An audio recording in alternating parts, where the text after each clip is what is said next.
welcome to another fine edition of Insomniac Soup. And I'm actually Hello, dressed everybody. for it this time. What? I'm dressed for I it like this time. pressing buttons. Yeah, I like Yeah. pressing buttons. Buttons are cool. Yeah. Hey, Thomas Potts, how's it going? Thomas Potts just wants to know if you've ever seen Groundhog's Day. Yeah, I've seen Groundhog Day. Yeah, it felt like that when you kept starting the timer over and over and over again. I had a malfunction. I don't know what went wrong. You just what happens when you take a day off. You know, it was funny Miss a because day. when you guys didn't see it, but beforehand he had kicked us both out of the studio and then started the stream. I was like, what? What in the wide world of sports is going on here? My StreamYard is broken. What's up, JJ? How's it going? Sislord 3827. Hey, we all make mistakes. You just make a lot more of them. That's all. It's fine. Oh, okay. Great to have you back for at least a while. Yeah, a little while, man. My eyes are drooping right now. Holy cow. Whew, it was a long weekend. So you were hanging out last night in GMC Productions, Mad Mordican? Yeah, I couldn't sleep last night, man. Holy cow. Oh. As tired as I was, I couldn't sleep. That's all You that couldn't drives sleep, me, and that's all I was doing was sleeping last night. I was wondering what was happening with you. You weren't answering your texts or your DMs or anything. I don't know. I think I'd been up pretty much for 2.5 days, and I just went. Last time that happened to me, I lost my legs completely. I was like, where the hell did I put my legs? I was falling all over the house. Yeah, it was crazy. No, I don't like being in this cycle. I can't sleep, but too tired to do anything. Ugh, I hate it. Ugh. The funny thing is when you get out on the road and you start driving, you start falling asleep while you're driving. That's ridiculous. No, you don't want to be asleep at the wheel. I know, huh? Yeah, you know, there's a band called Asleep at the Wheel. I love Asleep at the Wheel. It's a Texas swing. Get it right. Texas swing. Okay. Country. They did a version of Route 66. It was quite good. Yeah, they did. I love that version. A friend of mine sings it at the bar all the time. I was looking for something to talk about, and I can't find anything worthy. It's just you were saying a while ago something about the sparkly Batman and the sparkly Batman and the sparkly Catwoman. Yeah. Apparently, and again, everybody, this is just a rumor, but apparently they got caught having sex on the Batmobile, the sparkly Batmobile.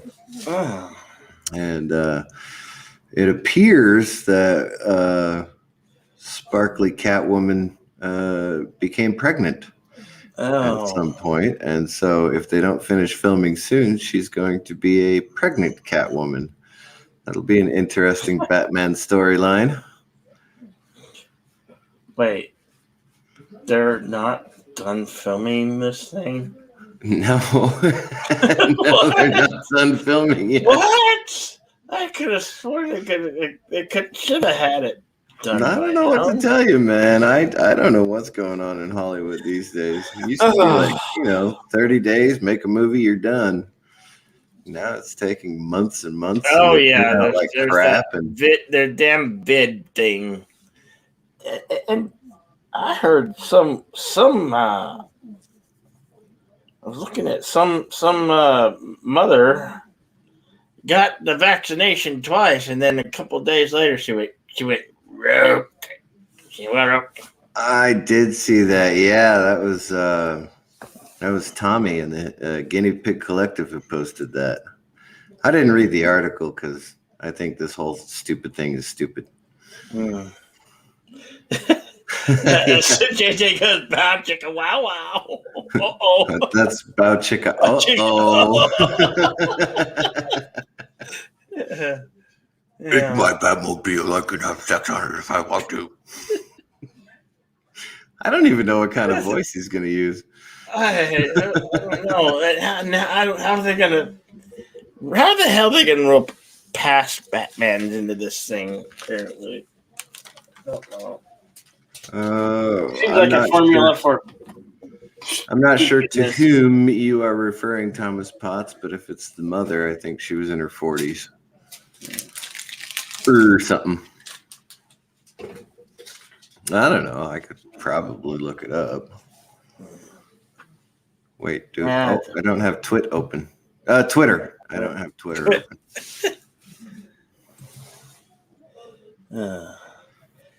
She was in her 40s. She was about 37 between 37 and 42 maybe. I'd guess. And as a favor to our friend Captain Trek, he would like us to mention his channel. Really? Yeah. Oh, Well, I mean, okay. Hey, Captain Trek's got a pretty cool channel. He goes on at too early in the morning for me. Yeah, it's 4 a.m. our time. I drop by when I wake up, ish. Yeah. Well, the good thing with Cap, you can wait a couple hours and he might still be on. He's usually on for 3 to 4, at least, on average.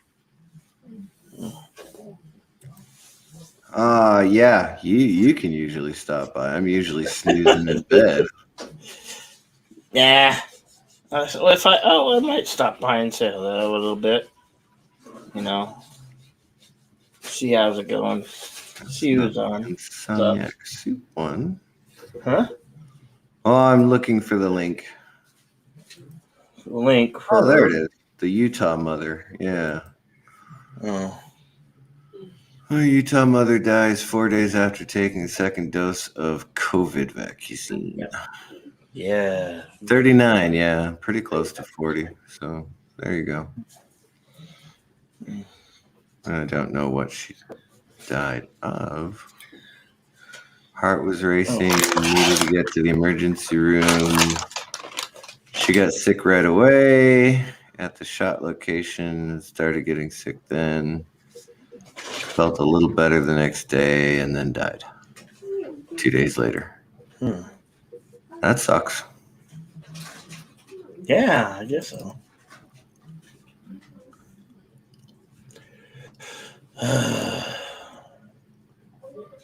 But again, I don't even want to.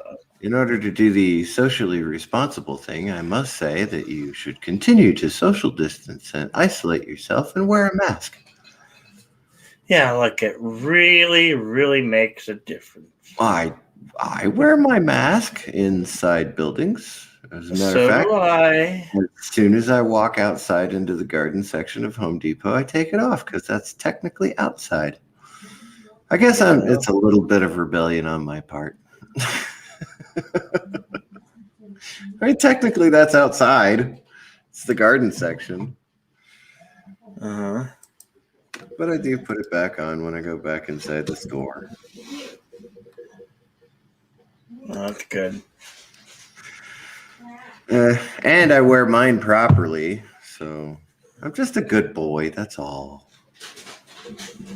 Now, when I was in Sedona on Thursday, they literally had signs up saying you should wear your mask while you're walking down the sidewalk, and I went, no, I don't think so.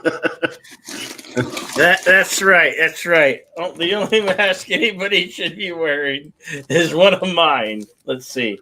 I got all these colorful ones. Oh look, there's the soup. There's the soup. It's upside down. It's upside down. All There's the that soup soup. is going to spill out. Huh? All that What? soup is going to spill out. The soup. Oh, this is a favorite. This is a favorite right there. Yeah, you can't go wrong with that one. You guys hear those Air Force jets going by overhead? Can you believe that? It's 11 o'clock at night. Mm. Hi. Oh, you're in surprise. You're close to the base. Yep. You're in the line of you're in the traffic lanes. In the path. Yeah. Yeah. I mean, I got used to the tooting of the horn on the trains up in Williams, but down here, ugh, I can't get used to these things. It seems like they're flying right over the roof, you know? It's crazy.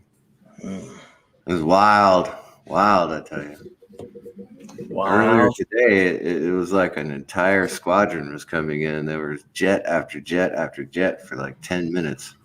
It's like, what in the world are they doing up there? And now it's after 11 o'clock at night, and they're like flying in again. So, what a world. Yeah. What a world. Hello, Carlo Albanese. How's it going?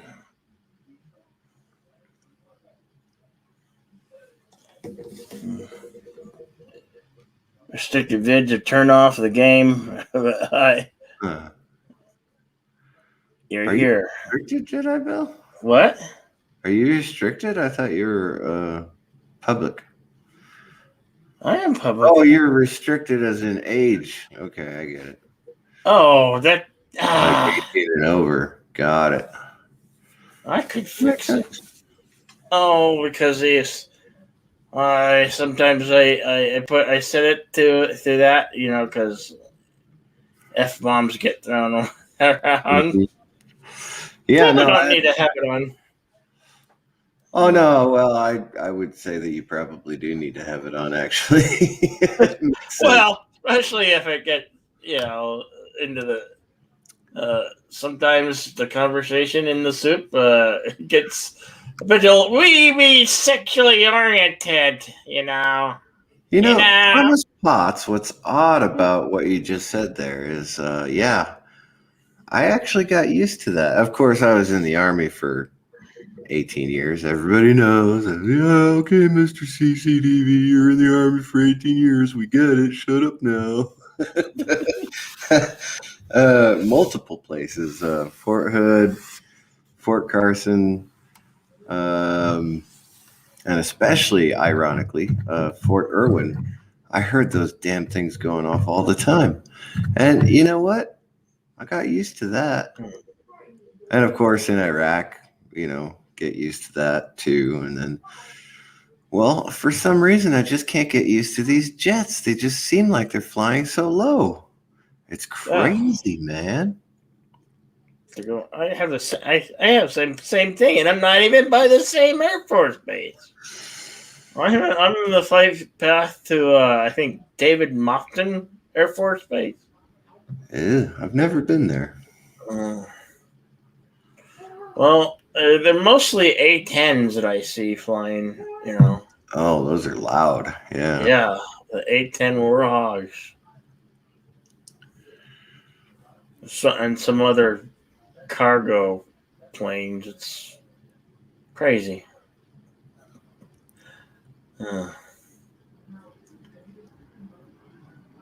And here comes another one. It's a good thing I haven't gone to bed yet. Those stupid things would wake me up. They're really weird, you know? Get used to a train whistle, get used to explosions, can't get used to a jet flying overhead. It makes no sense. I should be used to it by now. You said you had to get some lawn care because you got to take care of your lawn or your brother's lawn. Oh yeah, we're pinching pennies now. We're down to pinching pennies. Keeping two households. And it's going to start warming up. I bet you were excited about that, huh?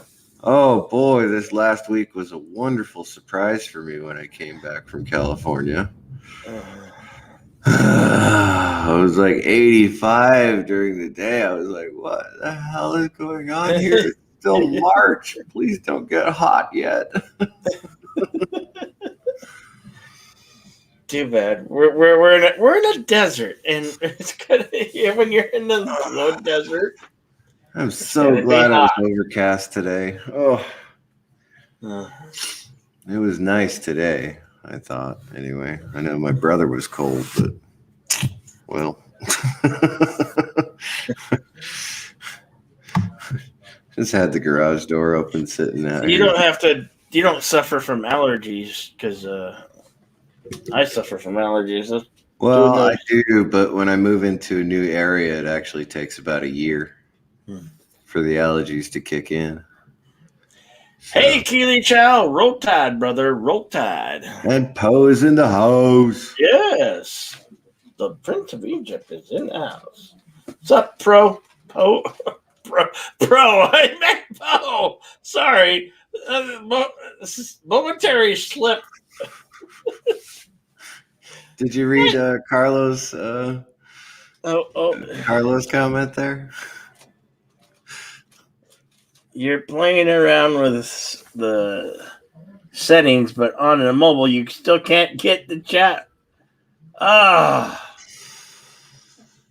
You can't get the chat. All right. Let me see. I could change that for you right now.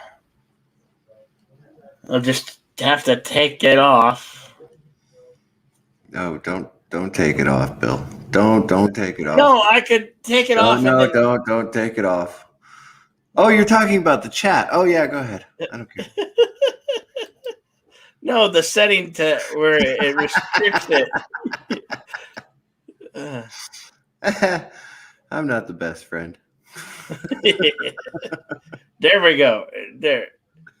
Now it's not restricted to an age, just not made for kids. That's the really one that's important. You know. And welcome, JJ. What's up? What's up? What's up?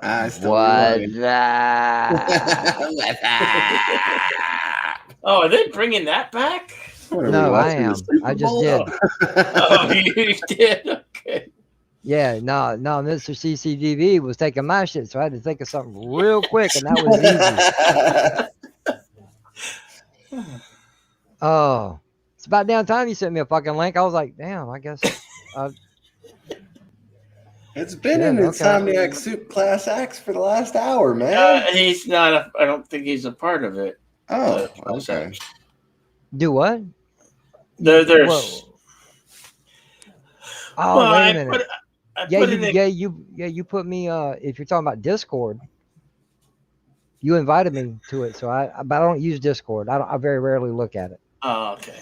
But next time, hey, yeah, you're right. I am in there, so I know I could go in there and get it. Okay. Yeah, I know that now. That goes for Poe and Keely Chow and. Yeah, what's up, everybody? Thomas Potts. You guys are welcome on the panel. You know we got space, and I'm going to bed soon. So and Thomas Potts will never show up. I know, but still, the invitation is out there. You know. No, but I'm not gonna hang out long. It's been a long day. But that's it. Yeah, dude. I've been up since 7 o'clock this morning. Yeah, and you were just on with Biggerford Entertainment. Yeah, but I was over there. He was the topic he was wanting to talk about. It started in LDG's backstage. He's like, I'm gonna do something about this on the OOC. Talking about the N word. Oh. Should it be used? Where should it be used? Shouldn't it be used? One of them types of discussions that it's almost equal number black men and white men on the panel, and we all had respectable, agreeable our own ideas and how it should be treated, and it's something that needs to be, it just needs to fade away. We need to forget about it. There's no call for it. it's a word that should not ever need to be used ever again. Well, And I can agree with that. you know, I won't say it. I won't sing it. I was I was raised to respect everyone, Um, no matter what you look like. but I grew up in a very bad part of town. do I know. do rappers still use it in their song lyrics? I mean, Every day, more and more every day. There's just just one rapper out there. Roberto was talking about it. It's like seemed like that word was like every other word out of his mouth. Like, but I've if heard you catch me, I've heard songs that sound that way. Yeah. yeah, and if you catch me singing it, that's gonna piss somebody off. Oh, Yeah. you think? Yeah, but I ain't gonna do it. Most time I won't even listen to that song.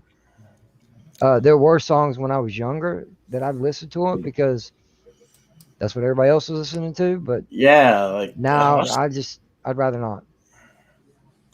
I used to listen to Too Short and Two Live Crew, and Hmm.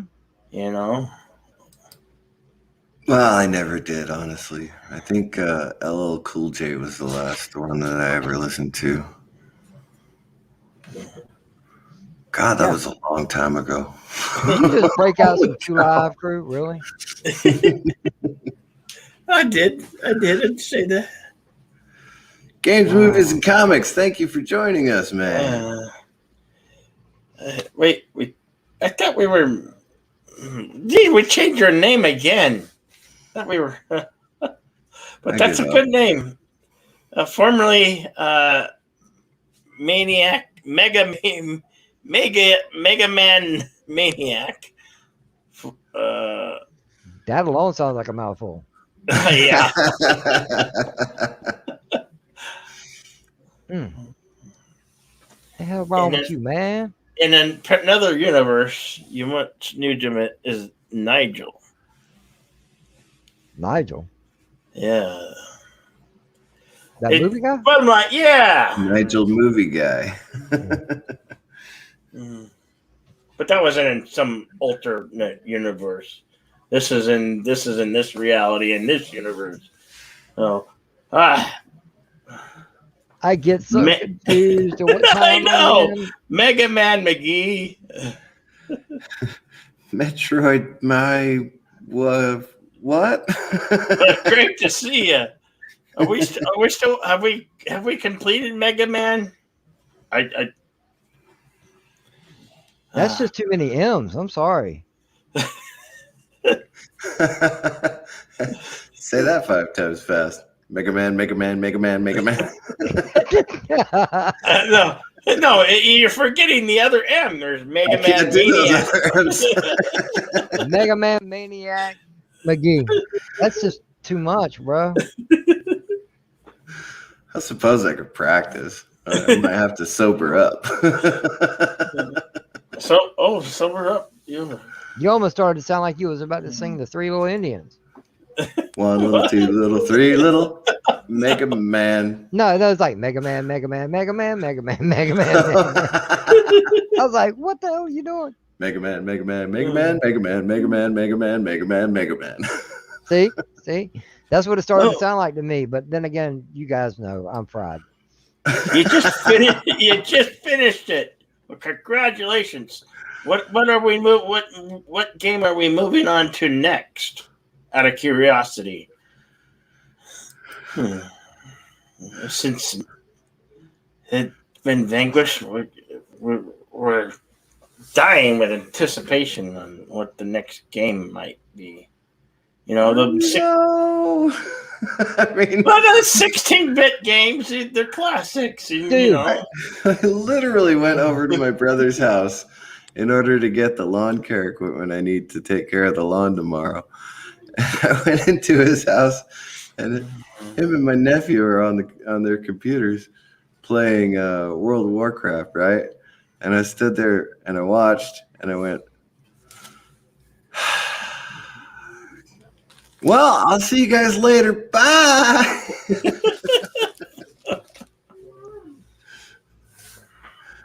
I really don't have a problem with games. I just don't play them. That's all. Uh, If you You know, guys do, more power to you. if you sat down, now this is something my ex-wife would have told you the same thing. Sometimes she would come in there and hang out with me while I'm playing. I'm like, "What's up, baby?" She goes, "Oh, I'm just watching you play."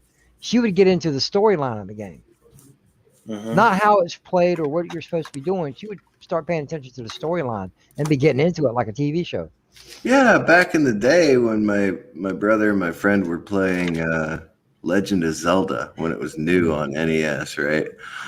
Um, that was, the game that was just we sat there and they played and I watched, and I would be like, "No, bomb that tree. Oh no, no, no, no, bomb into that dark room." And no, no, use the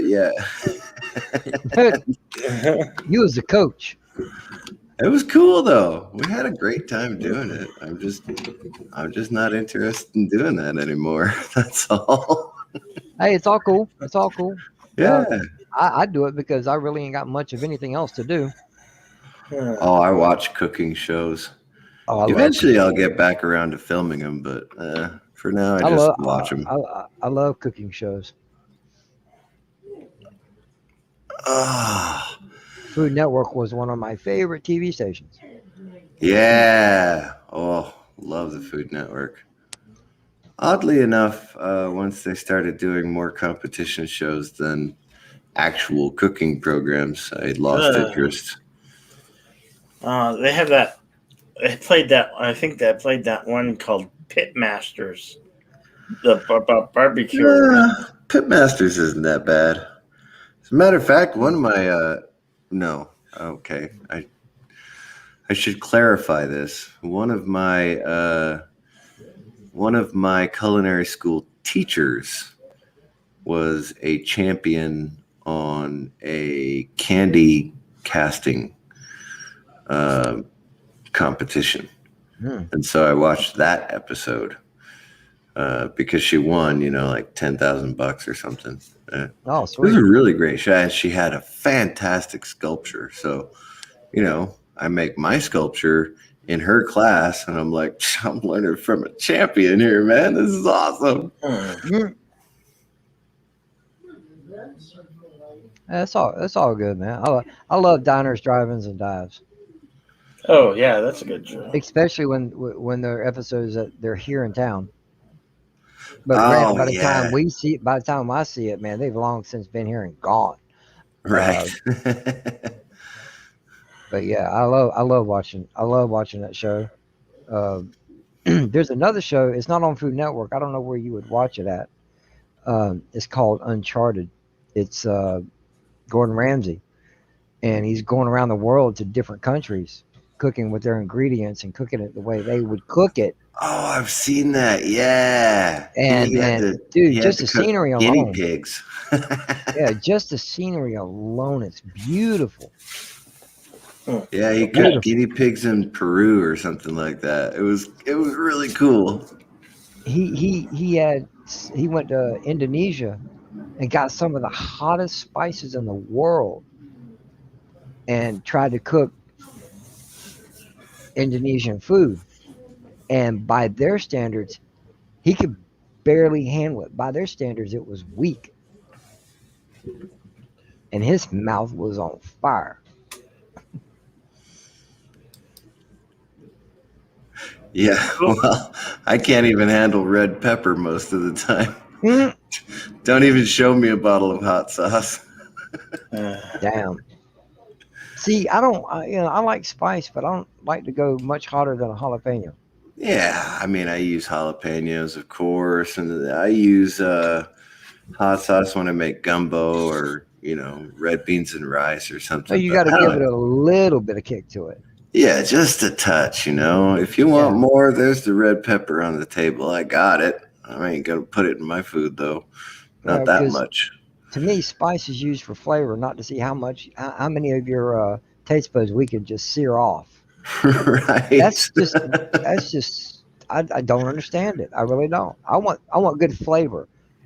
Okay, I'm over 40, right? And I'm a full-time smoker, right? So all of these things are supposed to make me want to have spicier food. Still can't stand it. Still can't stand it. Every once in a while, I'll make a dish and serve it up for the three of us, and I'll go, "Ooh, I think I put too much salt in here," and they all go, "No, it tastes great." I'm okay. No. I've gotten that way myself because I've had to lay off the salt, and my roommate's all cooking. She cooks dinner for us every night almost, and just some of those things is just way too salty. I'm like, oh my god, ugh, just ruins it. Just ruins it. I've become a big fan of black pepper. Oh, fresh ground black pepper. Yes. Yeah. Oh, hey, dude, right by my chair, bro. Hold up. Spicy pizza. Right by my chair, man. I got my own little pepper grinder. Nice. Oh, I set up a drill on one of those one time. Yeah, I took a drill bit and attached it to the bottom. So all I had to do was hold the mill and then push the drill, so I could just make grind away like a tablespoon of black pepper and just put it into whatever I'm cooking. Yeah, because doing that by hand, whew. I can pump out a tablespoon. Very simple with this thing. But there are some of them that also. Let me see who makes this. McCormick. Okay, they make a smaller one of these, and you can actually change the ground size of it. Fine, little coarse, Well, or yeah. real coarse. I like those pepper mills. I really do. Actually, what I've come to do is use my coffee blade, coffee grinder to do my whole spices now. Even the black pepper. It's not so good for coffee, but it's great for spices. I actually have to go and get one of those the meshing teeth ones for coffee. I haven't gotten around to it, so I'm using canned grounds, but whatever. I'm not a coffee snob. Just give me a couple of cups in the morning. I'm fine. Couple of cups. It can even be McDonald's coffee. Nina likes McDonald's coffee. I mean, she gets 12 creamers put into it. You would have to have 12 creamers in it. I mean, no, McDonald's coffee is fine. I've had to go on errands to get Nina coffee from McDonald's, and she goes, "Make sure they have 12 creamers put into it." One time I came back with 6 creamers in it. Boy, it was I in trouble for that one. You a new asshole for that one, huh? Oh yeah.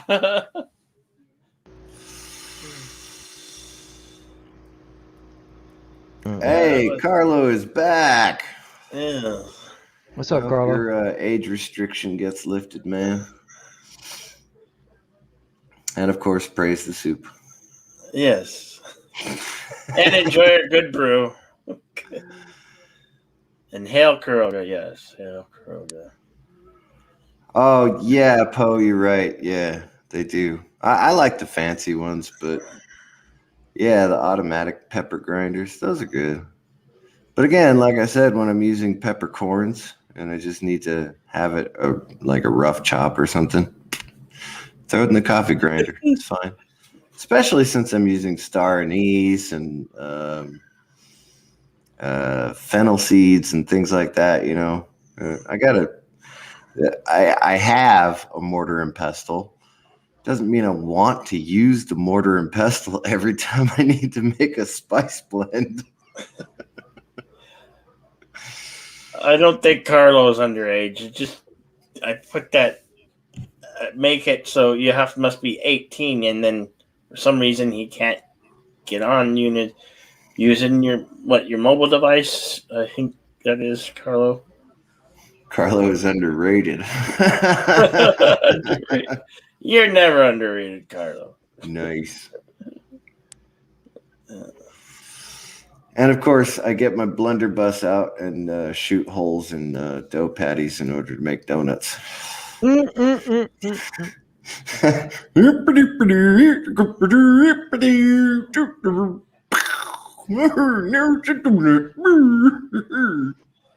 Oh. That's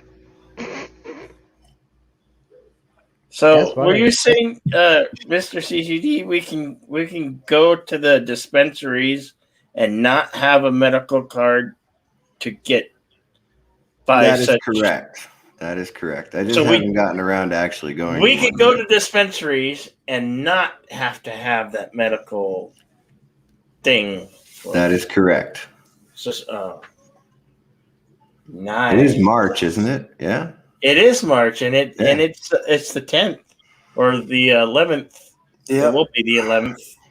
It's legal now. You're going to see billboards all up and down I-17 and I-10 and I-40 and everything.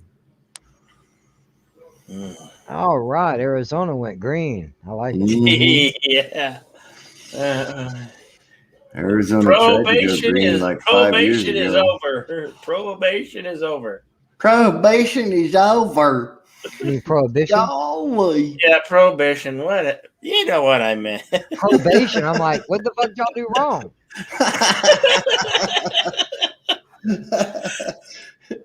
Prohibition is over. Did I lose part of this conversation somewhere? I really don't want to know about your No. prohibition habits. Please don't tell me. Oh wow. Okay. Hey, I was like, hey.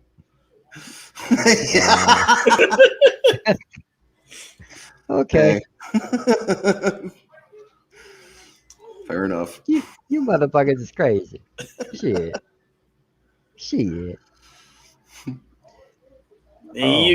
only like to smoke it. You don't eat the edibles. You know. Never had. I never tried it. But from what I understand, it doesn't sound like the type of high I'd be interested in. I tried an edible What's? I mean, one time. What? There's a difference. I don't. What would be the difference? Well, Okay, Bill. this is what I was told. Okay. The edible is supposed to be a longer, more mellow buzz, I guess is the way to say it. Here's the thing, though. I did an edible exactly one time, assuming that it would be a pain reliever. Now, have I smoked in the past? I'm not legally allowed to say, but yes. So,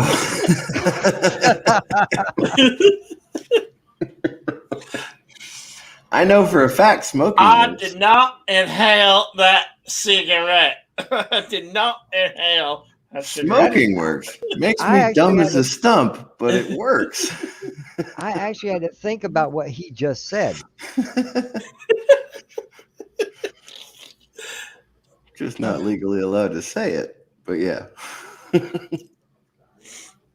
That's all I do is smoke it. To me, I like, other than my the relaxing body feeling. You know, it makes you feel kind of relaxed.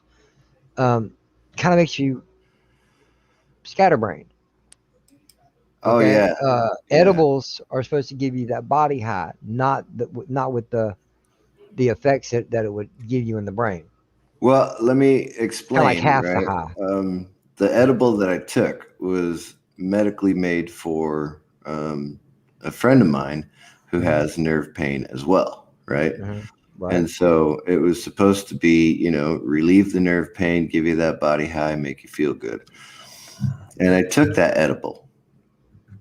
And I'm not joking. Within 20 minutes, every bit of the surface nerve pain that I live with all day long, every day, was gone. Mm-hmm. The problem is it didn't actually affect the large fiber nerves, which carried the errant signals out to my small fiber nerves. So I was in so much pain. I mean, more than I could even imagine. It was so painful. I will never take another edible, ever. Oh, it was awful. It was the worst thing I'd ever done. I'd rather be dumb as a stump than feel like that again. So I'll be Hey, I'm dumb gonna as tell a you what, stump. yo, man, I pull off a stump pretty good. I like your stumpiness, though. Wow, you make me sound like a dwarf, man. Oompa, loompa, doompa doo. I got another joint for you. Oh, Now, do you use a pipe, or do yep, you use? I use a pipe. Well, Yeah, what's the buddy. difference between? I know I've smoked it through. I've smoked through a pipe, and I've smoked it through a blunt cigar. So what's? I've never tried with the bong, the bong, the bong. I don't know what Hey, the hey, difference could hey. be. Let me tell you what. Let me tell you what. You ever try a bong? I promise you, you better buckle up and hold on because it will knock you on your ass. Uh,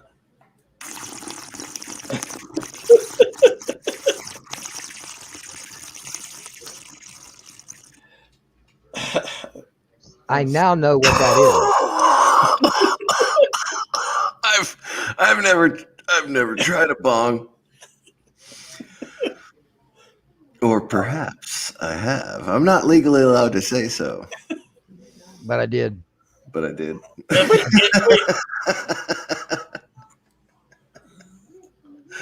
Is there some? Uh, Is there some certain date we have to worry about or something? It's I have no idea. I haven't even researched anything. I just knew that it was going to be legal in March. That's all I knew. so wait until April to be safe. Yeah, no. probably. Of course, there's going to be a dispensary on every corner at this point. As a matter of fact, the smoke shop where I buy my cartons of cigarettes, yeah, it's $20 more, I know, but they always have my brand, so I'm going there. Damn it. Um, they literally have water bongs all over the place. Yeah, it's a smoke shop, head It's a shop, smoke whatever. shop, of Yeah, course it is. I, no, they I call it. probably could have gotten an ounce there while I was buying my Yeah, they cigarettes, but they call them head shops. Um, we got all kinds of them motherfuckers around here, but it's medically legal here in town. So, um, but anywhere you buy any said paraphernalia, they're not allowed to say what you're going to smoke in it. oh Doesn't matter if no, of it course not. It's tobacco. does, doesn't matter if it's tobacco or anything else. It's like, oh yeah, just here. We got this and this and this. You can use it for a variety of different things, and then here you go. Have a great day. Say, They're my not. good woman, what is that glass thing with that little attachment at the bottom and the great big hole at the top? Why, sir, that is a vase, but you could, probably burn some tobacco in it. Oh, that's wonderful. I'll take one of those. No, no, the rainbow colored one. Thank you. Rainbow? I don't know what. I was just Really? talking, man, to fill I space. know, I know, but rainbow? Damn. It sounds like funny, wacky tobacco or some shit. Hey, some of those glass pipes look pretty nice. That's all Now, I'm hey, saying. hey, hey, no doubt, no doubt. I've seen some beautiful works of art when it comes to them things. Um, but me personally, nah, my pipe's good. It's just me. I don't have to share with nobody. I don't need a lot What was because it? It was I think one of the Baldwin brothers in some movie said, I've made a bong with lesser things." okay, All right, find me an apple and a straw and the smallest little stainless steel bowl you've got, okay? yo, hey, when me and my friend were broke when we were smoking, we learned how to make a pipe out of aluminum foil. Oh, I'm sure. Yeah, no doubt. You Fuck, we could, got we got so broke one time we used an empty Coke can. Where do you think the crackheads got it from? I would imagine. I don't honestly know, but No, no, seriously, this is long before crack. We take an old Coke can, dent towards the bottom of it, then take like a pocket knife or a small screwdriver or something, and just stab a few holes in that dentist spot, and then there you go. Hey, we're smoking some weed. Shit. Oh, there you go. No, officer, I'm just drinking a Coke. Wow, that Coke went bad. I imagine there's a lot of teenagers who said, oh, I'm just smoking Grandpa's pipe, and it's just regular tobacco. Yeah. Dude, back Well, about 10, 12 years ago, I had a legitimate corncob pipe that I used. ah, Oh my. Yes. Poe says that his roommate dropped and broke all of his pipes. That ain't right, man. no. That ain't right. That's my ex-wife. No, You gotta be more careful with the crystal, or I mean glass. Well, no, I went and bought a vape pen. Like she wanted me to quit smoking, so I went and bought a vape pen, and she came out one night while I was in the kitchen tootling around, and she took the pipe out of my mouth and smashed it with a hammer. oh shit! Well, I guess I'm going back to cigarettes. Works for me. They got these cool fucking things now, man, made out of this same stuff that like these baking platforms and muffin holders are made of, this rubbery substance, the silicone, I think it is, or something like that. They're making these pipes out of them to where this is how you clean them. They say stick it in the freezer for a couple hours, pull it out, and just move it around. It'll all flake away. Really? I'm like, what? All right. Well, It's a bitch to try to fucking clean a pipe, dude. I'm telling you. the only thing I ever used pipe cleaners for was to clean my weapons and make art projects. I use a screwdriver to clean mine. Oh, I'm not sure we can be friends if you're using a screwdriver to clean a weapon. I'm talking about cleaning my pipe, man, not my weapon. Oh, your pipe. Okay. Whew. Oh, you had me freaked out there for a second. I don't know if pipe cleaners work on pipes. They work on guns real good. Well, with weed, you need a lot of them because the residue is gummy. Oh, yeah, the resin, huh? Yeah. I remember. Jeez. I remember I was 15 when I smoked for the first time. I was really paranoid because it was late at night. We were listening to tunes, and I don't know.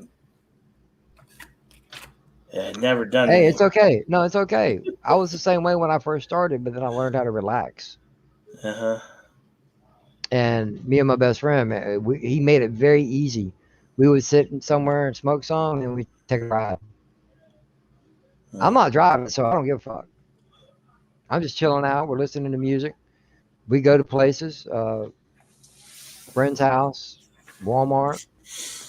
We went to Walmart to go shopping. And when I say shopping, we mean look at the women. I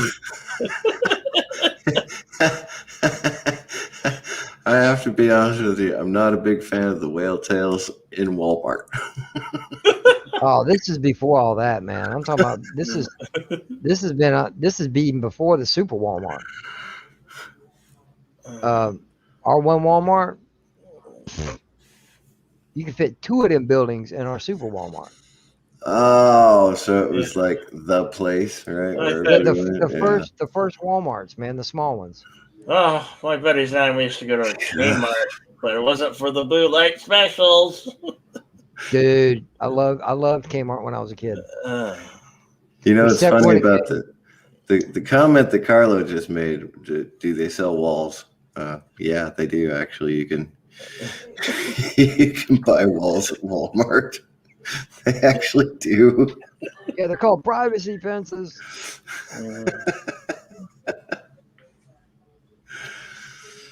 Actually, I went grocery shopping yesterday, and I thought, I need a new pair of shorts. So I just went to Walmart, and I did all my grocery shopping and bought a new pair of shorts. Awesome, man. Normally, I won't do that at a Walmart. Normally, I skip the Walmart and just go straight to the grocery store. But yeah, well, sometimes it's convenient. Where else can you go get groceries, games, movies, and some clothes at the same place? Yeah. Yeah. Even some toys if you want to go, crazy, for a grown man. Yes, That's I buy, true. Yeah. yes, I buy toys. Yeah, When yeah. I go to Walmart, I go to toys and I go to electronics. It would either be Walmart, or Target.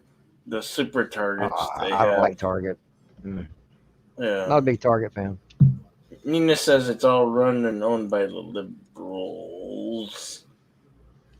I'm like, okay. Why would it be? It's bright red. I don't know. I don't care who it's run by; they're overpriced. Yeah. Yeah, that's true. That's true.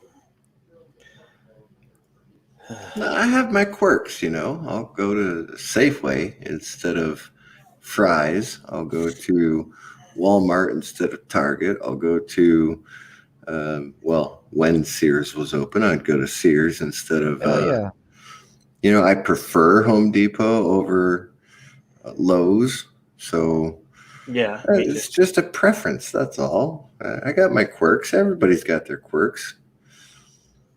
It's not like I'm a penny pincher or anything. Yo, Well, I check am this shit now, out. but yeah. In today's world, you kind of have to be.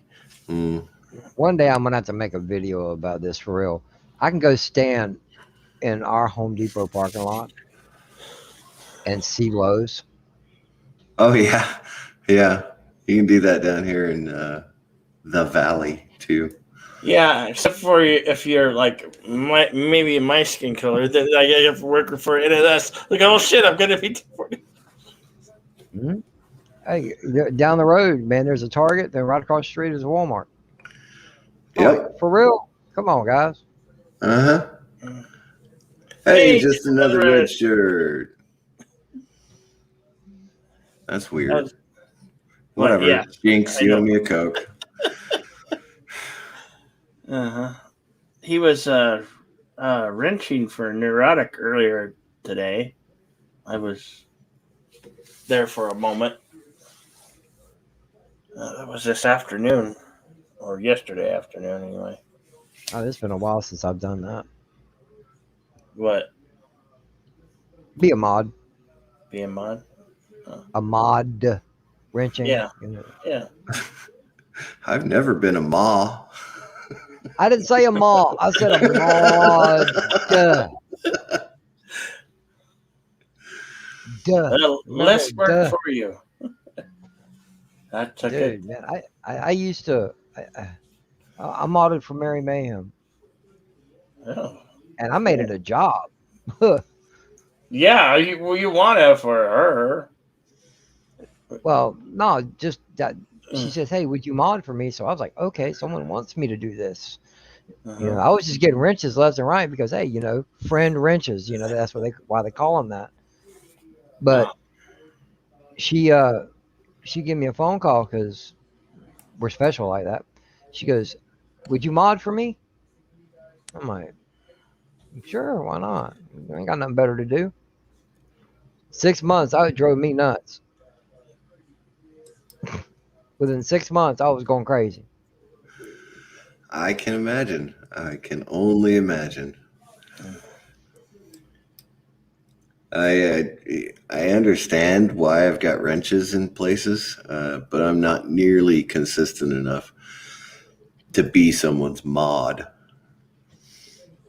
Yeah, it was it was one of them situations where, and it's not like Nerdrotic or that Star Wars girl Anna or Geeks and Gamers, something like that. This is still relatively, compared to them, a small channel, but when I'm dealing with anywhere from 80 to 130 people, and I'm the only motherfucker doing it, Yeah, that can get wild. I'm like, yeah. Hey, All just her. another shirt. Hey, What's up, Red Shirt? Bill. Yeah. Hello, JJ. And hello, Mr. CCDV. Bark,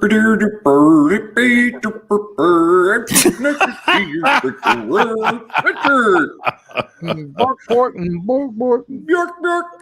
Hey, weapon lives matter.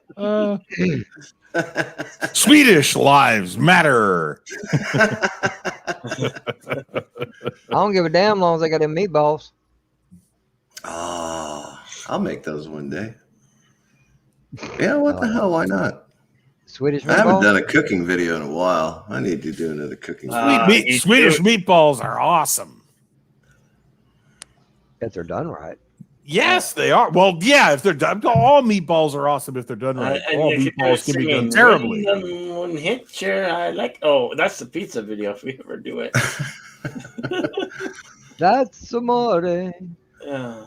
Oh, the pizza video will have to be. It can't be live though. The pizza video will have to be edited. I proofed my dough for at least 24 hours. So no, I can't do pizza live. Otherwise, you'll be sitting there watching me watching TV. Because you got to wait for the dough to rise. Gotta wait for that cold proof, man. Uh-huh. Let them yeast make the flavor, and then you got the best pizza dough ever. Mm. Did you say let them yeast? Let them yeast do That's what I thought you the said. thing and make the flavor. Yeah. Them yeast. So how'd it go? Wrenching for neurotic earlier today. Oh, Yesterday. it was exciting, which the chat moves fast enough that it's hard to read. So Yeah. wrenching, yeah. So How trying many to people were in the chat? over 4,000. Yeah. Okay, at that point, he should have turned slow mode on.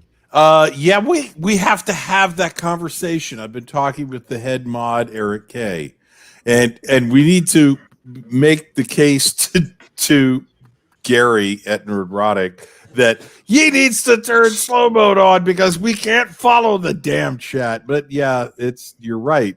That's Actually, too many no. people. Actually, hold on. I'll give you a little trick to that also. Because there's multiple. I'm assuming multiple of you in the chat doing this job. Oh yeah, there's like 10, Okay, 6 all or right. 10 of us. Do you ever pop out your chat? I have. Okay, what you do, you just pop out your chat. That way you got to worry about the rest of the shit going on. Unless you're not in the back room, because I'm thinking of something totally different. Yeah, no, I'm not in the back room on Gary's. All right. screen. Well, no, then never mind. You got to leave it all there. But just scroll up a few lines.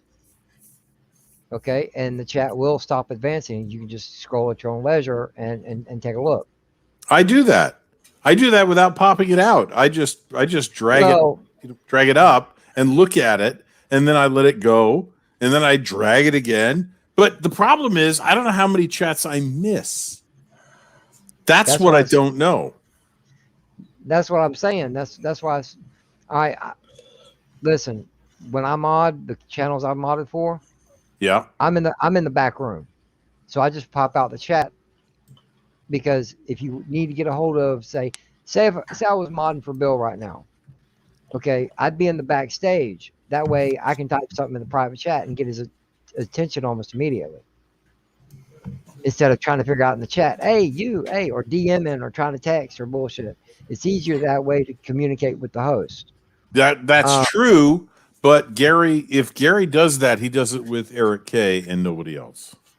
Well, that's fine, but that's why I was suggesting popping out the chat. From the back room. Yeah. But hey, yeah, just pull it, make the chat stop, and then I do, and I do, but I just wonder how many chats I'm missing. And I have a text file that I set up every time I mod a chat there, where anybody who says something that looks suspicious, like that's not entirely kosher, but I'm not going to delete it. But I'm going to keep an eye on you, so I copy their name and I paste it into this notepad. Oh, you got a file? Yeah, I got a file. I've got a file on them, man. I got a file on them. I've got my suspects. But yeah, it's tough, and Gary has been growing. His streams have been growing. I mean, he used to be like 3,000 or 4,000 for most of his streams. Now they're all up around 5, and I'm like, crazy. Yeah. and I'm like, wait a minute, man, you just went 66% higher in viewers. Who knows how many more commenters there are in the chat? We're getting buried. So yeah, I've got to have. Let's put it this way: if I get a chance to talk to Gary, I'm going to raise this issue. If Eric K doesn't, because Eric K is his chief mod, and I respect Eric. Eric K is my role model as a mod. I try and do what Eric K does because he is awesome as a mod. And Yeah. and I know I've a comic book shop too. Games. No, Gary used to own a high school and got kicked out of 3 comic book shops. Oh, is that how it goes now? That somebody said that. I can't claim that, but somebody said that in the chat, and I was like, "That's funny! God damn it, I'm going to remember that." So yeah, I knew that narrative would change.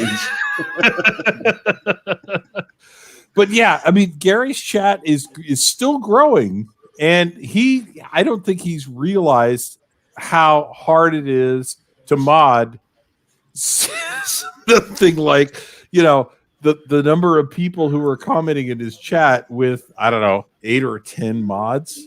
I just don't think he has any clue. And we need to make the point. I hope we can. Eric K said he would, and I trust him because Eric K's a cool dude.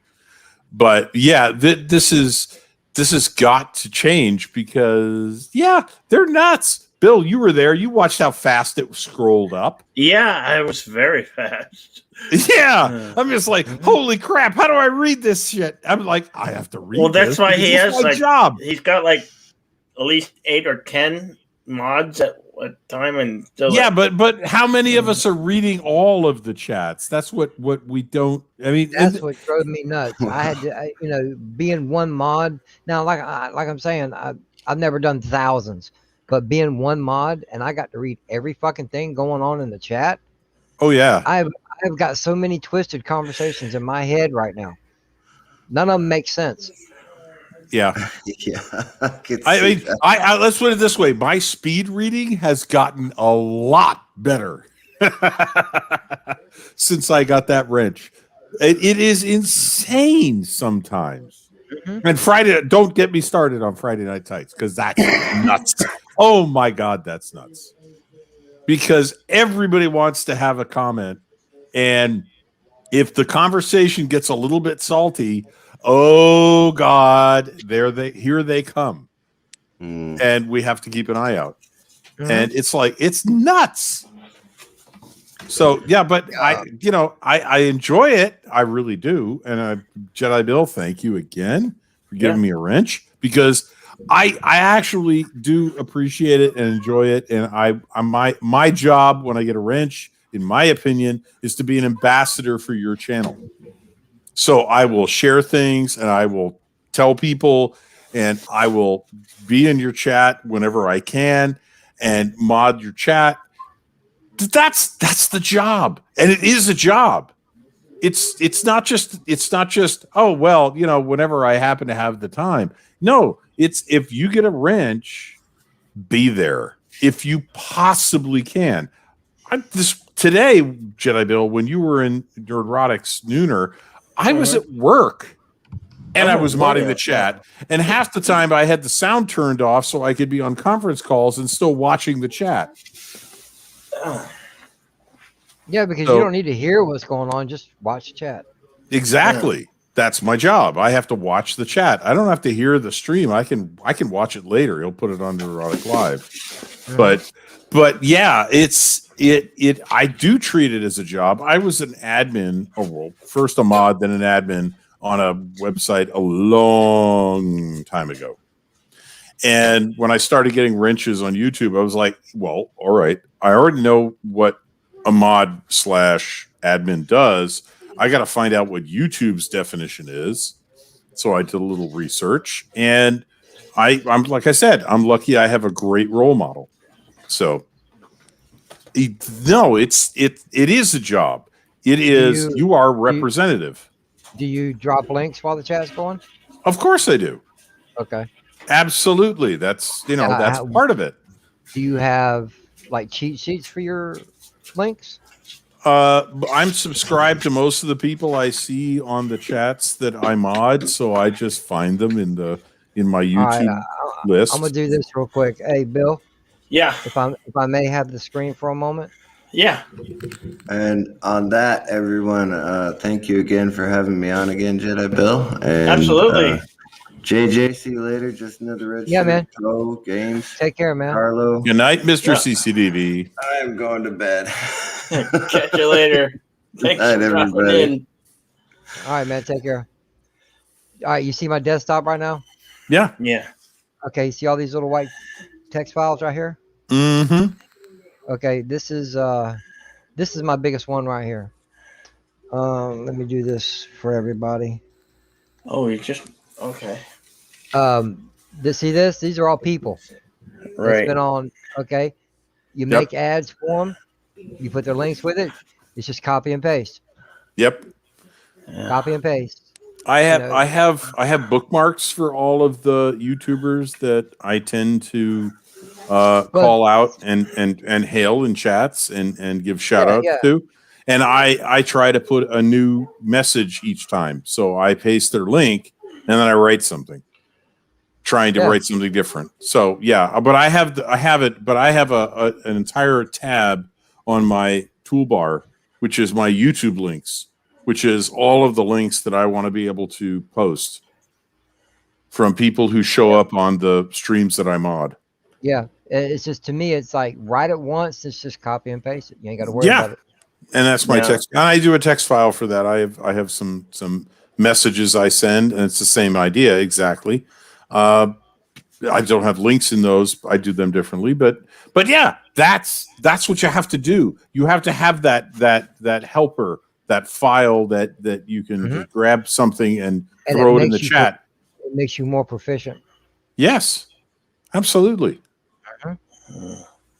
Yeah, but you got to have, but also at the same time, not just your panel members. You got to have it's respectably. You need to have their links handy to put in the chat, but also whatever Twitter, Patreon, Twitch, Teespring, whatever else that's there for the host, and everybody needs to accurately represent whoever they're representing.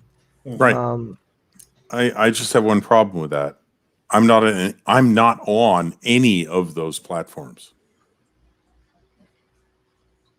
I'm not on Twitter, Patreon, Twitch, any of them. Well, you don't know.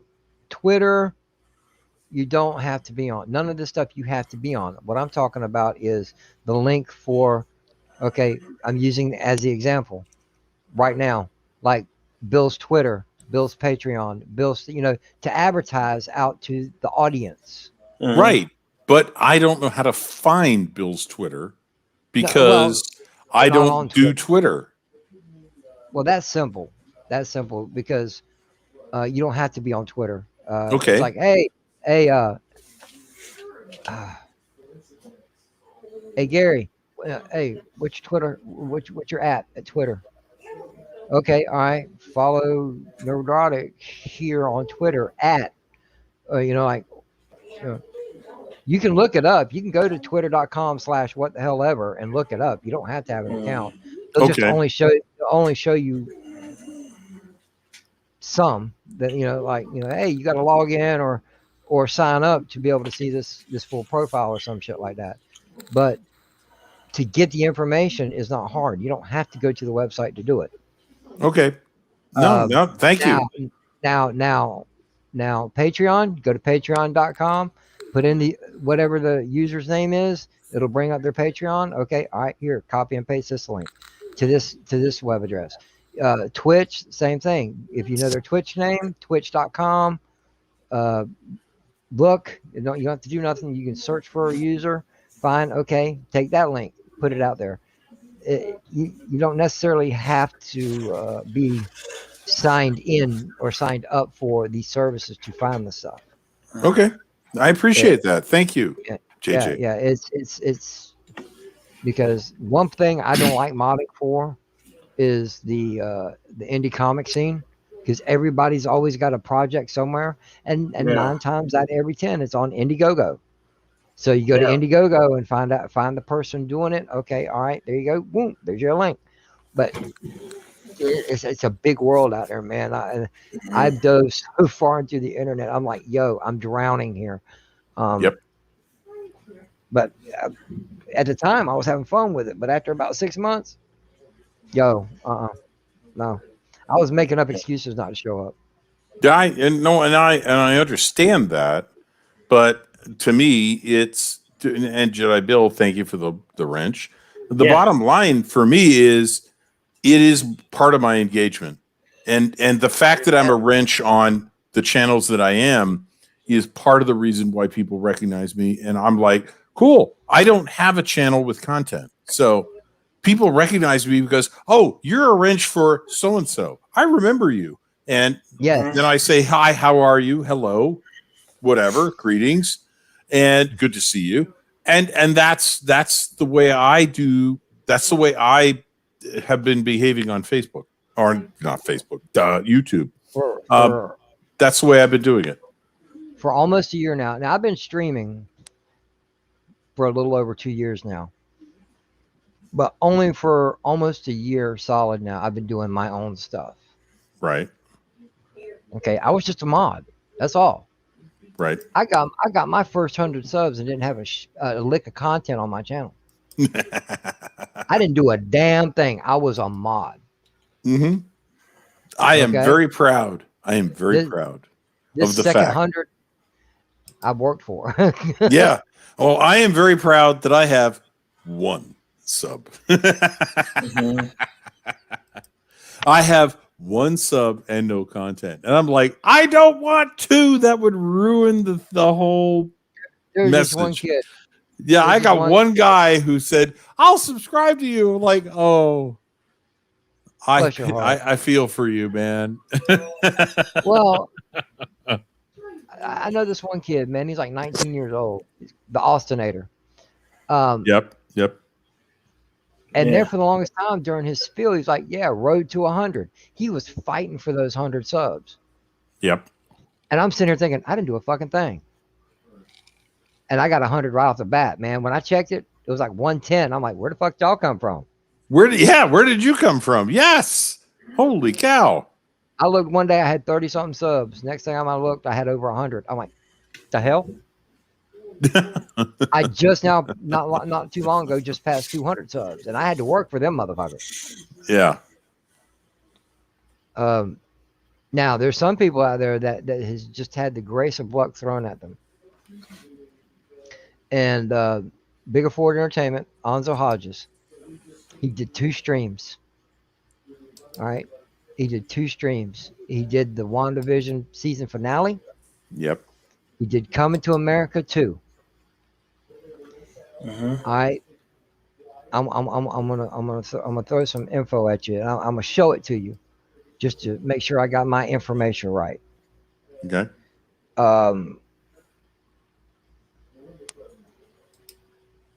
He just did recently a 300 sub celebration.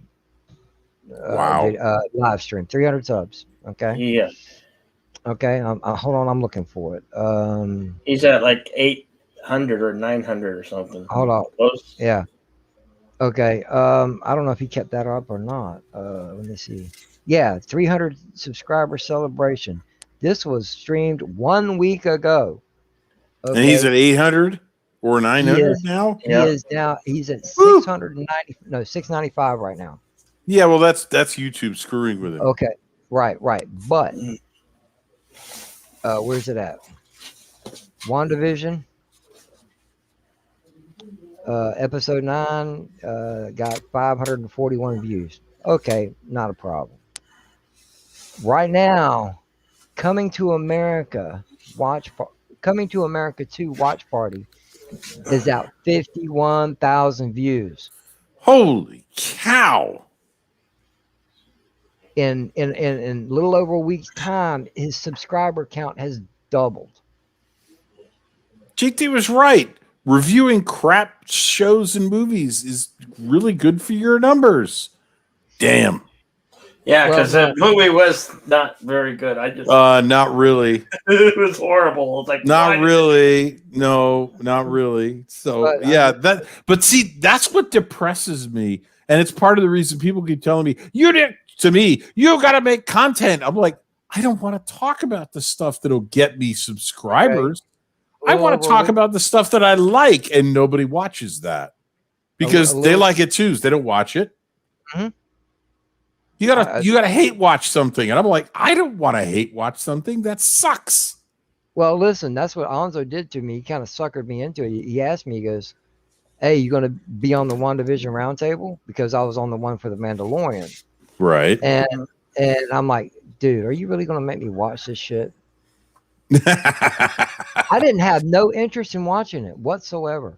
The None. beginning was good. The end fuck that. sucked. Dude, I hated. The first 3 episodes were trash. All right, fine. I'll give you Different that. different Yeah, generation. no, yeah, different generation for sure. I was like, I understand how a woman from Eastern Europe who watched these on DVD was seeing them in this light. They were through rose-colored glasses, and I was like, oh, this is somebody who didn't watch them in the context of the day. So it made perfect sense. But then episode 4 happened and shit went sideways. No, I used to watch, every once in a while, I Love Lucy, The Honeymooners, Yeah. stuff like that, Dick Van Dyke Show, Leave It to Beaver, Ozzie and Harriet, I used to watch that shit. But that's the only thing they showed us, with all the promotional material that was going on with that show. Right. That's the only thing they showed us. And I was like, oh my God, I don't want to watch an entire series like this. What the hell? Right. Hey, Moira. Hey, Moira. Hello, Moira. But when they got to episode 4 and it started giving an explanation of why and what's going on, it started to make more sense to me. Yeah. And then, I know it got kind of out of whack a little bit as it went, but I don't know nothing about this. To me, it was just a TV show. I was enjoying myself. I didn't get all the, Easter eggs and shit like that because I don't know nothing about it. I'm not a book guy. I don't know about it. I've never read the comics and I've never seen the movies, so I was completely clueless. I was getting YouTubers to tell me what the hell the background of this was. Right. So I'm with you there. Yeah. You just no interest in watching any of the content? No. Okay. And even less now after the end of WandaVision. I'm like, okay, no, now I'm definitely not watching that stuff. Well, even though it was kind of the last 2 or 3 episodes got kind of weird, kind of off kilter. Mm-hmm. It would have made a lot more. The whole 9 episodes, and I hate saying this because I hate using this context because some people it's almost a requirement. Have you seen the movies? No. No. I'm saying let me rephrase that. Starting with the second Avengers movie, Age of Ultron. Mm-hmm. Okay, if you'd have watched all the way up to Endgame, and then watched WandaVision, it would have made a lot more sense. I understand that, and I got that from YouTubers who explained it to me, who told me what I missed because I didn't watch the movies. I'm not trying to talk you into watching it. I'm just saying if you had, it would have made more sense. I understand. I understand that. I knew I didn't have a clue, and I was actually on a stream where I said I don't have a clue, and the host said, "Well, that's okay. Let me explain it to you, and then you tell me what you think of it." And he did. And so I'm like, okay. So he gave me the walkthrough of the last couple of movies, and then said, "Now what do you think of it?" I said, I like it because Wanda has obviously. I don't know whether she created this bubble or she didn't, but she's certainly maintaining it. But the first episodes I found incredibly, and I was the one, because first of all, I'm old enough to remember having watched those shows, and like you, I watched them as reruns, most of them, but I looked at them and went, they don't quite ring true. They're trying too hard. And they were trying too hard at the comedy. And I looked at the show and I went, this isn't the straight, or it's not a straight reproduction of the 1950s or 60s comedy. It's not. As everyone was like, oh, the humor was spot on. I'm like, are you out of your mind? The humor was strained. Mm-hmm. And because it wasn't real. It was a memory of the real thing. And we got that explained in the second to last episode when Wanda was taken back through time in her childhood by right. Yeah. But that was how she remembered them. She was in a war-torn Eastern European country, and that was what she was remembering. That was what she recreated, her memory of. Yes. Well, yeah, that's not what people in the United States saw in the time that those shows were aired. The Dick Van Dyke Show, what was the 60s show? Just blanked. And the 70s show was the Brady Bunch. God help me, the stare. And then after that was Family Ties. Family Ties. But yeah, the Brady Bunch, when I saw those stairs, I went, oh God, that's what they're doing. Oh no! Because I hated the Brady Bunch. In the 70s, I hated the Brady Bunch. But that's neither here nor there. Nah, but, all right. but it was not what those shows were like at the time. Even in rerun, it wasn't what those shows were like, even in the 70s. So God help me. I was in several streams where I was like, no, it's not perfect or perfect recreation of those TV shows. Damn it. It's somebody's idealized memory of those TV shows. And I was right. Second to last episode proved me right.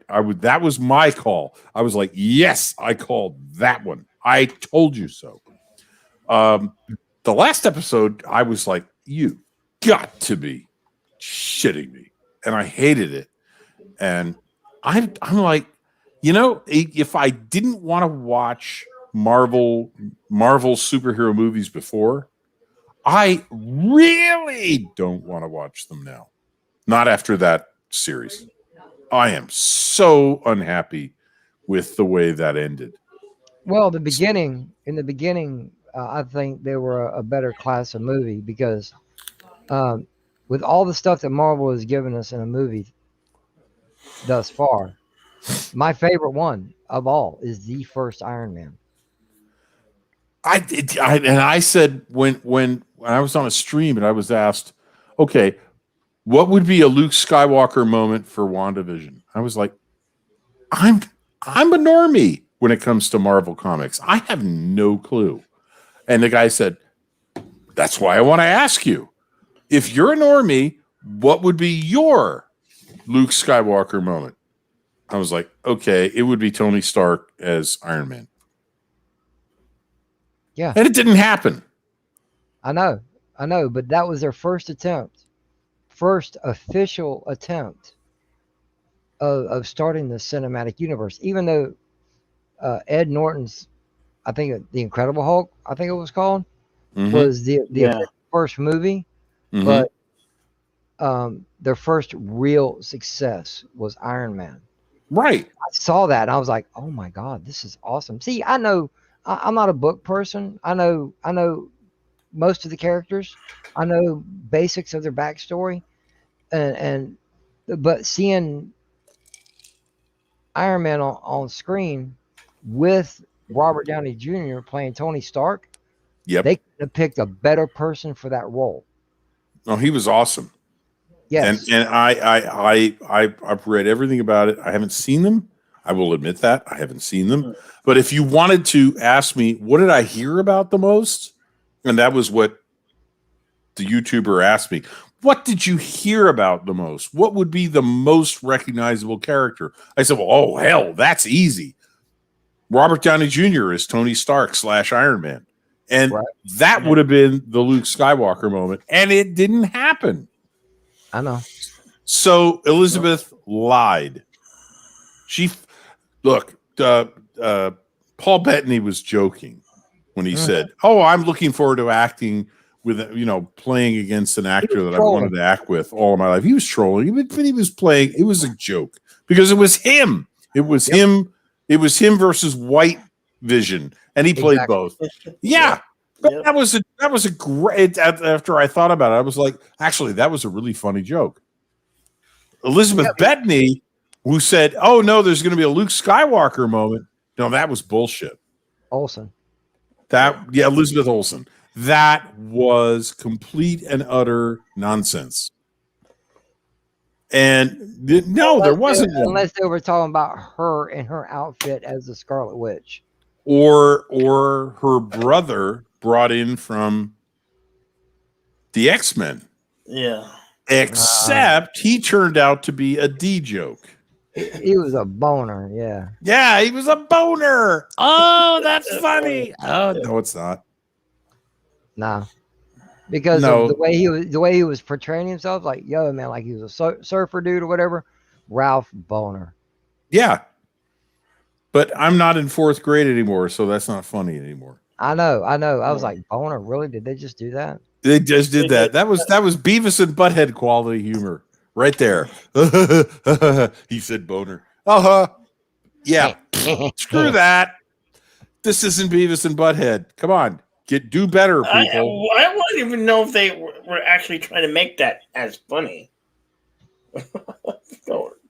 I don't know what they were trying to do, Jedi Bill. I really don't, because that fell flatter than a pancake run over by an 18-wheeler in the road. That was so bad.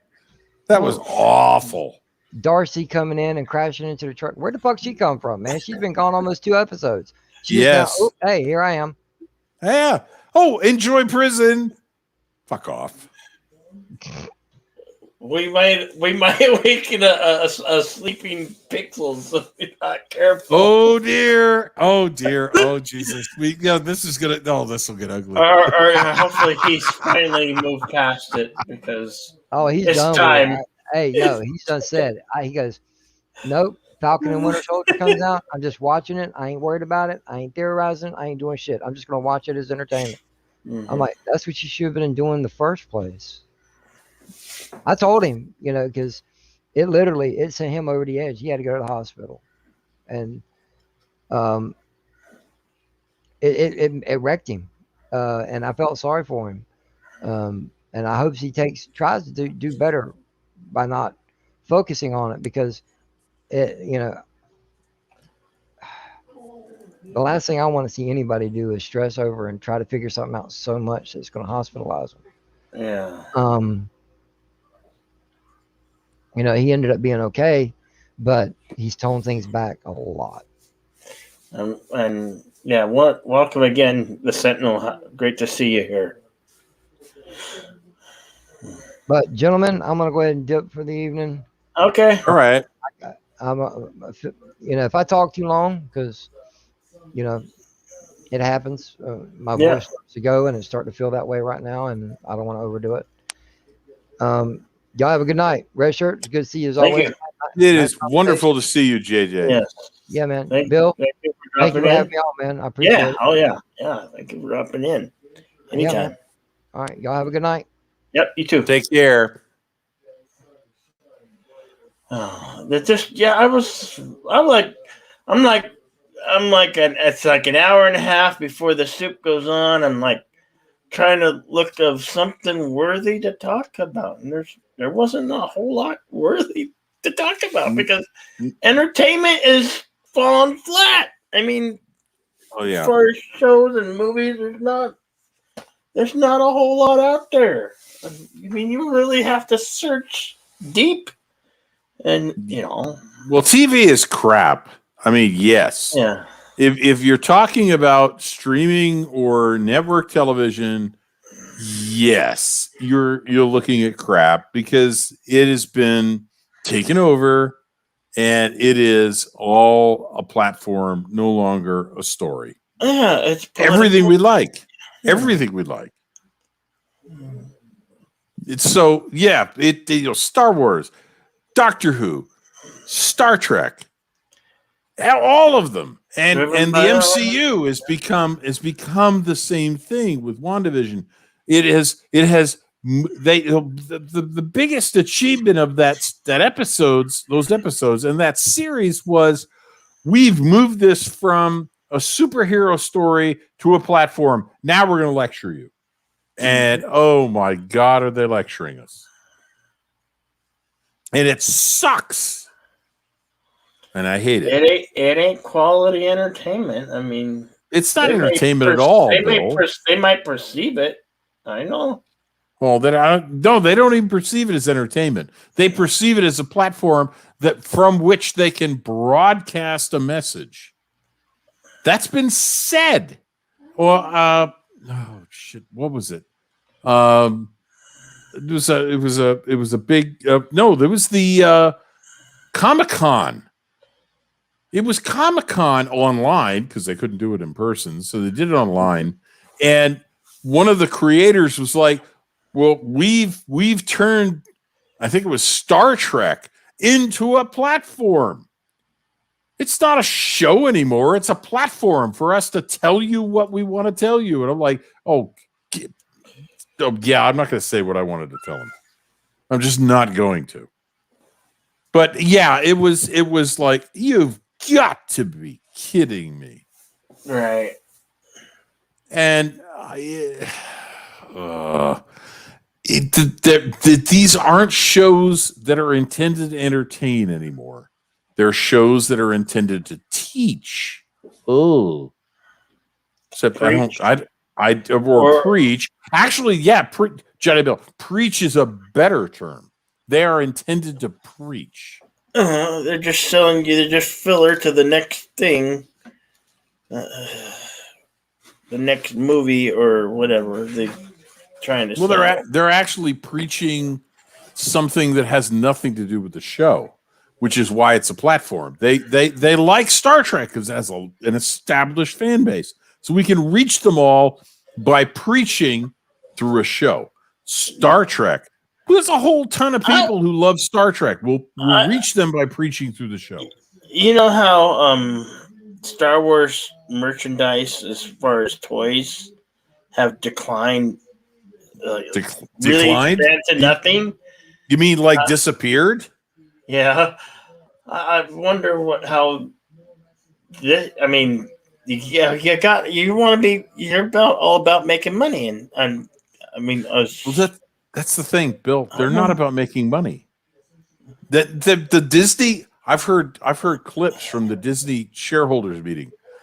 The Disney shareholders were like, "Are you actually serious about this or that?" And the management was spinning to absolutely trying to avoid the question. Disney is not trying to make money anymore. Disney is trying to send a message. What? Why?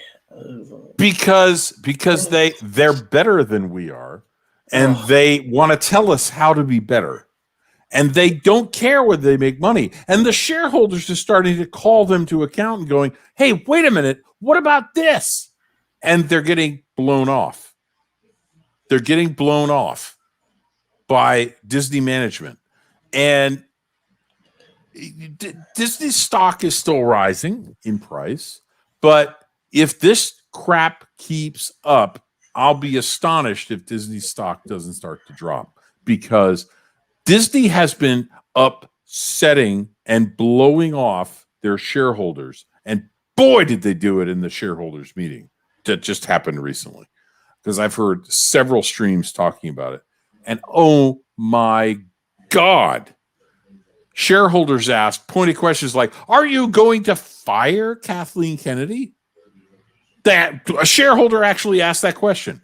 Are you going to fire Kathleen Kennedy? And the answer was 30 seconds of corporate BS. And the other one was, there is obviously a blacklist in Hollywood that favors liberals and condemns conservatives. Is that the case at Disney? And that was corporate BS, the answer to that. Those are two very brave stockholders to even ask that question. And the double, if it weren't for double standards, Disney wouldn't have any standards at all at this point. Disney is in a position where its viewers are leaving in droves. It's so popular, everybody's staying away in droves, which is a Yogi Berraism. It's not. Disney has let's put it this way. As I said on one other stream, if Disney, after Luke Skywalker appeared at the end of Mandalorian season 2, if Disney had decided to set out to destroy all the goodwill that they generated by doing that, Jon Favreau, thank you very much, what would they be doing differently? Because I can't see it. They appear to be intentionally just turning everybody off that went back to Star Wars because Luke Skywalker, the young Jedi Master, showed up to take Grogu under his wing. Disney is cutting its own throat. And I've been on this gig for months. Disney does not have a source of revenue like they used to because the parks are toast. Disneyland in California shut down. Everybody's been laid off. Disney World in Orlando is at reduced capacity. And they have higher operating costs because they have to deal with social distancing. They've had to paint things on the roads everywhere. Disney has not got the cash cow they used to have from the parks. They're got to be hurting. I can't imagine that Disney's new CEO thinks this is going to be easy. But I'm not sure he's intelligent enough and savvy enough to do anything about it. Because he doesn't impress me at all. He seems like a shill. Big time shill. Well, do you think they're out? The CEOs and CFOs are out to bankrupt the corporation? I mean, buying up I don't think they have any clue whether they will or won't. I think they think they're going to fight the good fight and everything will work out fine. And they may bankrupt the company anyway, and then they'll be astonished when they do, if they do. Seriously, I don't think they're even thinking about that. I don't think they can bankrupt the company. They're that clueless. Well, I don't see how they're gonna keep spending money. I just heard that they're just recently decided to open up the parks in California. The Disneyland in California. Disneyland, yeah. Then they gotta hire 30,000 people back.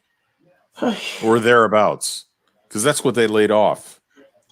But yeah, they've been hemorrhaging money. I don't see. It's not a perfect business model. You say you're a businessman and you're all about business, and that's my point. That's my point, Jedi Bill. They're not about business. They're about politics. They're about a message. They're about I'm going to teach you. I don't think they're about business, because if they were about business, they would have done this differently.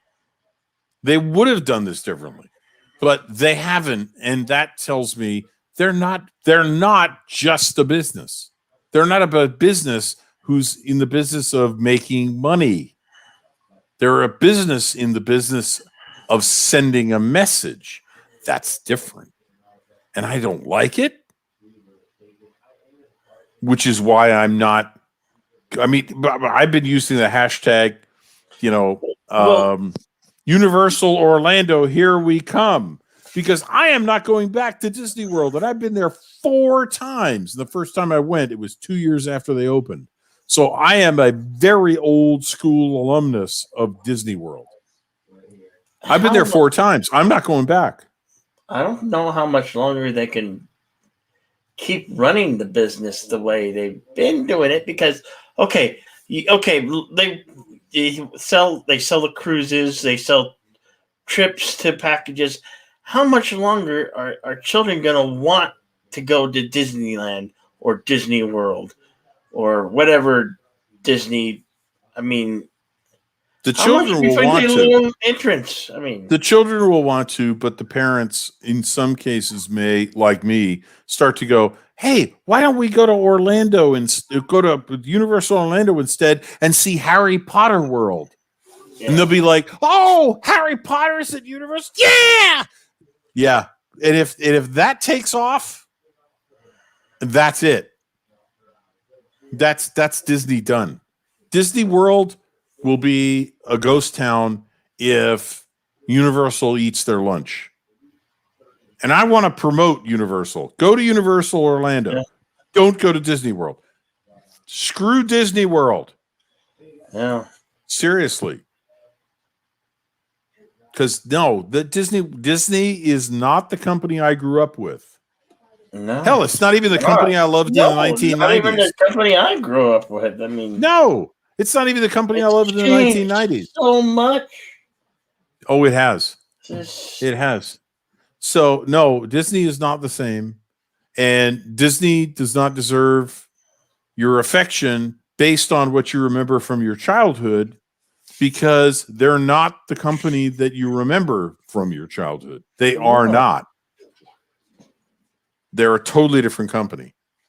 They're one greedy company is what I've seen them become. I mean, price gouging. Oh, greedy. I mean, I've always understood greedy because I've been to Disney World 4 times, and every time I've been like, the 2 times my parents took me and 2 times I paid for myself. And yes, it's expensive to go to Disney World. But by the 90s, there were things that were worth it. Nowadays, I'm not sure there's anything that's worth it. Yeah. Not at all. Not at all. So, screw Disneyland. Universal Studios has always been better. Thank you, the Sentinel. Yeah. And hello, Mountains of Elysium. Great to see you, brother. Hey, Mountains of Elysium. The other Irish guy. The other Irishman. The other Irishman. Yes. I don't understand it. I don't understand why. Why it's people who are placing their message above the business. And I mean, I heard the new CEO of Disney answering questions at the shareholder meeting earlier today, and oh my God, that was the biggest load of. I'm going to go back to Blazing Saddles. Genuine corporate, that was genuine corporate bullshit, and it was, and that was what he was telling the shareholders. And I'm like, if I were a shareholder in Disney, I'd have gotten up, walked out of the room, called my broker, and said, "Sell." Seriously. Right. Oh my God. No, that Disney is turning into a business that doesn't care about making money. They care about sending a message. And I'm like, yeah, but I didn't invest in you to send a message. I invested in you to make me some money. If you don't want to make me some money, I'm out of here. And that would be my attitude if I had shares of Disney, which I don't. Full disclosure, I don't. But no, that shareholder meeting the two quotes, the two clips I heard were absolutely, you have got to be me. You know who's going to pay the people who do it because they want because their children do want to go to the parks. They're going to be the ones that are going to pay for it by gouging the consumer for the you want a sweatshirt, instead of $50 you're going to pay $80 now. Yes. For all this merchandise things and the food. Oh God. Yep. The people, the families who go to the parks are going to be the ones that make. That's where they're going to make their money, and that's greed. I mean, well, that is how they. No, I don't think it's greed. I think that is how they should operate as a business. They have a fiduciary responsibility to their shareholders to run their corporate operations in a way that makes a profit. That's their job. You know, the old meme, you had one job. You had one job. Your job was to make money. Disney, you're not making money. You're sending a message. Yes, parents who have children who are dying to go to Disney World will still go. And they will, mortgage the house or whatever the hell they have to do it. Bottom line, Disney is not the company I remember. 96, I was there. I loved it. 2012, I was there. I did not. That's the difference. I think the point I was trying to make earlier is that if they continue this route, those children who go up, okay, they went on trips, vacations to Disney parks or Disney cruises, and they've gone up, and they keep this business model. You're not going to take your children, are you? I mean, those children grow up and they take. When they're old enough to take their own, are you really good? Are those children actually going to go to the parks and spend the same money that your parents did? That's a good point. That's very possible. It may take them a generation to destroy it when the children that wanted to go now become parents in 20 or 30 years. Right. But yeah, by then, no. The ones who went had an experience that wasn't the best, because I can tell stories about Disney in 2012, Disney World in 2012 that are not pleasant. If those children who are going now, because it's Disney princesses, it's and then they grow up and they go, Disney sucks. And they won't go back, and they won't take their children, and they will go to Universal Orlando because Universal Orlando has Harry Potter and it's better. Yeah. So no, it may take a while. But Disney is cutting its own throat, and there's a lot of ruin in a country, a lot of ruin in a company, and Disney is an enormous company. They spend a lot of money on homing in on the entertainment industry. If they keep on going their route of their own agenda, I mean, come on, that's not a successful business model. No, it's not. But the point is that there's a lot of money that they still have that they have to lose before they get called on it. They're not there yet, but they've been going there for over a year. Yeah. And I've been calling this out for months because Disney is in a bad way, and they don't have the cash cows that used to fund them. And they still don't, and they're never going to, because Disney World and Disneyland, I don't care how much I don't care if they open Disneyland. Those parks are never going to be the cash cows they once were. No. They will be, yes, parents with children who are demanding, I want to go to Disney World. Yes, they will go. But people like me who remember it from being 10 years old when I first went to Disney World, no. Those people will not go back and wander around Epcot and buy Disney products in the stores or souvenirs in the World Pavilions. No, I'm not going back there to do that. I've done it, but I won't do it again. Yeah. So no, screw Disney. Well, I myself haven't been to. Last time I went to Disneyland, I think was the park I went last. That was '91. It's been a long time since '91, and huge increase on emission, and you can no longer just enjoy one day at the parks. You have to make it a 3 or 4 day thing just to make it enjoyable. Right. At least when I went, I could go and ride every ride maybe twice or 3 times. Nowadays, if you ever get those type of crowds, I don't know if they'll ever get. I don't know if they'll ever get the crowds the way once had. Well, that'll be the thing to watch is the entrance, the gate passes, the park passes and all of that they sell. And I don't know if they publish those because I haven't seen that yet. How many people are showing up at a Disney park, Disney World, Disneyland before it closed on a daily basis? I haven't seen anybody, including what is it? The two folks that used to work for Disney. What's their channel's name? Damn it! It's not Bounding into Comics. It's yeah, you have the same problem I do.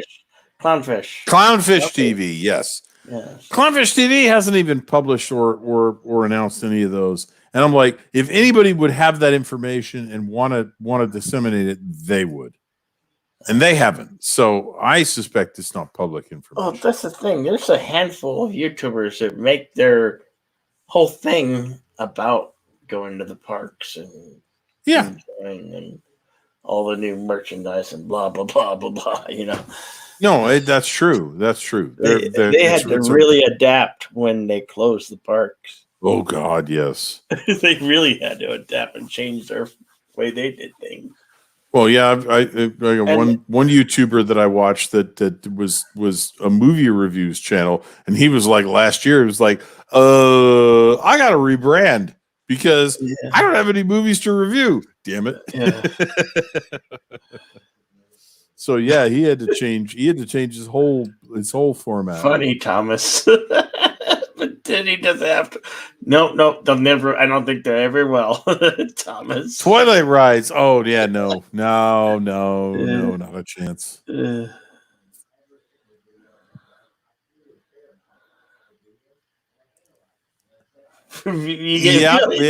Disney. Thomas Potts. Disney will probably see a big increase in attendance, at least at the beginning, from everybody who really missed it. Then it will die down. And when it dies down, Disney will be back where they are now. That everybody who was like, we have to go to Disneyland or Disney World. And then they do. And then Disney's right back where they started, which is now. And yeah, they're in trouble. I'm still of the opinion that the only reason Disney's stockholders think that the company is profitable and viable is because Disney has really creative accountants. No, Carlo. I don't think Disney has even had anything to do with the 20th Century Fox or something. They can go to the Paramount or something.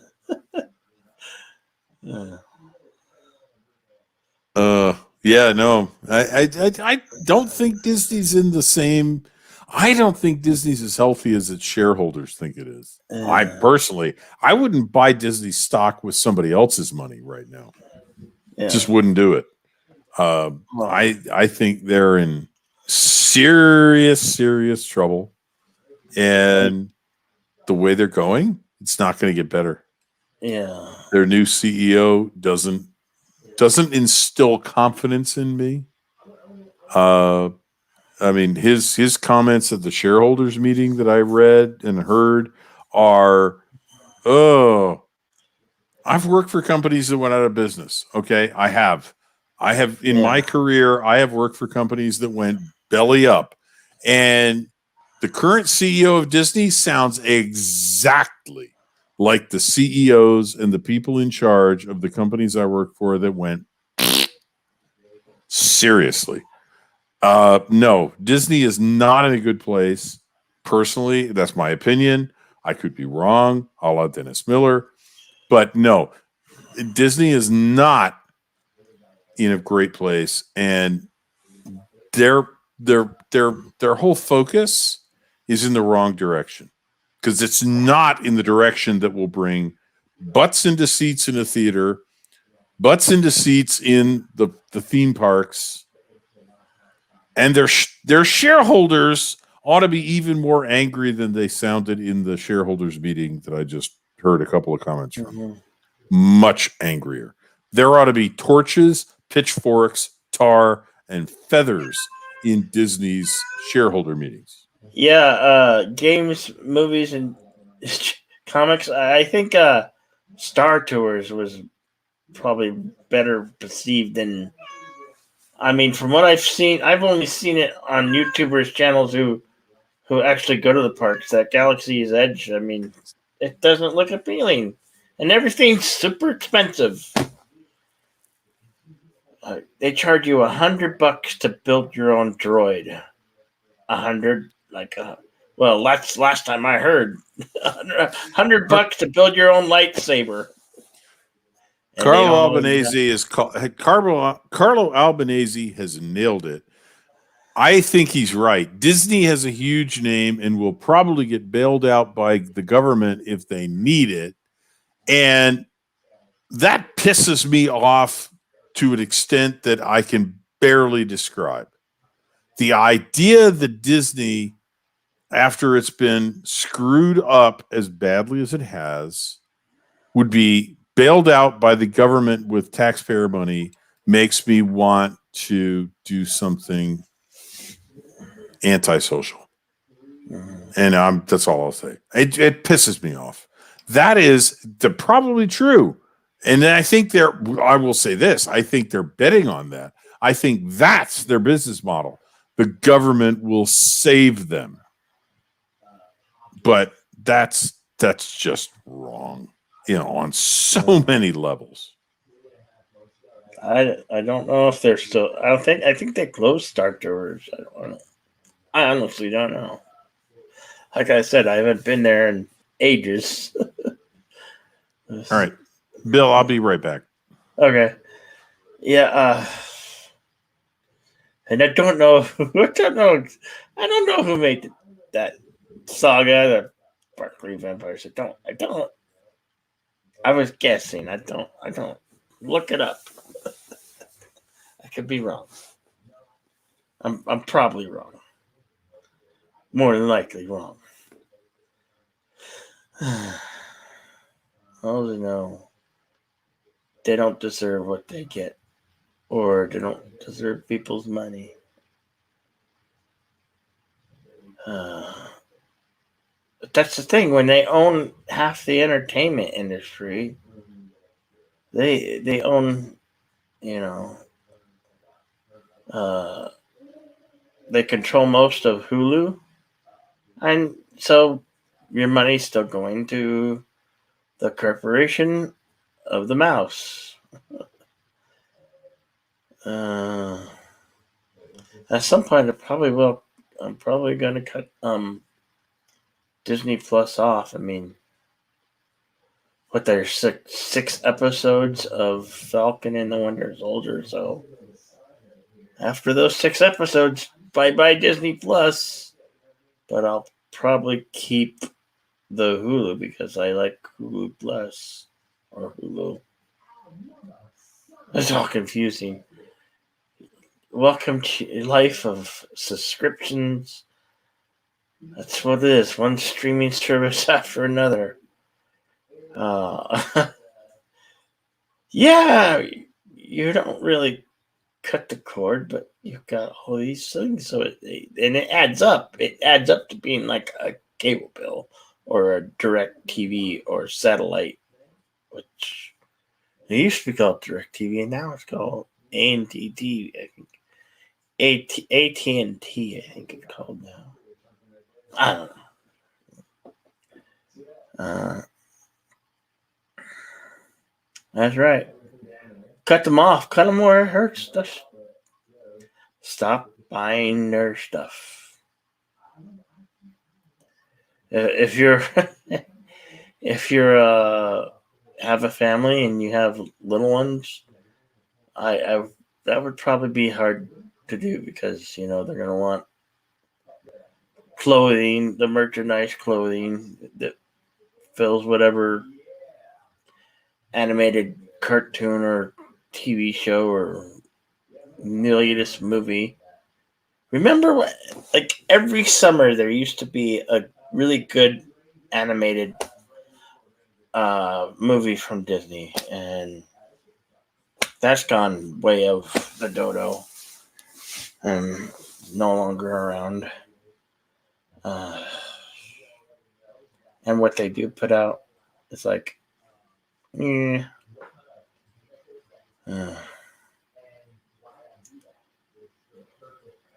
I think they have a new one out now, but I don't know. I don't know if they're charging. Like, I don't know if they remember when they released Mulan? They wanted you to pay like $25 extra to see it on a service you were already paying for. They're on the bottom lines. It's the best way to do it is just to close your wallets. Close your wallets to the evil house of mouse, if you can. I mean, actually, it's pretty easy. You just say no.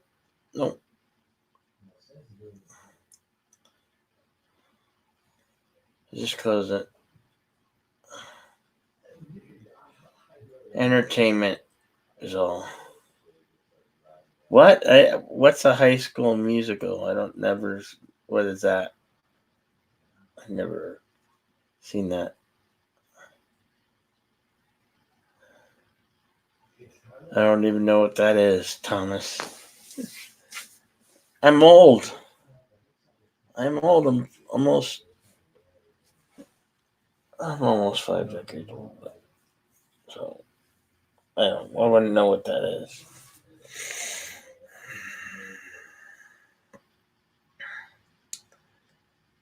You don't think it changed extra for Mulan?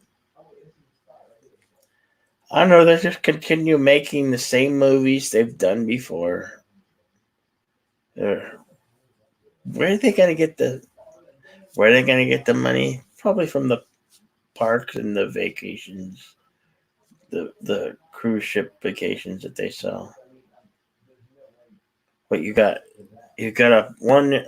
You got one in Florida. You got one in California. You got one in Paris.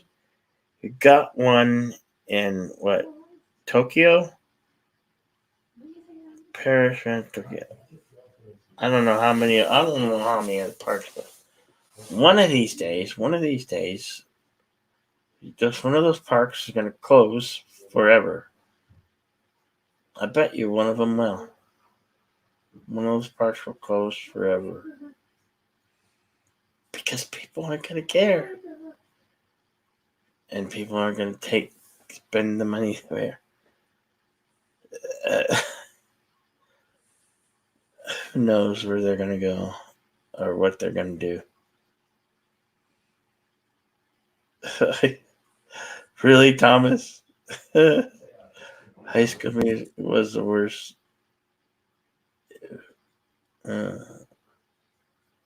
Okay. probably was, but they're all. I don't know. I wouldn't know.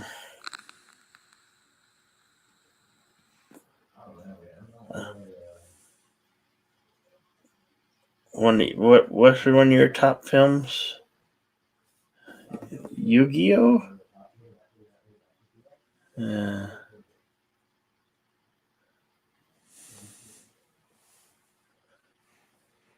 before the virus, Disney Paris was the most visited in France. I did not know that.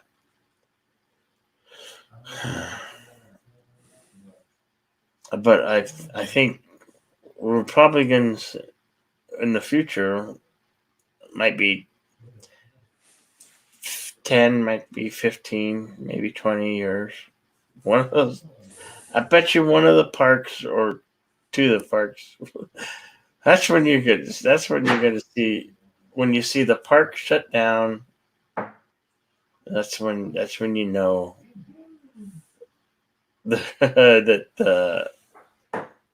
the dominoes have been knocked down and everything's crumbling. Yeah. When you see the park shut down, you'll know that the shit has hit the fan. Because Disney's parks are their money spinner. Yeah. And I said months ago that Disney would sell the parks, and people said, no, Disney will never sell their parks. And I'm like, they're the only division of Disney that would have any value for anybody else. That's the only thing they could sell. Yeah. Is they could sell them to a amusement park operator. There's plenty of them. I mean, Six Flags would buy Disney's parks in a heartbeat. Good night, Loki. Take care, Loki. Nice that you were lurking. Nice to know that you were lurking, buddy. Yeah.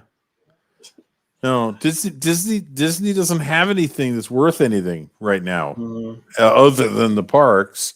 And the only thing they can do is get them back up and running, because if they sell the parks, they're going to be AT&T. They'll just be a holding company. They won't be Disney anymore. Seriously.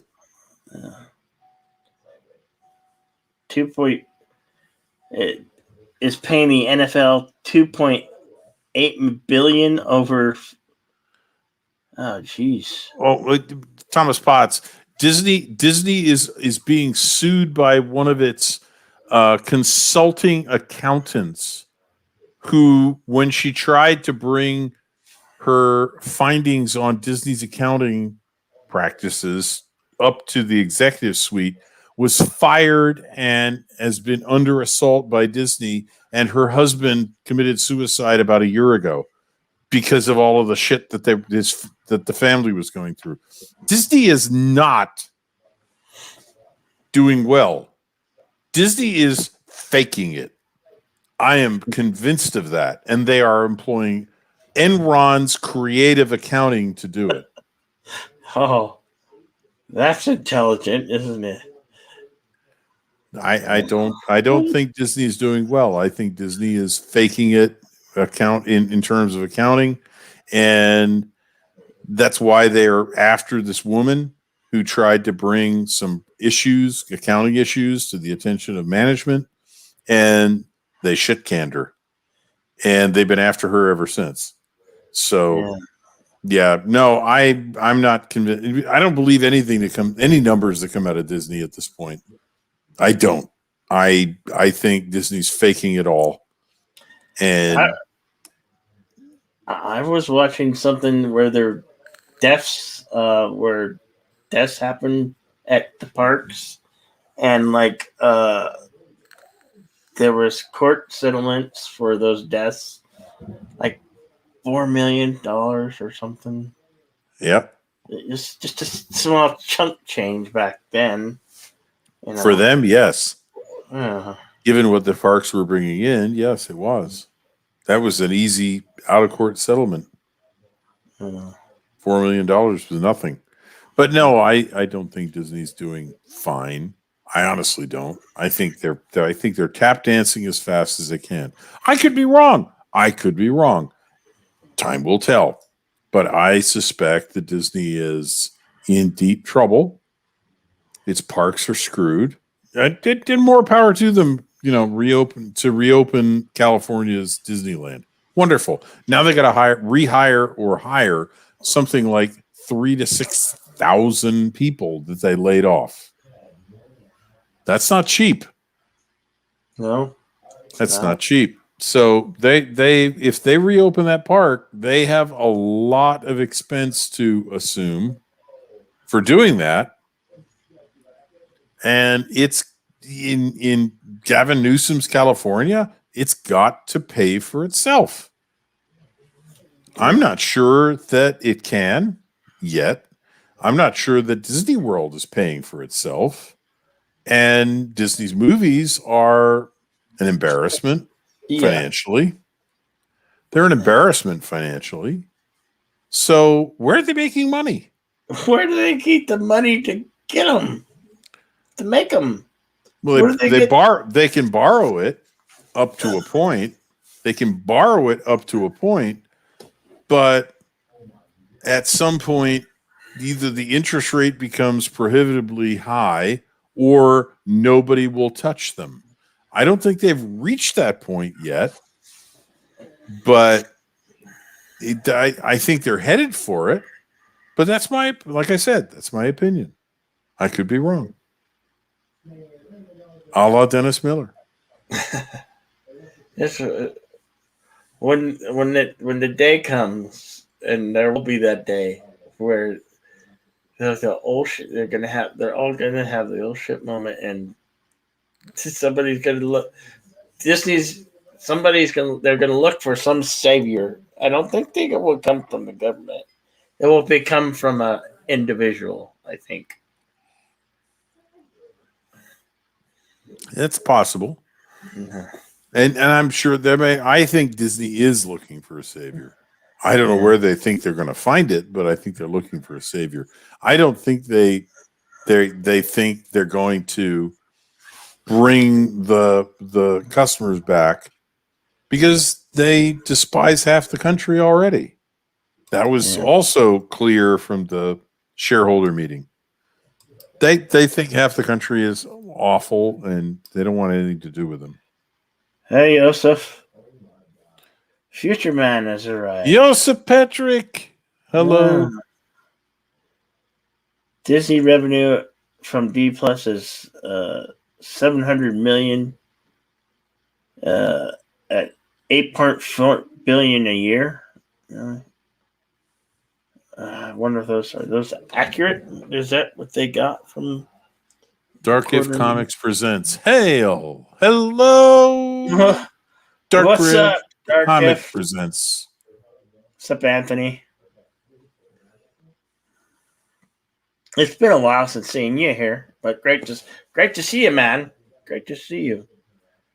I'm gonna, Joseph, if you have available time, you're welcome to join us. So are you, Anthony, at Dark Gift. Pop in and say hi. Great to see you. Yeah, I'm on the air. It's my time to shine. Are these hours? I'm the early morning show. I'm the morning show before the morning shows. I was on a morning show in college just like this one, and it was a comedy show called Morning Sickness. Hello. Yes. I mostly supplied the comedy records. It was a comedy show.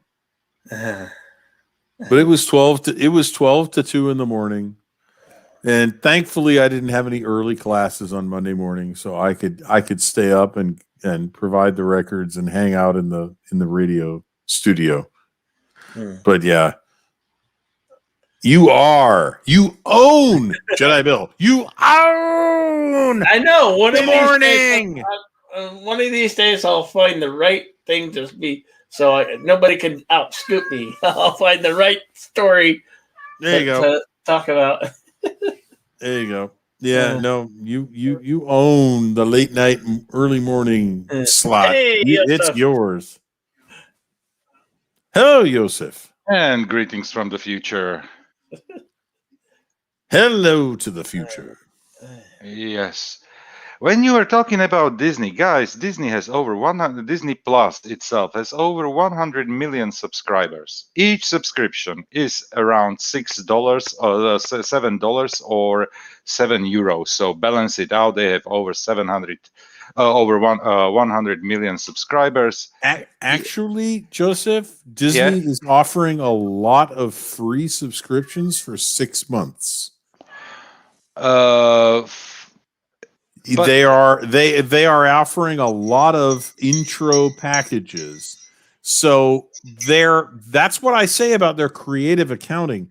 They count every subscription, even if it's not a paid subscription, even if it's a free promotional description. I don't know where, because I tried to subscribe. Okay, it didn't work for me to the subscription here because we don't have the subscription available here in Slovakia, and I tried through a VPN and it didn't work for me. I wanted to subscribe in Austria, where it is almost €8, which is definitely more than not even $7. And I wanted to subscribe and it didn't work for me, but there was nothing like a free offering. No. What I'm saying is, if you sign up for, in this country, in the United States, if you sign up for certain services like cable services, you get Disney Plus as a package deal. Okay, and do you think it's for free? It's for free on that package deal until they change the terms. But Disney gets a subscriber that doesn't pay them anything for, I don't know, 6 months, maybe 12, depending upon the deal. And then they have to try and get them to pay to subscribe. And that's a different story. So all I'm saying, I'm not saying that's not true. You're right that they have that many subscribers, but I question how many of those have actually paid for it. Okay, let's out of the 100 million. Okay, out of the 100 million, let's do the math again. Let's take down 200 million for some reason. So they 20 million. So they have 80 million subscribers times, let's round it up to 7, means 560 million a month times 12.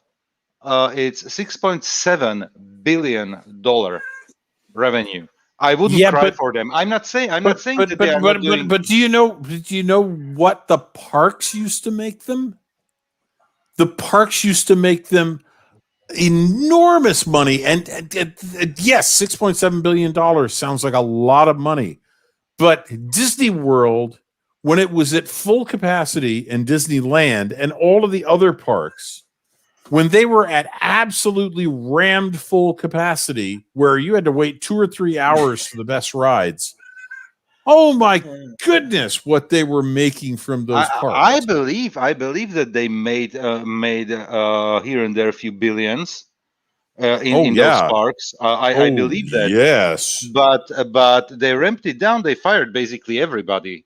Oh, I know, but the point is, those were their money spinners, and streaming networks are not as good as releasing a movie. Now, let's remember, if you released a really, really good movie, you got $1 billion from one movie in box office. They released how many? 22 movies? Yeah, but something like 22 movies. Each of the movie made around 800 million. No. They brought in 800 million. But when you try and figure out how much they made, good luck. You need to be a forensic accountant to figure out how much they actually made, because there are a lot of people who have a percentage of the gross, and the box office is the gross. And there are people who get a percentage of that. And by the time they're done taking their percentages out, I have never seen the number that is left over for the studio. 50% at minimum. All right. Well, even if it's 50%, the point is, some of these movies, if they only took in 50% of the box office, they lost money. Yeah, and then they had what? I mean profit. I'm not talking about revenue. No, I know. But I'm distinguishing between revenue and profit, because first, they have revenue that is box office sales, which is very commonly published. You can find that. And you said that they are taking loans right now from banks. Okay. I'm going to say my recollection is that I've heard that Disney has taken a loan. I could be wrong again. I think so. But bottom line is, this past year, Disney has lost one of its parks, Disneyland, completely closed. Mm-hmm. And it hurt them enough that they laid off everybody in the park, pretty much. Over 6,000 people. I don't know, 6,000 people was Orlando. It was like 24,000 people in California. It was like 30,000 people out of their total employee population. 30,000 people is an enormous amount of money. I mean, an enormous amount of people, both. That's bigger than the town I grew up in by half. I grew up in a town that had 20,000 people in it. 30,000 people laid off is huge. Disney has hemorrhaged people because they can't afford to hemorrhage money. If they could afford to hemorrhage money, they'd keep them employed. Right. But the question is, why would they employ people for doing nothing? No, I understand they wouldn't, but they tried to get Gavin Newsom. Jeffrey Iger tried to get Gavin Newsom to allow them to reopen Disneyland, and Newsom said no. And as I understand it, that's when Disney went, all right, you people are all gone. You're forgetting, Loki points out, we're forgetting the investors. Joker made over $1 billion for Warner Brothers, yes, and closed nothing for the movie. Cost of $55 million to make, which Warner Brothers closed nothing because the investors were paid first. And the amount the movie is. I would say the amount the movie costs to make doesn't include the marketing, and the marketing is an enormous amount of money. It's about the same budget as the movie, yeah, plus minus. Yes. So if you double the movie budget for the marketing to release it, and then you say, yes, I agree with you, the investors have to get their share first. Yeah, there's a very good chance that the Joker, as incredible the box office was for that movie, didn't make the company any money. Guys, what I'm trying to say here, it's not that I don't believe that Disney is suffering. I'm not like losses. I'm not disputing that at all. What I'm saying is that I wouldn't cry for them. I wouldn't. I wouldn't shed a tear for them because they are definitely not going. They are definitely not going under, and they must they probably know what they are doing when they are producing shows like WandaVision or the whole lineup of TV show of streaming shows that they introduced. You know, for the coming years, because. If they didn't have the money, they wouldn't put something like just average it out, something like 15 million per episode. You know. Yeah, but the Mandalorian, they've been virtue signaling at the expense of their revenue. They've been virtue signaling at the expense of revenue, and the Mandalorian earned them. Let's say back in December of last year, earned them a huge amount of goodwill from fandom. Everybody was, I mean, people were, oh my God, Disney Star Wars is back. That's wonderful. We are back on board. I wasn't. I was like, I'm back on board only if Disney does the following: get rid of the sequel trilogy and continue this as a good Star Wars series, and maybe punch it up a little bit and make the writing a little bit better. Okay. What have they done? What have they done since? What has Disney done since? Pissed all over all of the fans of Star Wars, of Disney, of The Mandalorian, and fired Gina Carano. If Disney wanted to destroy the legacy of the second season of The Mandalorian intentionally, I don't know what they'd be doing differently. They appear to be trying to erase that legacy. And let me play the devil's advocate here. Okay, go ahead. This is the bubble, how we are perceiving the situation. There is a ton of other people who are following the show, and they agreed with Gina Carano being fired. Yes, but do they watch the show? I'm not sure they do. This is completely another question. But are they subscribers to Disney Plus? It means, does the money flow to Disney, or in that with the sentiment to Lucasfilms? You know, that's a good point. That's the one thing. I completely agree with you that the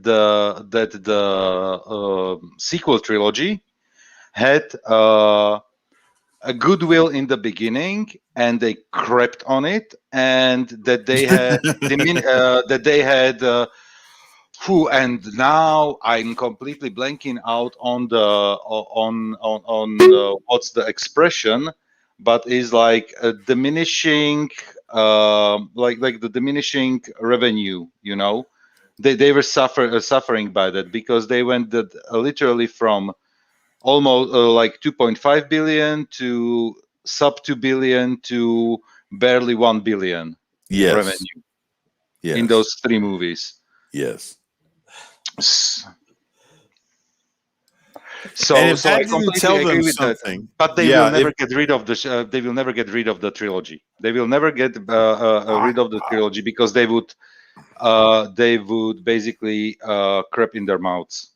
I agree with you, and that's why I am taking the position that Disney is done, because I don't believe they have a sufficient audience for what they want to do now, having created the sequel trilogy and essentially destroyed The Mandalorian.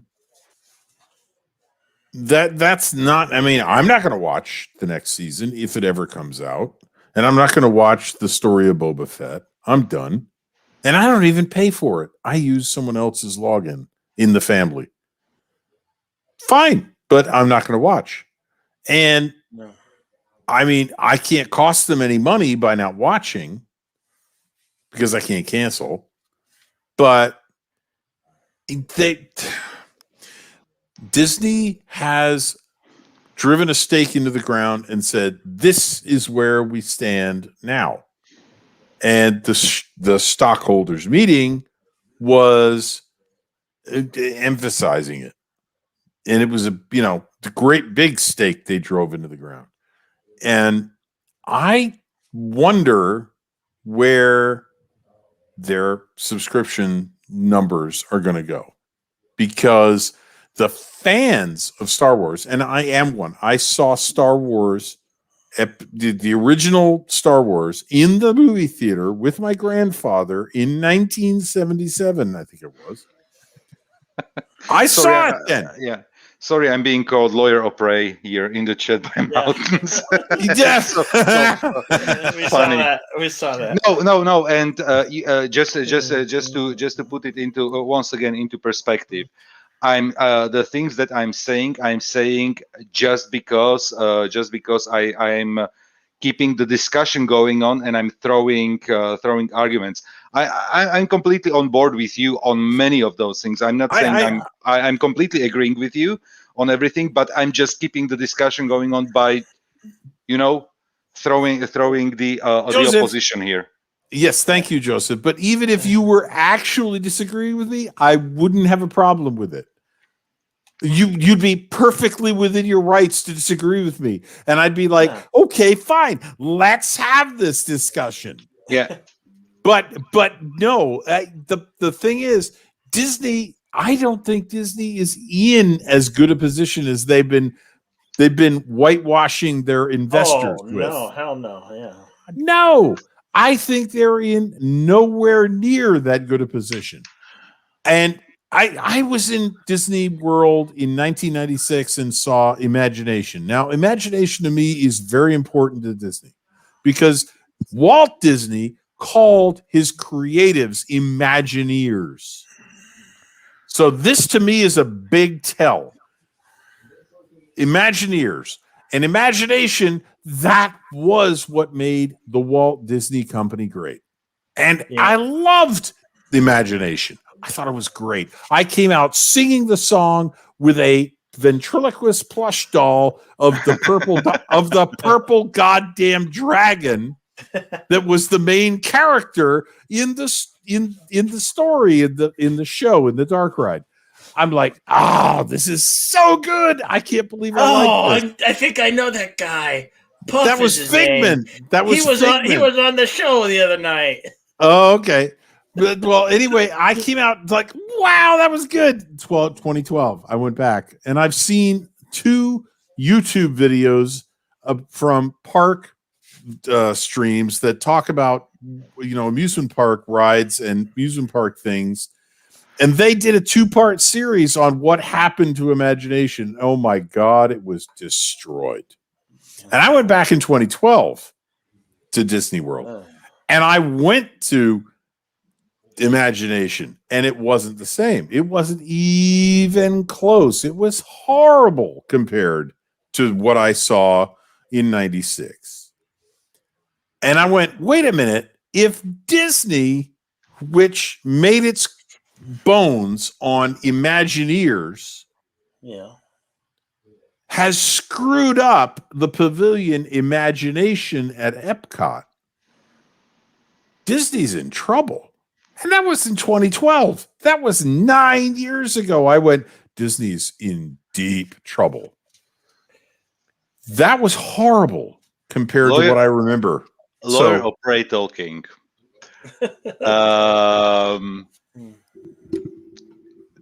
Did you ever put a thought in the idea that you're not the target audience anymore? That I'm not? Yes.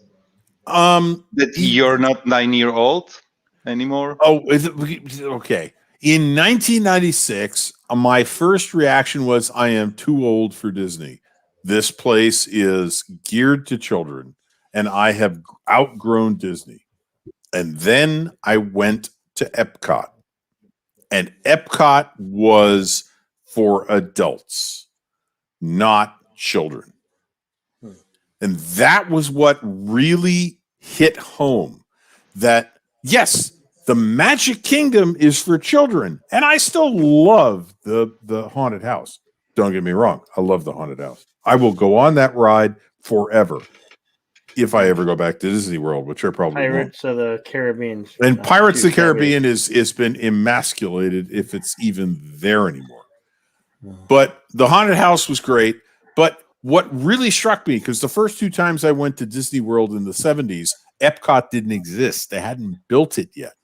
In 96, I went to Epcot, and it was showing its age in places, but it was still incredible. And it was not just for children. That was what Epcot was. Epcot was experimental. God, what did that acronym stand for? Community of the Future. I don't remember what P stood for. But Epcot was not just for children. In fact, Epcot was rather adult when I went there the first time. In 2012, it was for children. It was like Bill Nye the Science Guy or Sesame Street. And it was nothing like what I saw in the 1990s. Disney was, in the 1990s, for everybody, adults and children. My favorite cartoons are the Warner Brothers cartoons. They were written to make the animators laugh. If the animators and artists laughed, they would send it to a movie theater and everybody would laugh because they were shown instead of coming attractions. So Warner Brothers cartoons, a Bugs Bunny cartoon or a Daffy Duck cartoon or a whatever, would be shown in lieu of coming attractions. You'd get 2 cartoons and maybe a newsreel, and then you'd see a movie. Mm-hmm. They were made for everybody, not just children. Disney in the 1990s, and God bless the Michael Eisner's predecessor. What was his name? No, Eisner. Yes, Eisner was in the 90s. Bob Iger's predecessor. Thank you. Eisner was a guy who understood Walt's vision to an extent. He made some very bad decisions, and his last 5 years at the company were horrible. And he oversaw the start of the decline of Disney. And then Bob Iger took over and said, hold my beer, and drove it straight into the ground. 1996 was a very good year for Walt Disney World and very good year for Disney. The 1990s were still good movies, entertaining movies, and Disney World, I don't know Disneyland, I've never been there, but Disney World was awesome in 1996. And it wasn't just for children, because I went to the Adventurers Club in one of Eisner's inventions, Fantasy Island or something, whatever they called it, and it was based on the Pinocchio movie, where that's where he went and he turned into a donkey. Well, adults were welcome there and children weren't. And the Adventurers Club was an English men's club of supposedly people who traveled all around the world and brought back with their the things they'd bought and their souvenirs, and they'd donate them to the club, and they were all over the walls. And it was an absolute blast because there were cast members who would do ad lib humor with people in the audience. They'd come up to you and ask you a question. If you gave them a good answer, they would riff off of that. And everybody would start watching the two of you do that.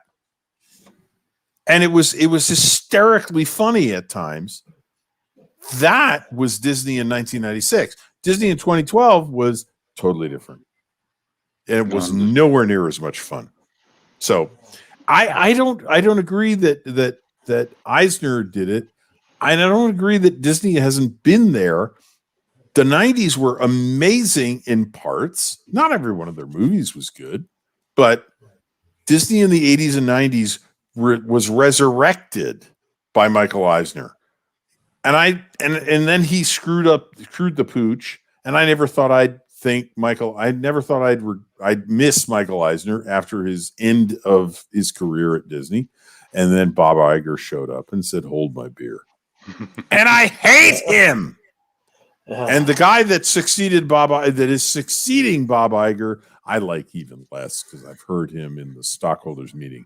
And is he a font of absolute corporate bullshit? Paycheck or check or something?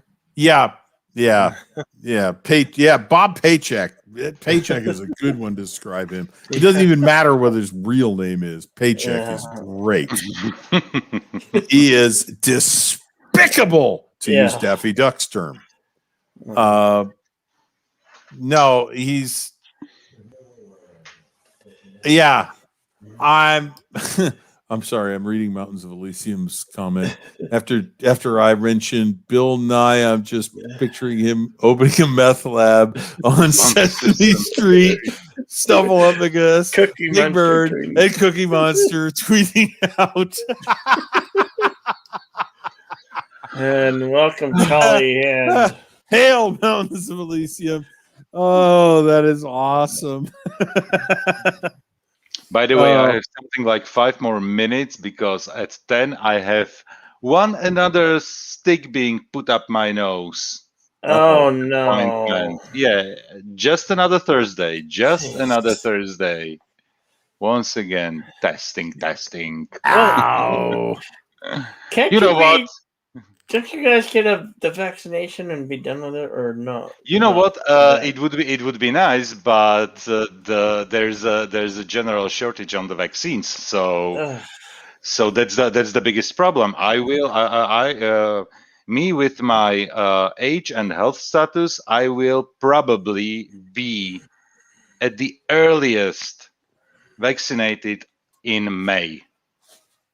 Earliest May, if even, and just because I'm turning in a few days 45, I'm just slipping to a category to a higher category. Oh, really? You got a birthday coming up in a few days, eh? Yes. Well, you're a youngster, Joseph. So I'm turning 45, so I wouldn't call it youngster, but you're younger than I am. You know what? Mentally, I'm still 12, so I shouldn't be vaccinated at all. I'm 39. Hey, whatever. Whatever floats your boat. I am 18 forever. So now I always claim, and I will probably stick to it, that the best age was 30. Because you are still young enough, and with 30, people start taking you seriously. It's not like probably. It's not like you are a boy. You become a man actually, and I still claim 30 is the best age. Yeah, I wouldn't argue with that. I enjoyed being 30. Yeah, me as well. Do either of you watch Handmaid's Tale on Hulu? Handmaid's Tale? No. Yeah, Handmaid's Tale. I'm not watching it. People are saying it's good, but it looks interesting. No spaceships. I've got a stream for you, Joseph. You know what? There's a general problem, and Bill, you are part of the problem. Just to understand why I'm not watching enough streaming shows or the type of stuff. It's basically you, Captain Trek, Bird of Prey. Yesterday I was on a Rosetta stream as well. Trust me, you are part of the problem. Because I'm part of the problem. Yeah, you are part of the problem. Bill. Yeah, you're too good. I'm spending too much time on YouTube to watch other stuff. Basically, that's the problem. Yeah, we're spending too much time on your channel, Bill. Damn it! No, not my channel. Not only his channel. I didn't say he is the problem. He is part of the problem. He's part of the problem. Yeah, Bill, you are the late night YouTube god.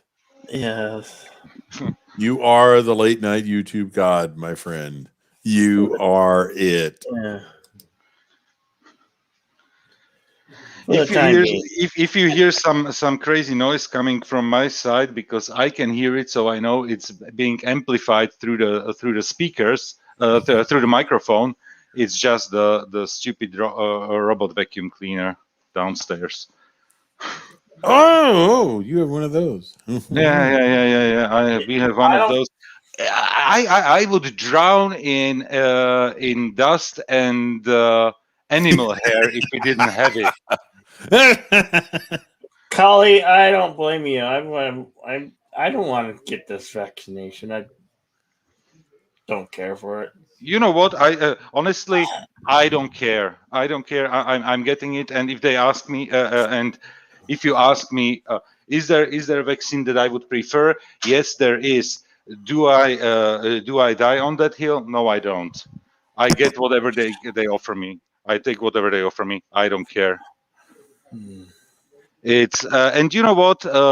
Yesterday on Rosetta stream, it was a very interesting discussion. They had basically they were pretty much the same, that they are not sure. Some people completely don't want to get it. Some people are not sure if they should get it. And Rosetta, since she comes from a lineage of Native Americans, she was talking about how they were treated and how there were medicaments tested on the population of Native Americans, which I heard as well before. So those are like the facts. Immediately my thought was, I wasn't at the time on her stream. I was like, okay, you know what? As a straight white dude in his 40s, I will take the collective blame, and I will do the guinea pig for you. I have no problems. And literally I'm doing it just because I saw how it works with my mother, because she got vaccinated 2 weeks later. She contracted the virus because she didn't have the second vaccine, but she had zero side effects. Zero side effects from the vaccination and from the virus. So she literally did have for 1 day a sore arm where the needle got in, and that was it. Otherwise no side effects. And when she contracted the virus, she literally found out just because of the testing we are doing, because otherwise she wouldn't even know that she has it. So I'm like, based on this, I'm convinced that I want to get it, because honestly, it's not like the government is mandating you to get it. But the problem is what will happen, at least here in the European Union. What they will do, they will tell you that we don't mandate you to get the vaccine. But what can happen? Other countries can have restrictions and travel bans for people who are not vaccinated, or they will require a PCR test. And honestly, a PCR test, if I want to do it just because I want to do it, I have to pay for the test. And the tests, they cost you around €70. And if I so it's literally expensive as F, you know. So and honestly, once again, I'm healthy. I literally have no health issues. So I don't expect any type of repercussions that I should face at a later stage. You never know, of course. Will I die of something else? You know, some people are afraid that they won't have children. A friend of mine got the vaccination. She came home and all her 3 kids were there. So, good night, Thomas Potts. Good night. Take care, Thomas Potts. It was a joke that didn't work, but it's okay. I've had a few of those. But but definitely I understand if somebody is hesitant. If somebody is hesitant, not getting it, you know. So I do too. It's like free will. If you want it, get it. If you don't want it, don't get it. Done deal. Yeah. Simple as that. Yep. The frontline workers over in South Africa are on a waiting list. Oh, we have waiting lists here. You wouldn't believe it. Jeez. And greetings, 47 Yorktown. Great to see you here. Oh, Canada. Yeah. We have waiting lists here, like literally they are opening this week. Every single day they are opening a slot for 30,000 people, every day 30K, and they are opening it in the evening. It is literally Hunger Games. Really? Will I get a slot or will I not get a slot? So the interest here is relatively big. But on the other hand, Slovakia is currently in the top leading positions in hospitalization per million and deaths per million. So people are actually afraid. Yeah. Mm-hmm. And I can tell you 2 weeks ago, I was scared for my mother's life. I was scared. Really? Yeah. Of course, Mm-hmm. if a 70-year-old woman tells you that she contracted the virus, and you see that people much younger than her end up in hospitals on breathing machines, I wasn't thrilled about the information, but I was a little calm. And the problem is she gave it to my sister. Oops. Yeah, because they met and because they met, they were together. And she gave it to my sister. Okay, now my sister is fine. She had like for 3 days she had a light cough. So once again, but neither my sister nor I we are in a category of like the endangered by diagnosis or preconditions or whatever. Yes, So you're not in a high risk group. definitely, I am not, and my sister is definitely not. So it was more. So it was more than clear that okay, she's going to make it, and yeah. So But your mother is to a certain extent. She is because of her preconditions. She has autoimmune disease. Okay, but that's that in her age. That plus yes, her age, that's exactly. different. Yeah, but she got the vaccination 2 weeks prior, so a certain amount of antibodies were already created. That's why she didn't end up with actually any symptoms. So she was asymptomatic. Completely asymptomatic. My sister had a slight cough. My mother didn't have even a slight cough. Wow. And now she is actually, and the critical is basically the first 7 days, and she even didn't know. If she didn't get tested, she wouldn't know. Right. So that's the whole thing. That's what drives me. That's what drives me crazy about this whole disease, the pandemic, and the reaction to it is that the 40% of the people who contract the disease are asymptomatic. Something like that. That's the dangerous part about it. But no, that's the it isn't that big a deal for the people who are asymptomatic. The thing is, there are people. My parents are in their 80s. They are in a locked down assisted living facility, and they have been for over a year. Over a year, yeah. Yes, but that is what it took because they are at risk. They are at risk. I am not. I don't have the pre-existing conditions, any pre-existing conditions. My wife does. She's asthmatic. Yeah. If she gets this, she's in first in line for pneumonia. Yeah, but there is the danger because my mother didn't know where she contracted it, and then she gave it to my sister. And how we know that it was my mother to my sister and not the other way is basically my mother got tested positive 2 weeks ago on a Sunday. Right. Literally on the 29th of February, she got tested positive, and my sister was on the same day tested negative. 3 days later, my sister got another quick test, and she was positive. So it all definitely came from my mother, and this is the danger, that you will not contract it, or you will, if you contract it, you will be most probably asymptomatic. But just give a kiss to your wife, and and she can end up in a hospital. That's the biggest problem there. But the point is that it is not.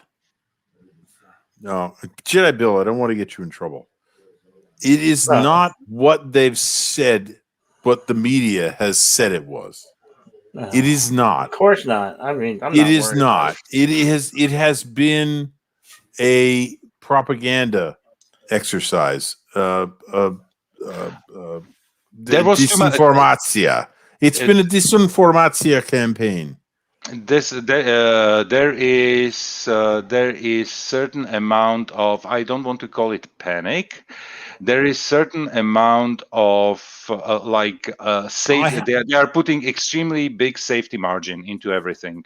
I have a very good friend who was guys, I need to go. Sorry, I will listen. To the stream. I will listen to the stream, but I need to drop off because I have my appointment in like 4 minutes, and I need to jump into my car and go. Oh, okay. Yeah, go. Yeah. Okay. Get going, okay. Joseph. Take care, guys. I will make it. It's not a problem. It's literally around the corner, but I need to go now. We can continue the discussion later, but I will listen to the stream. Okay. Okay. Welcome, take care, Joseph. Lucifer Chavez. Great to see you again. Or I guess it's been a while. Hail, Lucifer Chavez. Hello.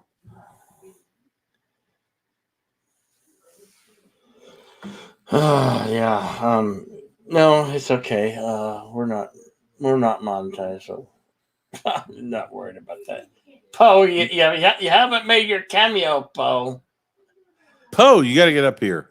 Yeah, you remember you got to get up here. Come on, Poe. Get up here. Come on, Poe. We need you up here. Come on. Man. You got to get up here. Yeah, we've been waiting for that drive-by all night. Oh no, he might be meeting a tasty sandwich or something.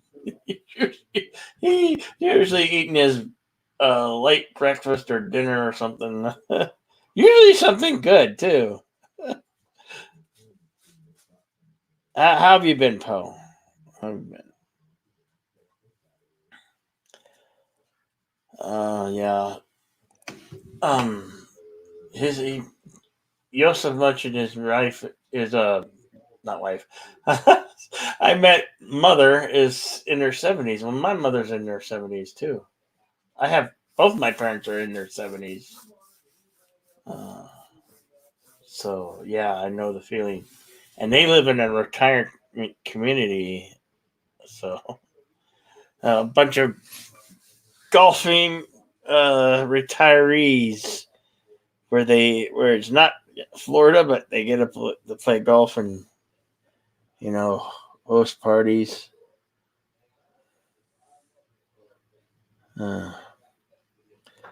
Hey, did they even have did they have an Academy Awards this year? Isn't that normally in February or it usually happens towards the end of February, beginning of March? Have they had that? I don't even know. I don't even know these things anymore. Do you know? I don't even care about this. I know. Anymore. I don't care. They can have them all they want. Never mind. Yeah. I mean, there wasn't much to go on. Oh, do we give Tenant an award? Oh, yeah, no. Yeah. Nobody could understand the movie with one watch. They had to watch it twice. I don't know. That's a good revenue model. You can't watch it once and understand it. No. I couldn't care. I could not. Well, the only less. reason I brought it up is because normally my parents do. They the years prior they've hosted a watch party. Yeah, Academy Awards type of party thing for it. Yeah. They all act like they're from Hollywood, and I don't think they did that this year. I think maybe a year ago, or I don't know. I doubt they even did it last year, because that was at the height of the or the beginning of the vid. The vid, yeah. The vid, yeah. The coof, yeah. No, well, last year, the beginning of the vid was this month, because we have just arrived at the anniversary of 15 days to squash the curve. Yeah, right. It's only been a year. Do you have any credibility left? No. Yeah.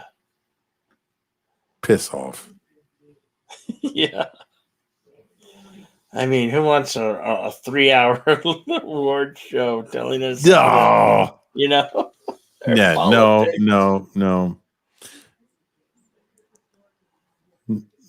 I totally forgot. Hollywood sunk. I mean, there is no quality entertainment really from that land, and you have Californians leaving the state in droves. Yes. Yes, you do. Don't bring your politics. Don't bring your politics to my state. It's like, oh shit, what state am I in? Arizona. Too damn late. It already happened. You're already invaded. Too damn late. It's been happening since before the 90s started, okay? Yep. It started in the late 80s, I think, when we were being invaded by Californians. Yep. Yeah, Texas is getting there, but I'm a refugee from Massachusetts, so I don't vote Massachusetts style.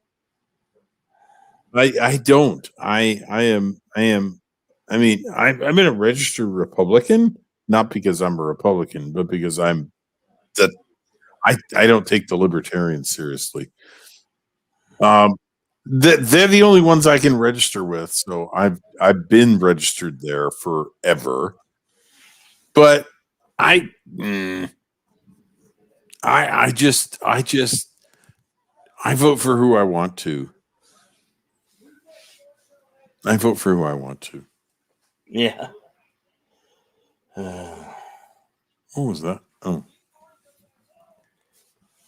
That was just a pop-up on my screen. Oh. That's different. Little pop-ups. Yeah. That's not this stream. Never mind.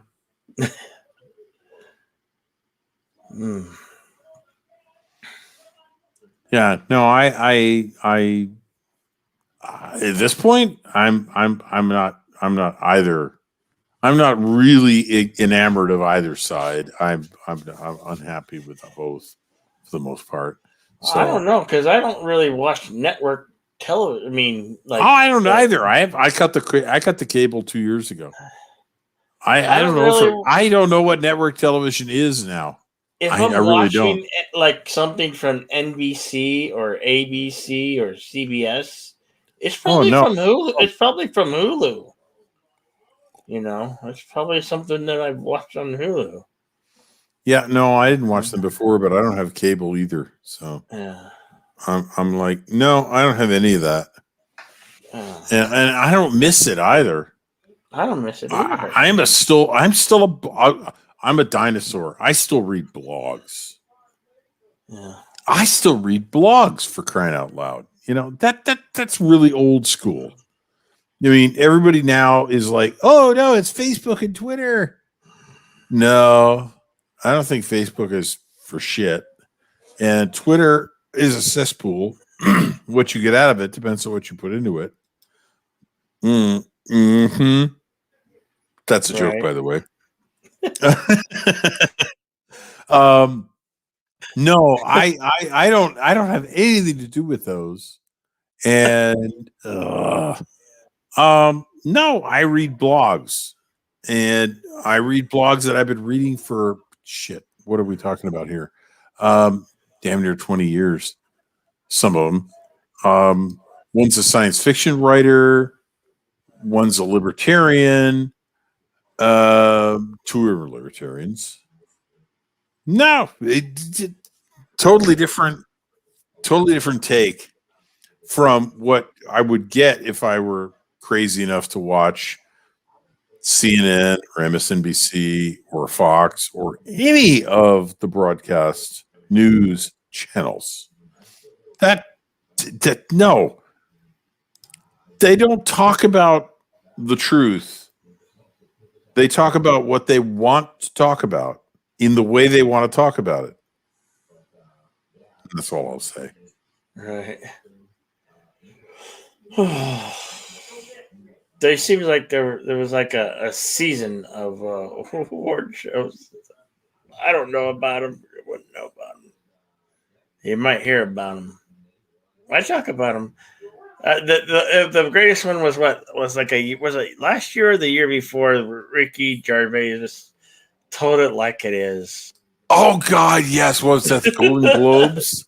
Yeah. Oh my God, his intro! I watched that so many times on YouTube. That was classic. Oh, that was amazing! That makes the look on the faces. God for celebrities like that, you know. Oh, you know what? That was when I decided I liked Ricky Gervais because I hated it before that because I thought he was an asshole. But I was like, yeah, but now he's the right kind of asshole. Right. He's an asshole to everybody. Awesome, dude. I'm with you. I'm going to watch you. And yes, he was amazing on that monologue. Yeah. You know, I expect this will be the last time I get invited, but here we go. Yeah. Oh, that was incredible. Happening to Tinseltown since then. Oh, it's gotten worse. I mean, who really respects what comes out of there? I mean, really. Oh, no. What comes out of there is see that's that sewer I was talking about. What you get out of it, what depends on what you put into it. Yeah, no. I'm with Ricky Gervais on them. Don't blame me. Yeah. No, he was brilliant in that monologue. And they couldn't help themselves. They had to report it. I loved that. They could not help themselves.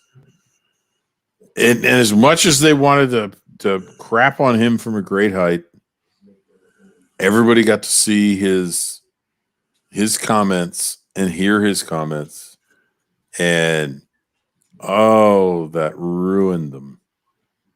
Because he just went up on stage and told them the truth and they didn't want to hear it.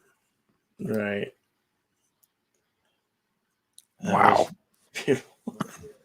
Don't tell him your politics. Don't do it. I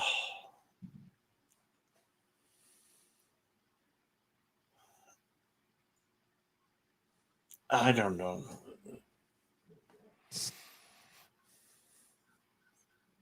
Well, Bill, I gotta go soon. Okay. I gotta go soon. I've got to get up for work tomorrow, and it's going on 3:00 here. Right. Actually, it's after 3:00 here. Yeah. But it's been a pleasure, and as always, I always enjoy talking with you. It is so much fun. Thank you. Just another red shirt. Yes, we've had a great time this morning, haven't we? Talking Disney. Yeah. Oh yeah. Well, that's a topic we could go on and on. And I know. But yeah, because Disney has been disappointing me since I don't know forever, for a long time. But yes, I really appreciate you inviting me on. I have loved coming on your show. Everybody in the chat, hail to the chat. Hey, yes, hail. Hello, and love to see you. You are amazing in the chat. You're absolutely incredible. Yes. And I'll just say, I will talk with all of you later. Bye-bye. Thanks for dropping in. Hey, folks, are you gonna do your cameo, Poe? I just curious if you want to do your cameo. Look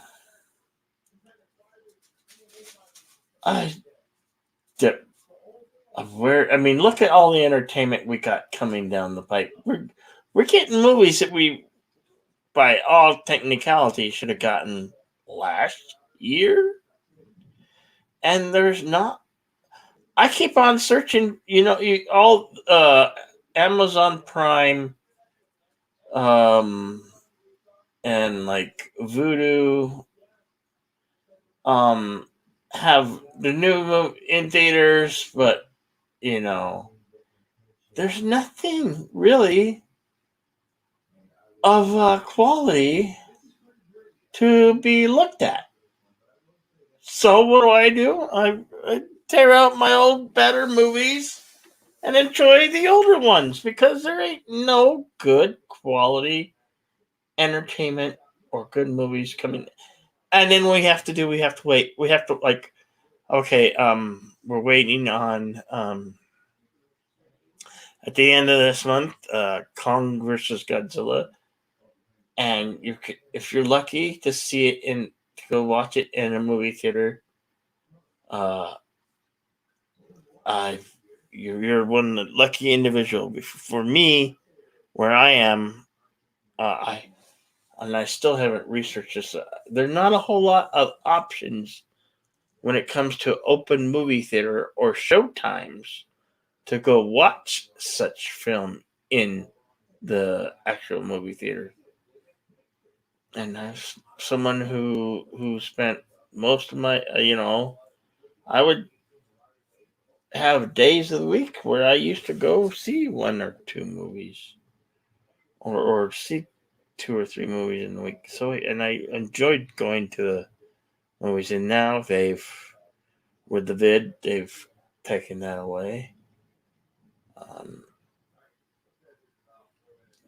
lot of big chains disappeared, and there ain't a lot of there in my area. There's no mom and pop movie chains, so movie theaters.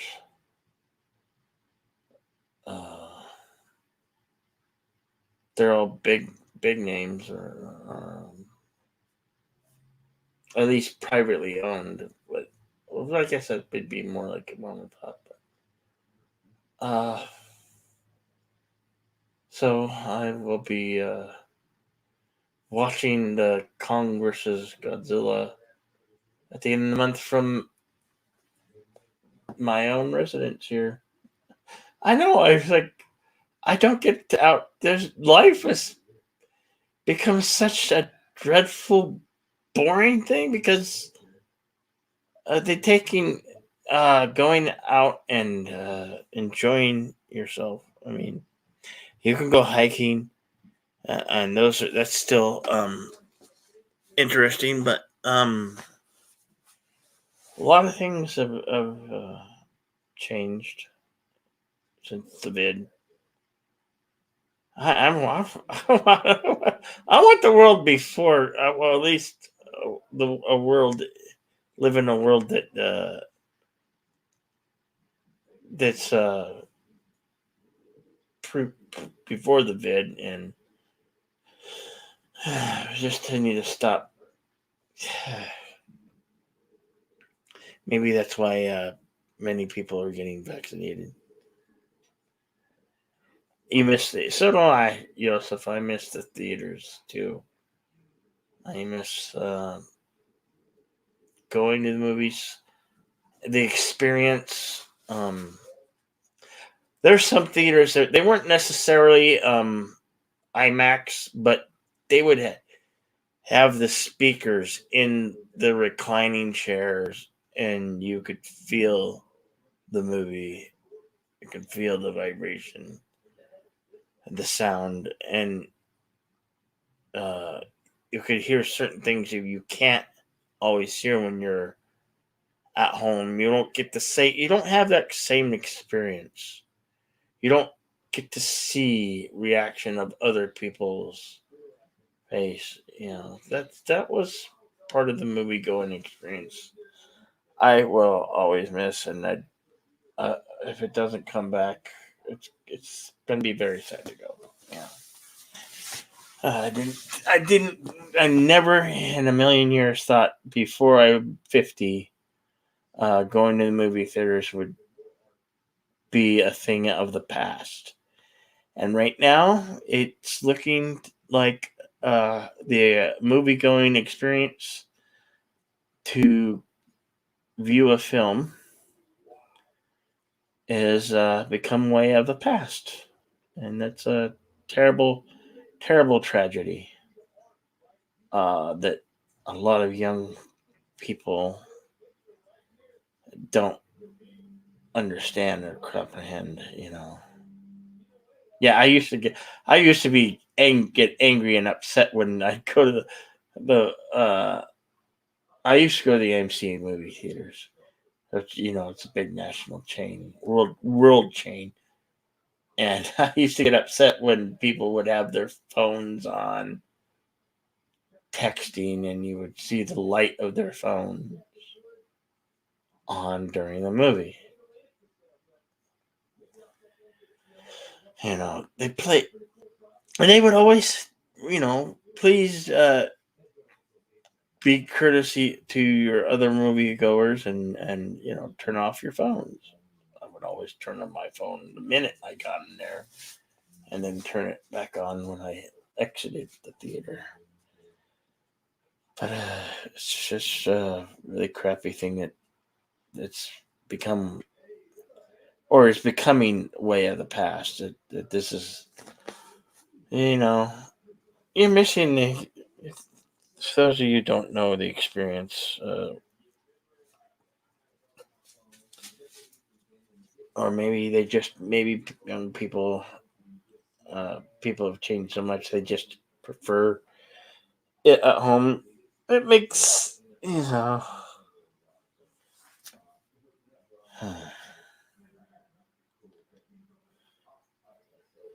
I don't, but it for right now it looks like that. But I mean, there's another one on HBO Max. I think I saw. It's a new Tom and Jerry animated movie, and I think that's on the HBO Max. But that's another subscription that you have to have. In here in the States, it's almost a $17 subscription. I'm paying damn near $17 to have that privilege. But it makes sense to have for me because I would, okay, I if I saw a movie before 6 p.m., the max I would pay was about $7 or $8 for that movie ticket.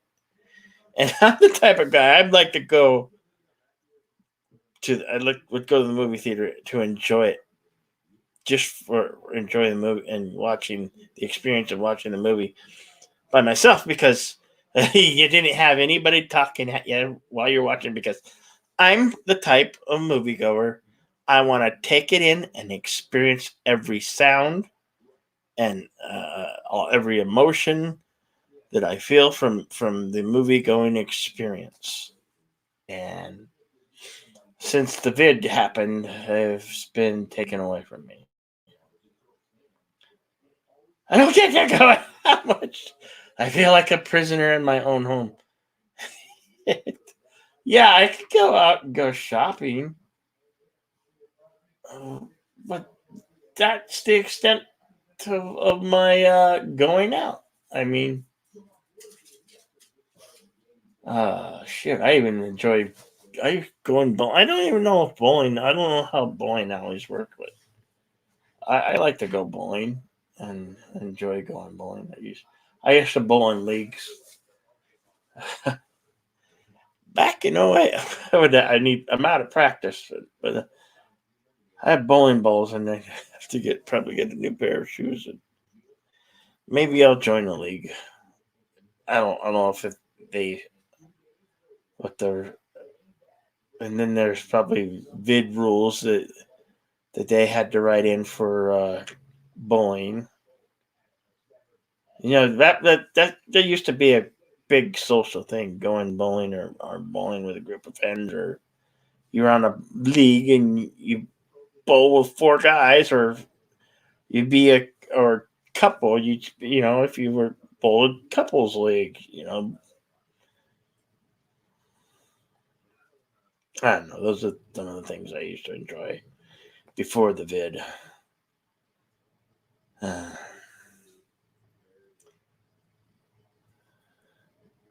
Wait. Yay, negative. Awesome, Yusuf. That's good that they get that results done of her, but you know, here you are. You've been tested a few times a week, and I haven't been tested once. Well, I know I'm not even. That's why I know I'm not. I haven't had it because I haven't been nowhere near anybody. And if I did, it's, you know, maybe it was because of the mask, but I don't want to believe that. I choose not to believe that. I just think that it's not too many people come in contact is what they making it out to believe, you know.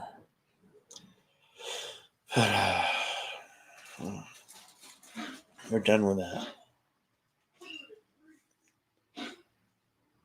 Theaters are open in Atlanta. Oh, yay! I'm so happy for you and jealous. Thanks for rubbing it in, Poe. Poe, you should drop in and do your cameo, because I do your cameo because I might be going off the air here soon. I mean, been at it for 2 or 3 hours, and unless we find something to talk about, I don't. I mean, but like what I was saying about with all our entertainment movies that we were supposed to get last year, I still haven't come out. We were supposed to get what's it, the Black Widow. We were supposed to get that last April. Last April. When is it coming out? When is that damn film coming out? We were supposed to get Ghostbusters Afterlife last July. And they were promised us this year, and then now we're not getting it till November. Movies that have been finished. What the frick is going on? What's the holdout? I don't.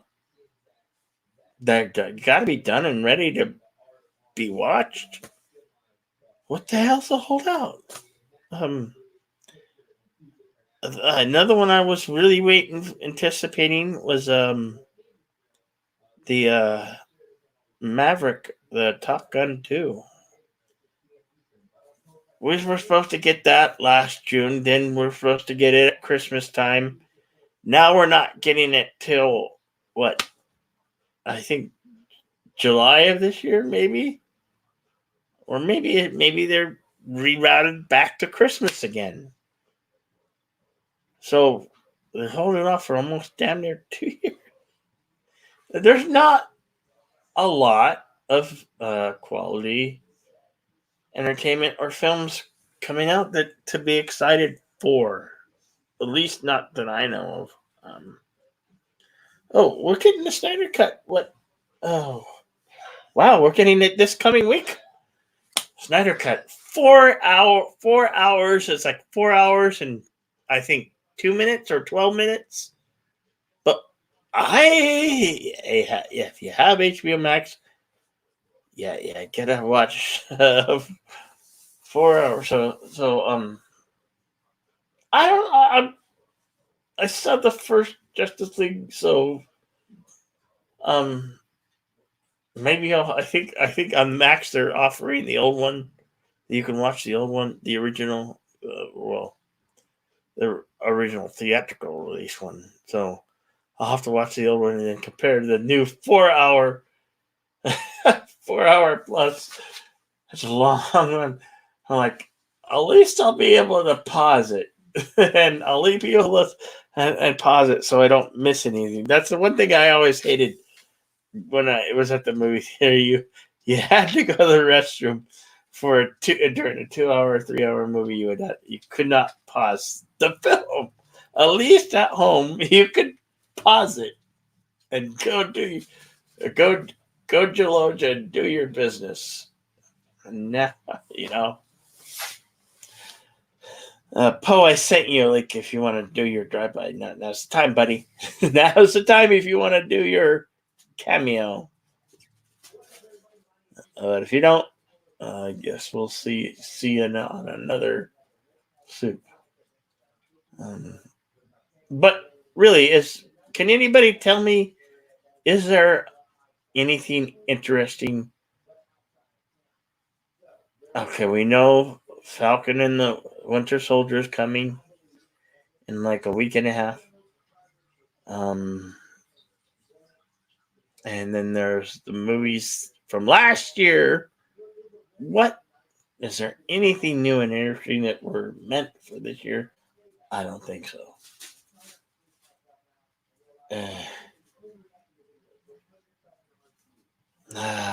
It's just a clusterfuck of garbage. Dumpster fire after dumpster fire.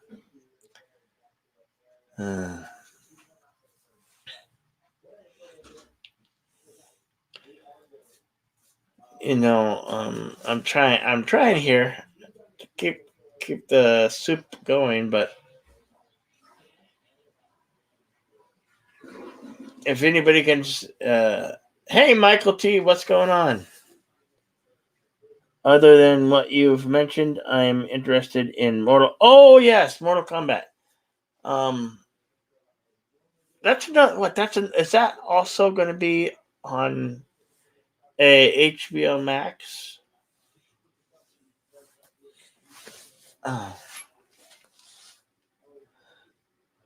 South Park came out last night.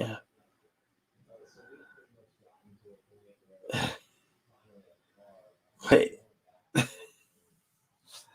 South Park. Is there a new season of South Park? I wasn't even aware that the show was still going. See, look where your entertainment is: HBO Max or damn dismal Disney.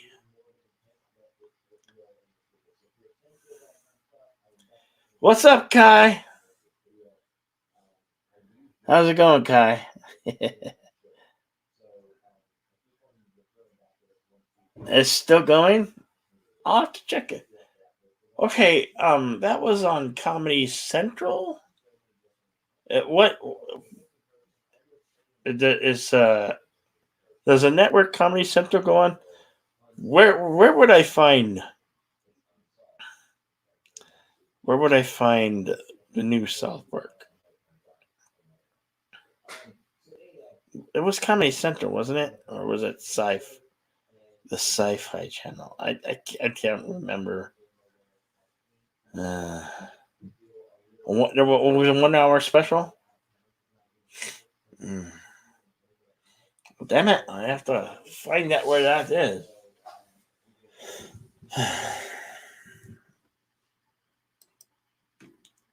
You want to drop in and say hello, Kai?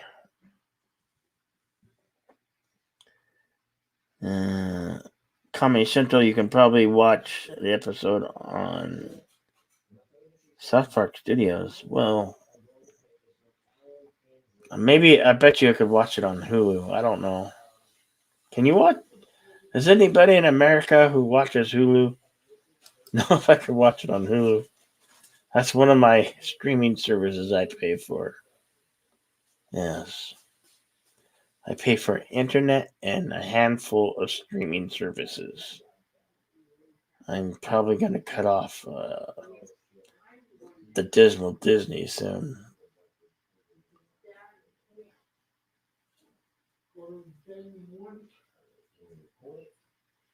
Wait, what?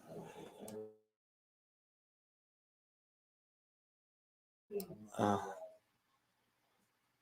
his food's in here. He's got food in here. He's got food in here. You know, I didn't think that my dog had food. I was like, yeah, he got food. I fed him earlier.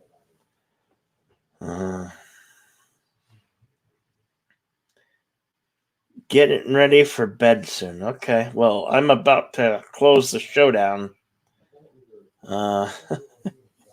Since I've been at it for 3.5 hours.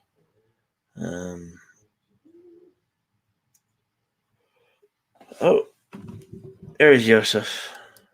Welcome back, Joseph. Hello, hello. Yeah. And again, greetings from the future. Negative, yay. Negative, yay. That's good. Another negative test, yeah, exactly.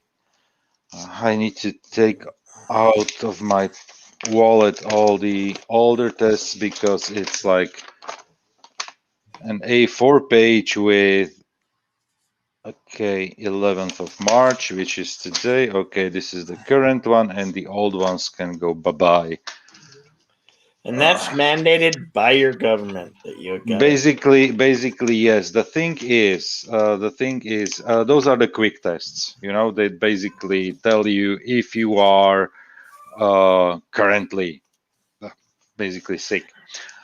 But they are cheap and they are quick. So literally, you saw me leaving something like half an hour ago, and I'm already back.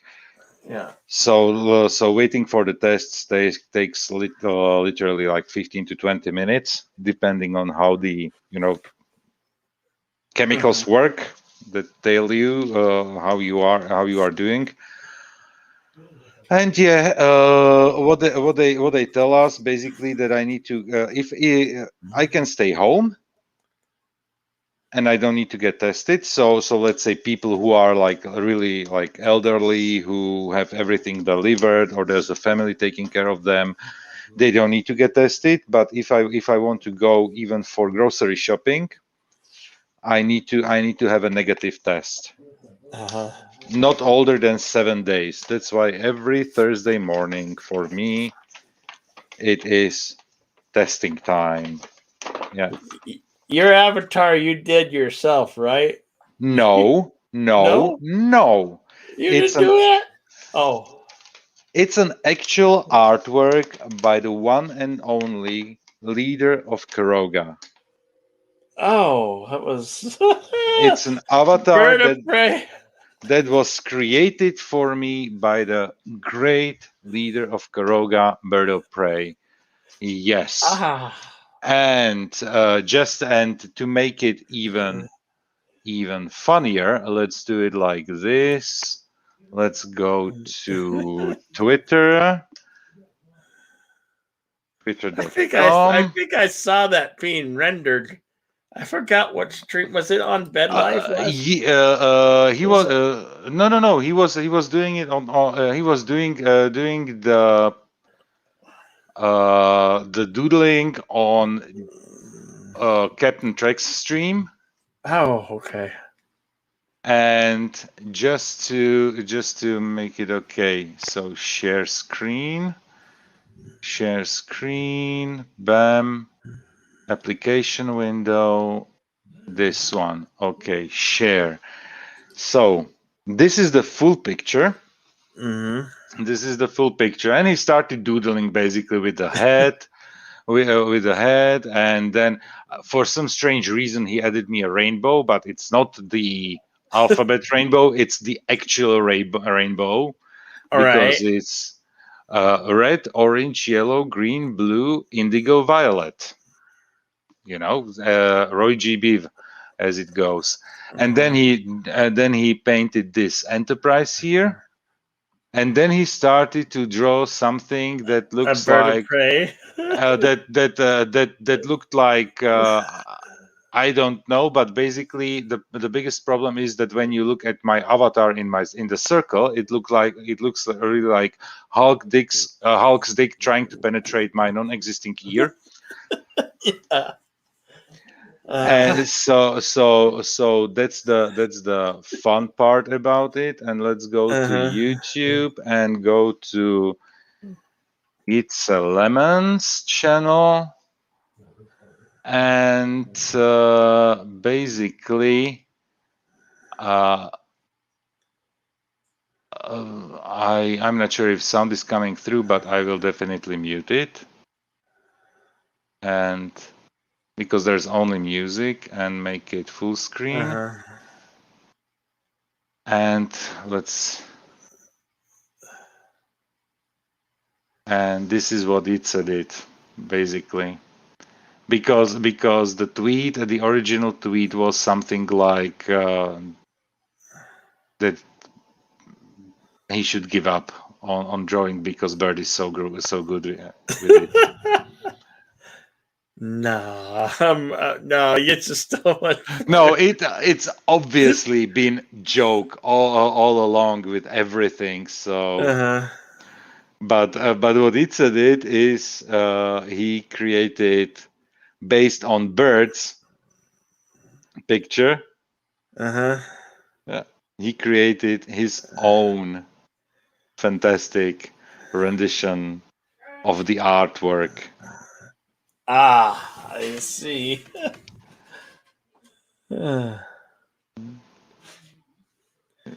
Like Bird of Prey looks like a dinosaur almost.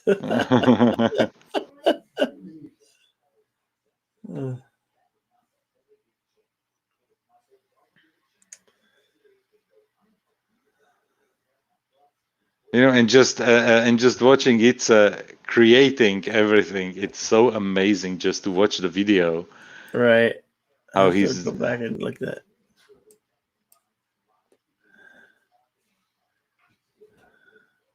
that. So then there is, and of course Itza was on the stream on Captain Trek's stream in the chat, and we were having actually a great time, because first Bird was playing Space Engineers, and then he got bored with Space Engineers and opened PaintShop Pro and started doodling. And then he said, "I'm creating a new avatar for Joseph." So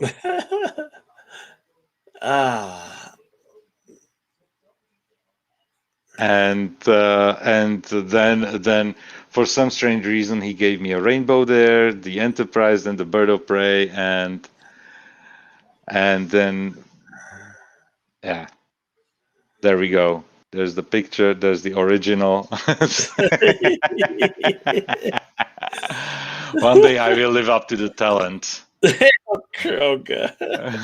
So that's funny.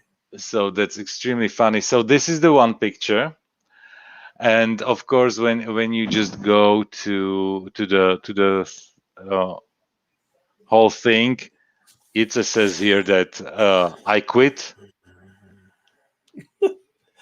No, he must not quit. And of course, and he posted the video underneath there. So it's just crazy. And then yesterday, notifications. Bird created an avatar for Erica. Oh, I like that. Yeah, I like that. It's still really good. Yeah. So this has been like Bert's creative week so far. Oh. And he created as well an avatar for himself, basically Bird of Prey as a giant destroying Kurdistan. Yeah, so yeah, it was extremely entertaining and funny. So now I have two. Oh, you hit the wrong button, Yosef. You hit the wrong button. Yeah, he'll be back. Or he had to call. There he is. Yeah, here I am because instead of stop sharing and leave studio so close to it. Yeah. I know. And exactly that happened. Yeah. Yes. So now I have like two avatars, and I can't decide which one to use. Either the original Itze or original Bird or Itze's. You could bounce back and forth between them. Or Itze's very poor attempt to imitate Bird. Right. It's of course a joke. The guys are great, but now this is obviously Bird's avatar because I'm using it because it's really funny. StreamYard should maybe switch from being a circle avatar to a square avatar. What do you think? You can fit more in a square. Basically, what they could do is making it either a bigger circle or just to have the possibility to have an actual like picture throughout the whole square that you have available there. Yeah, Because, I know. Because basically there is 80% of the square that I'm looking at is basically just black, and there is only this one little circle pulsating as I'm talking. Yeah, that's it. I'll have to remind myself to put that. When we end these streams, there's always suggestions on how we can improve it. So, YouTubers, tell StreamYards how to improve. But actually, I'm completely on board with what Bert said, that he likes how the circle is pulsating, so that you see who is talking and eventually where some crazy sound is coming from, so that you can mute somebody. Yeah, you can still do that squared. You just have to trim it right at the edges. Yeah, right at the edges, so it will become even smaller. Yeah.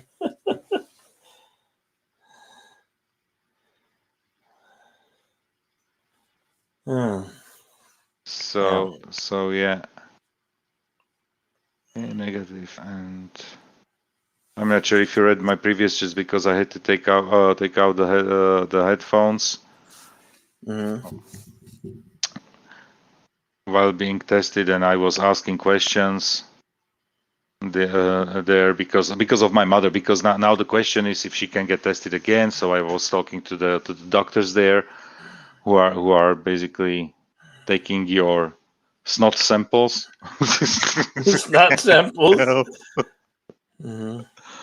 Oh, you know what? When they go in with and it is really every week I have the feeling they are going deeper and deeper into the nose. Yeah. You know what? It's like, okay, when you said you never been tested, right?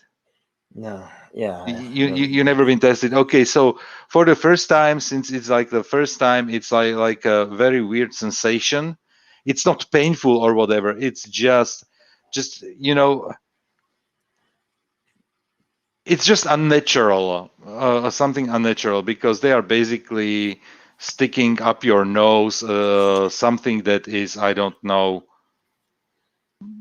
4 inches. Like they go deep, something like 4 inches, maybe even. It's not horrible. The cavities are way deeper. The cavities in your head are way deeper than you would actually think. So they but then you feel it really deep in your nose. It's once again like, okay, you know that what they are doing is not going to hurt you. So, but for the first time, when I got tested for the first time, it was really like, meh, I don't like it. But in the meantime, you know what? If they want to do it twice a day, they can do it twice a day. I don't care. Mm. And a friend of mine who is working abroad, basically my future neighbor, they are just putting some finishing touches on his house that he was remodeling and doing stuff. Literally, the house next to me.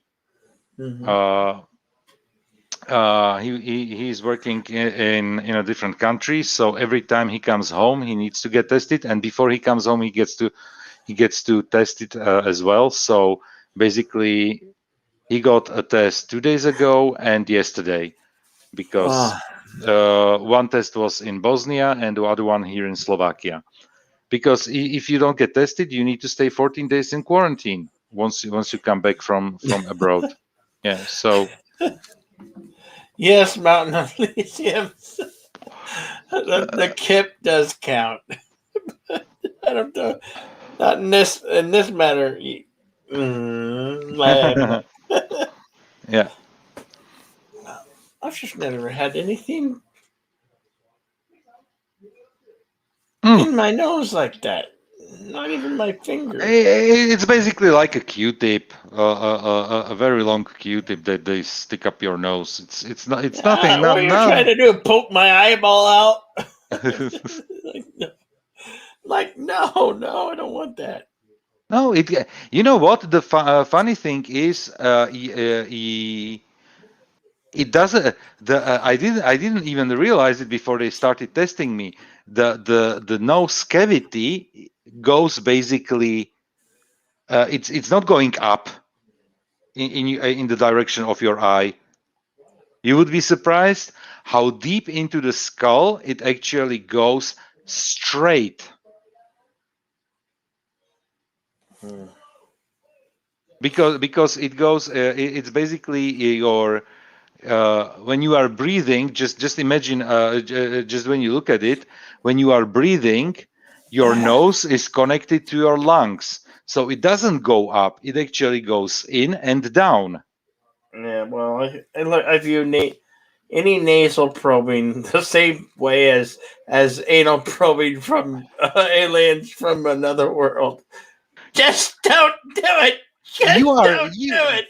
You are making jokes, but you heard about the Chinese. They developed actually a testing kit, an anal testing kit for COVID.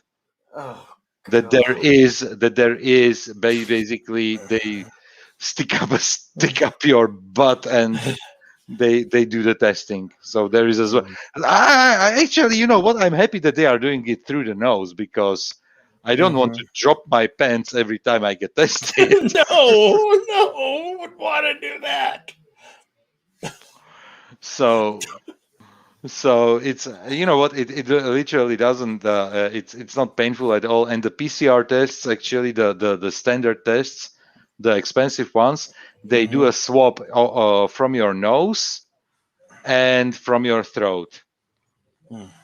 So there are like two swabs on that one.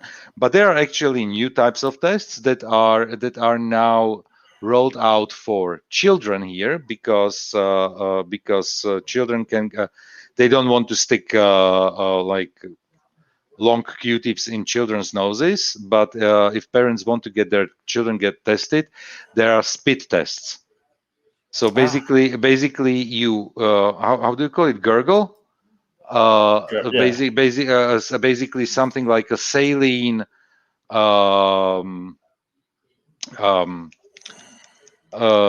solution, like a saline solution. You gargle it a little bit, then you spit it out into a small container, and they take out a sample out of it, and they do the test like this. China is trying to get World Health world- Organization to create a yeah. global registry of. You know what? This is Michael T. This is basically nothing nothing extraordinary when you think about it, because people have something like vaccine passes when you want to travel, let's say to, you want to explore like Central Africa, or you want to go on you know on to certain Asian countries. There are actually mandated vaccines that you need to take before you are even allowed to travel. So people have something like vaccine passes, and I'm not talking about COVID. I'm talking about, I don't know, malaria. I'm talking about yellow fever. I'm talking about, like a gazillion of different vaccinations that you need to take. Just ask anybody who was in the military and served abroad how many shots they got before they even were sent somewhere. So, Yeah. and you have something like a vaccine pass, where you have all your vaccinations tracked. So the idea is not so otherworldly to have something like this. It's not going to be what they are now saying. It's not going to be only for people who are traveling to exotic countries. It's just going to be for basically everybody. And I understand that there are people opposing an idea like this, but how many ideas in the past were there in the world where people were opposed to something, and we are now doing it like a normal things? Seatbelts, seatbelts.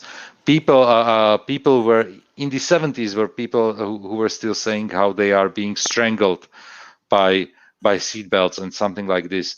If you don't put seatbelt in your car today, is basically, with a car crash, you have a higher chance to die without a seatbelt today than it was in the 70s. And you know why? Because of airbags. If you don't put a seatbelt and the airbag shoots out, it can actually kill you. Well, I come from the 70s, and we used to ride in the back of pickup trucks with no seatbelts. No, we used to live the life of danger, us kids. You know from what? the 70s. There were no there were no child seats. There were no airbags. And we survived. Yeah, exactly. Yeah. The only thing is, and especially, okay, I know that in America, basically, having a car is like a part of your identity, and pretty much the culture, that everybody has a car. I know that not every New Yorker has a car, because driving in New York is nonsense, but most of the people in the United States own one or multiple cars, which is something that, for example, in just imagine that we have in the larger cities here constant traffic jams, because the cities during communism were not built for that amount of cars. And we are because it was even like not every family had a car. And now 30 plus years later, after the fall of communism, usually everybody has a car. Everybody who can drive has a car. So it's like the cities were not built for that amount of cars here. And I know, like LA is an extreme, or New York, those huge cities where you get the commuter traffic and everything, that you have basically bumper to bumper traffic. But definitely, if you saw how Europe is built, basically just because some cities are, like extremely old. So if you have like historical buildings, you need to do traffic around those buildings, and definitely the countries were not built for a large car. So in Europe, generally the cars are way smaller in sizes compared to what you have in the United States as a standard car. Of course, if I want to get a Dodge Ram, I can go to a car dealership and buy a Dodge Ram. It's not a problem. But why would I do it if I cannot park with it anywhere? You know, that's the biggest problem. And of course, especially Eastern European countries where people didn't have like cars, everybody. The infrastructure wasn't there. Okay, they are building it, but you cannot build a road like in a week. So literally, it's a bit problematic. Right. And Cole says here in South Africa we mostly drive because our alternative sucks or don't exist. And this is another thing what works well in Europe and doesn't work in the United States, for example, as well, is public transportation network. Yeah. Like you have here buses, which buses, trains, trams, electric buses. You know, so streetcars that are like streetcars, exactly, exactly. So basically, the infrastructure is very well built here for using of public transportation. Plus, of course, the distances are shorter between cities, countries, villages, and everything. I don't know how in the United States, but for example, the way how school buses work in the United States, we have here companies who basically send buses for their workers, and they are basically having like routes throughout smaller cities and villages. They pick up the workers, they bring them to the factory, and then after the shift is over, they bring them back home. You know. Basically like school buses but for companies. That works as well. So definitely there's a difference. There are lots of differences. And Cole says here, I don't have seat belts in my 1970 Chevrolet pickup. Yeah, that's pretty much normal that you don't have seat belts, but as well you don't have airbags in that car. Yeah, because literally airbag plus no seatbelt is instant death. Because they work very good, but only in a tandem. They need to work together. You need to have a seatbelt. And I wonder if that 70s pickup might be a manual transmission too. Probably. Most probably, there's a lot that probably You know what? Automatic transmission here in Europe became popular maybe in the last decade.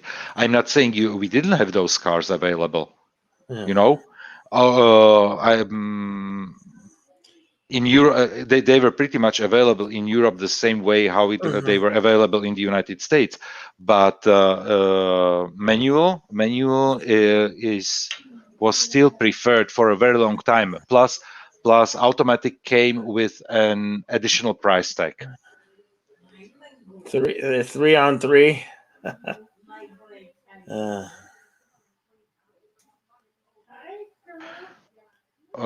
It's a 3 on the 3. I have no idea what that means, but it's a manual, 3 gears.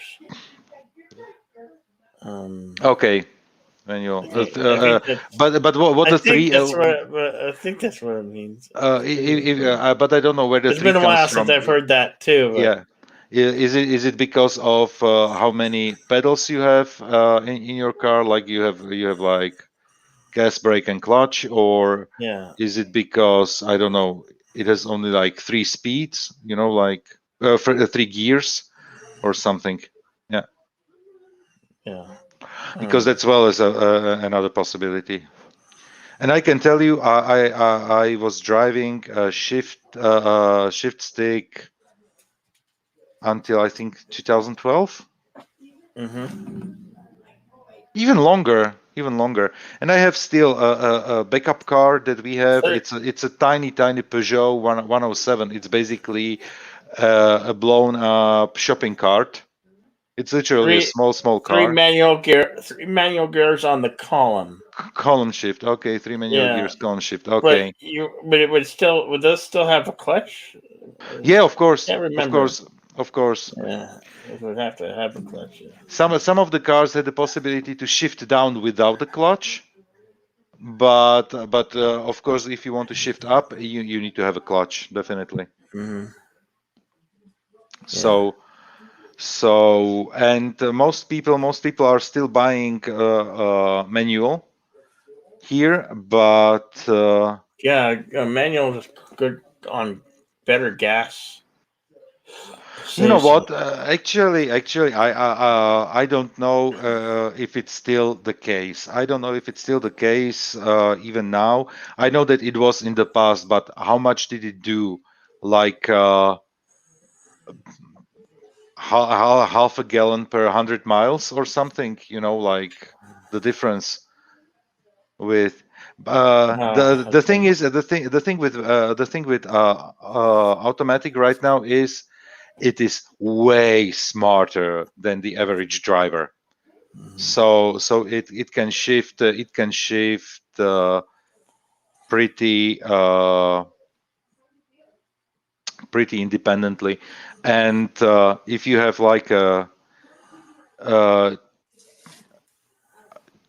two I know it's called clutch as a on the manual. I don't know if it's the same name you are using for the automatic, but when you have like double clutch system, you don't even realize that you are that there is a shift going on, because when there was like single clutch system, you basically felt it and heard it when the car was shifting.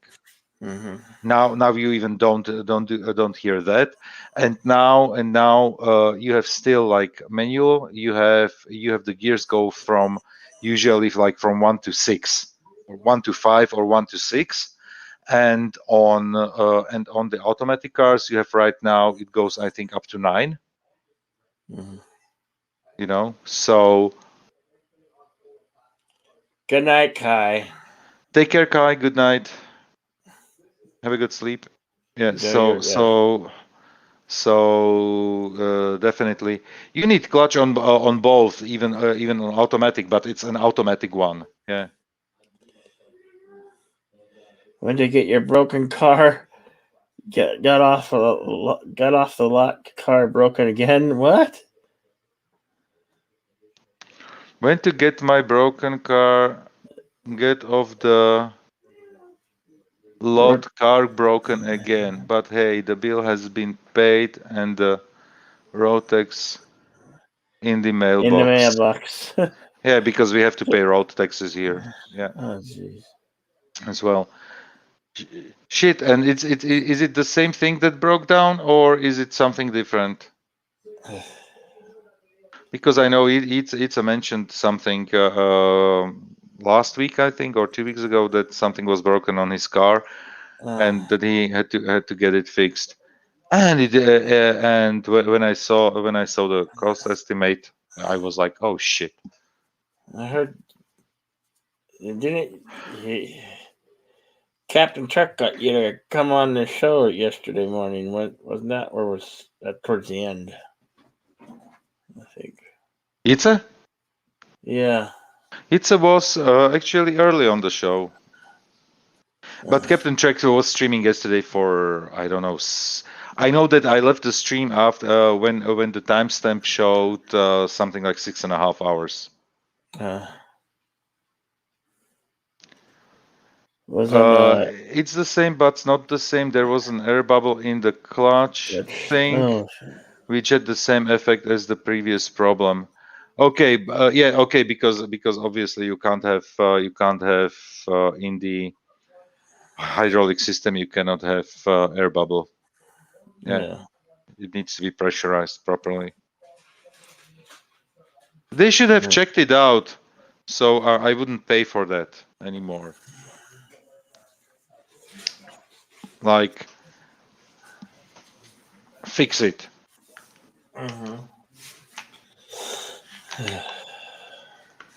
Yeah. And yeah. And I was even thinking that I would like to get an electric car. Yeah. Just because I like all the fancy electronics that they are putting in those cars, like all the gadgets and all that stuff. You're But gonna get a Tesla? you know what? Either a Tesla or My dad wants one, but yeah. my mom tells him, Uh, they're too damn expensive. you know what? And we're retired. Yeah, but it's like the cars are expensive. The thing is, and okay, still in the United States, you can bitch around as much as you want about the gas prices, but still, basically, what you pay for a gallon, I pay for a liter. You pay probably slightly more for the gallon, but it's how much is a gallon right now? Approximately. I don't need like an exact. He was busy. You waiting for your mechanic to get better, but he is busy putting a V8 on your truck. Okay. Okay, it's free. Got a free temp car now, but it's still okay. It sucks. Definitely, it sucks. Yeah. Yeah. How much is a gallon now in the United States? Do you know? I think it's. Is it sub $2? It's probably two. Nina, do you know how much a gallons of gas costs right now? About $3 a gallon. $3 a gallon. $3 a gallon. Okay, it went up. It went up significantly. Yeah, it must But probably because the oil barrels went up again. yeah, but let me do the calculation here. It's 1.4 times 3.8. Yeah, again, Michael 1. T says it's about 275, and Nina said it was. You see, it varies from what city and town you're in. I don't know why. Most probably. So a gallon here is 532. Yeah, just to put it into a perspective, in average, and it varies once again. Probably in Belgium, where it says it's more than 140, and Michael says it's 275. So Yeah, well, that's in his town. I don't know. Is it like it says? It varies from city to city. yeah, I don't know why that is. yes, but And still, from state to state, it also varies. 80, 21 gallons tank on 89 liters. yeah. You think, says Cully. So basically, gas here in Europe is plus minus 100% more. Jeez. Just to put it into perspective, it's like 95% more. And you're part of the euro. Your currency's euros. And look what Cole says there, $3.9 for a gallon over here in South Africa. So Damn. still Europe is extremely expensive in terms of gas prices. Yeah. And Nietzsche says unleaded 1.384 and diesel 1.410. Diesel is more expensive. Diesel is more expensive because here diesel is cheaper than unleaded. So definitely, but when you round it up, it's 1.4, yeah, and a gallon is something like 3.8 liters. And it says 345 euro road tax. I drive on every 2 weeks if car works. Yeah, we don't people who like businesses, and doesn't matter if it's a single business, like a small business, or if it's a company or whatever, they pay road taxes. If you are a consumer, so you're like only like private use, you don't pay road tax here. You pay for highways, and we have a yearly payment of €50 for the use of highways. But just to understand the amount, the number of miles of highways that we have available here is basically probably something like you would drive around Texas. Sorry, Texas. You would drive around Dallas. In terms of how many miles of highways we have here. Due to the what environmentalist. It got expensive due to environmentalism. Yeah, this is one another thing that Europe is extremely pushing, is they are lowering the limits your exhaust can produce so low that basically they are pushing car manufacturers into hybrid cars, into electric cars, into hydrogen cars, so that there is basically no smog being created. So and they are increasing the road taxes. And as an owner of an electric car, you get tax benefits. You can use the bus lanes. You don't need to pay for the highways. Different countries have different rules, but they are pushing electric cars extremely. They are pushing it. But still, it's like when I have to drive. Okay, let me do a calculation again. My car is 5.3 liters per 100 kilometers, and 5.3 liters times 1.4, which is I have to pay, like, for 100 kilometers. Let's say it costs me on diesel 7.42, and if I drove an electric car, it would cost me probably the half of it.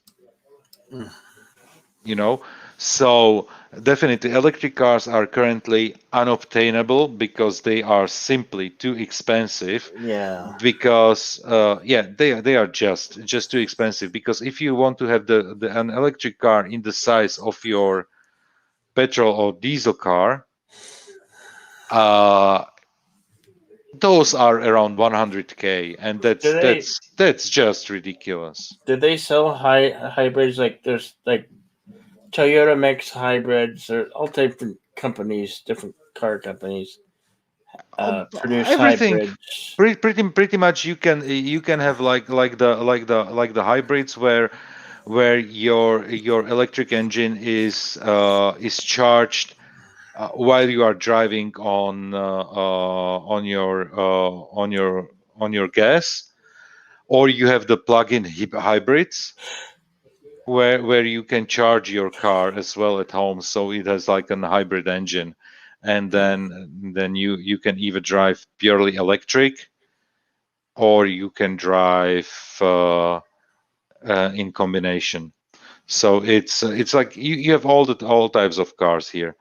The funniest part is, I don't know what is driving our government right now. They worked out a plan for hydrogen cars, and hydrogen in cost of a fuel tank is somewhere between electric and your average diesel in terms of cost. And they created a beautiful hydrogen strategy. But you have something like available right now, like 2-3 hydrogen models available on the market from different manufacturers. And the funny thing is, we don't have here in Slovakia a single hydrogen gas station. You have no way to fill it up. The closest one is in Vienna, which is something like from my current position, something like 60 miles. Hmm. You know, so literally ridiculous. But Yeah. once hydrogen comes, the production. It's going to be funny. So there will be rather a fight between electric and hydrogen. I don't know what's going to win.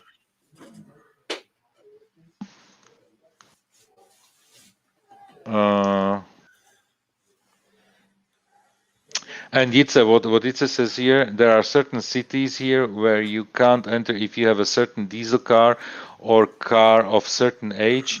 You pay on entry and exit if you still do it. It's basically yes.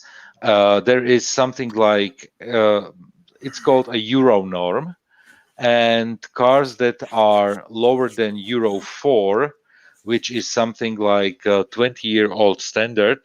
Mm-hmm. Your car cannot enter certain, let's say, city centers, historical city centers, because of the pollution that destroys the old buildings. You know, and if you do, you are basically paying like a fee for doing it, and it's usually, you know, when you have like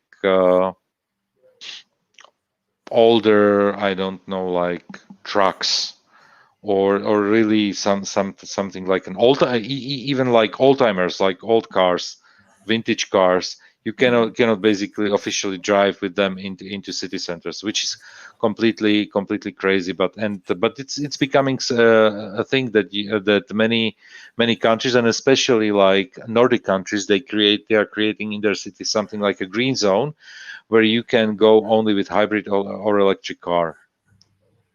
Yeah. And exactly as Itza says, it's mostly money that goes into the pockets of greedy politicians. Yeah. It's not your opinion; it's basically a fact. So that's why I was thinking about getting an electric car. But if I give myself something like a budget for an electric car of 30K, you could always go way of scooter. yeah. But You yeah, know, just as take a long as scooter.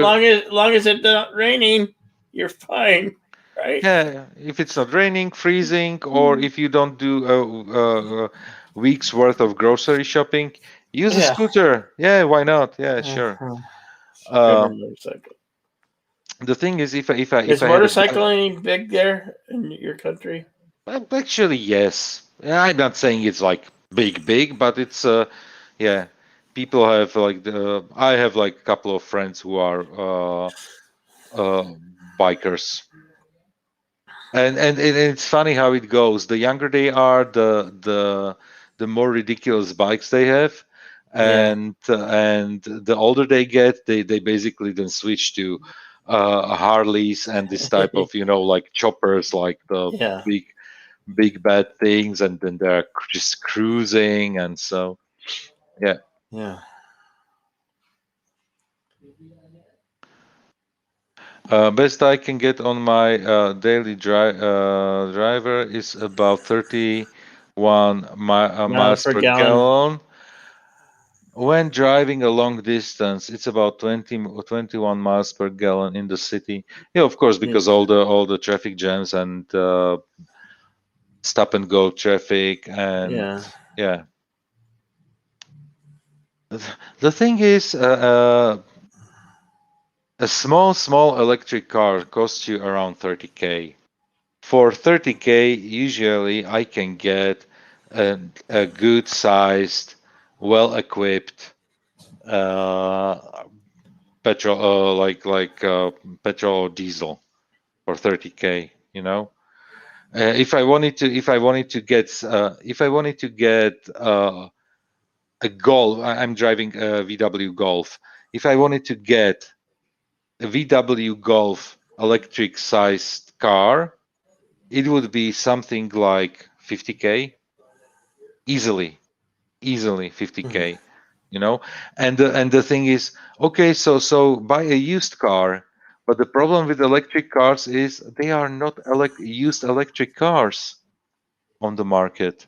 Here and there you find an electric car, but they are still such a novelty that people are not selling those. People are still using those, So there is nothing like used electric car market right now. So that's the thing, and the problem is even the states give you something like, okay, we will give you like money back when you buy an electric car, and they give you something like 7K, up to 7K, 4 to 7K. It differs on the country, how much money the state will give you for basically buying an electric car as a benefit. But still, it's a 7K on an effing 50 to 60K car. Well, it's I've been known to be lucky, but I haven't been lucky in a long time. So between 1 and 50. How about?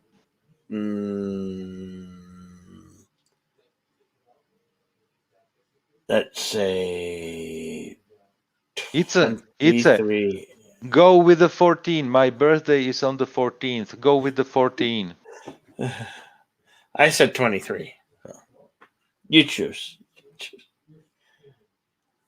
Or you can do both.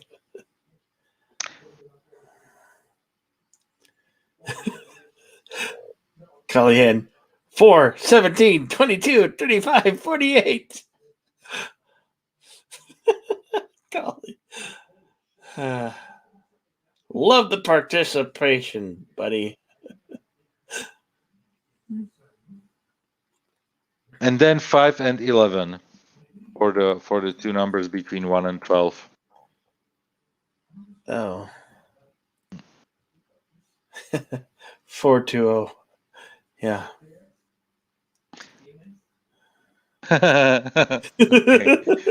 Okay. So with Cole, we agreed on the 11. So, and then it's up to it, say if he goes with the 4 or with the 5 that I suggested. So 11 is a winning number anyway. I like them odd numbers.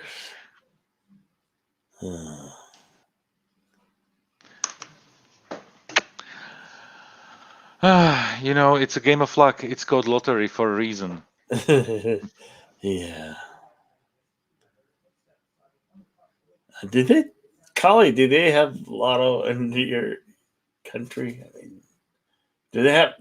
Do you have a lotto where you are, Joseph? What? Do they have lotto where you are? Of course we do. Of course. Tell me one country that wouldn't have a lottery. I don't know. I have no idea. I haven't traveled the world. I don't know these things. So North Korea has a lottery. Trust me. There are countries where you have lotteries. Yeah, but is that to be alive or to be not shot today? And I'm going for grocery shopping today, and I will definitely buy a lottery ticket because that's my whole business plan: how to get rich. That's my scheme: winning the lottery. And yeah, I used to play. You know what? It's how is it called? Because we call it something like stupidity tax. Well, I like to play on the scratcher tickets. I like to play the odds. So if it says if you can win out of 1 in 4.3. So okay, I'll get the 4, but I'll buy 8, or I'll buy maybe 12. Yeah. But then that's at $2, and I'd rather play the $2 scratcher versus the $5 scratcher. Yeah. But I play the odds, and I almost always win something back. Yeah. Playing when you play to beat the odds. You buy 4 or 5 tickets. I never played the lottery with scratcher tickets, but for the latest Christmas, it was literally like very difficult to find like presents for the family, because obviously with presents, how it works with presents, if I want something, I buy it, and if I want something that is expensive, nobody's going to buy it for me, even for Christmas. So if I want something, I buy it throughout the year. So Christmas, okay, what should we do? So we rather find something like either useful or something something that is extremely like unusable but funny, you know. Yeah. And this year I got inspired by, I got the inspiration from Bird of Prey, how he gets for his for like for Christmas or for his birthday or so, how he gets those scratch tickets. So I bought as well scratch tickets. Nobody won anything, but nobody won nothing. So it's like I got scratch tickets from my. I think one of my brothers gave me some scratch tickets, and I won $30. Wow, nice. Yeah, I know. It was nice. Connie, hi. My dog just came upstairs and looks at me like, "What do you want? Come over here. Come over here, you little monster." She's just checking up on me. Do you want treats? I got the cat on the back of the chair. There's the kitty cat. I have my cat sitting in front of my keyboard. I cannot even work right now. It can't work. They do like to do that, don't they? Yes, they do like to do that. Oh. Kish, kish. Kish, kish. Okay. They have certain lotto numbers here in my state where I think you only have to pick three numbers to win or something, or maybe it's 5. I don't know, but. And this iPhone, I won't forget you. That's the way how to get rich. That or selling cocaine and screwing over people. Yeah, that's the way how it works. Yeah, that's the way how it works. Selling cocaine. They used to put that stuff in Coca-Cola. There's a rumored, I guess. I don't know if that was. No. It's a fact. It's a fact. And basically, the thing was why there is such an opioid crisis, and why there are so many people addicted to like cocaine and heroin and all those drugs, is basically because those substances were taken away from doctors who were prescribing those. And we discussed it, I think, was it yesterday on Captain Trek stream or somewhere else? I was talking about it. Probably basically, when you think about it, every single medicine, is a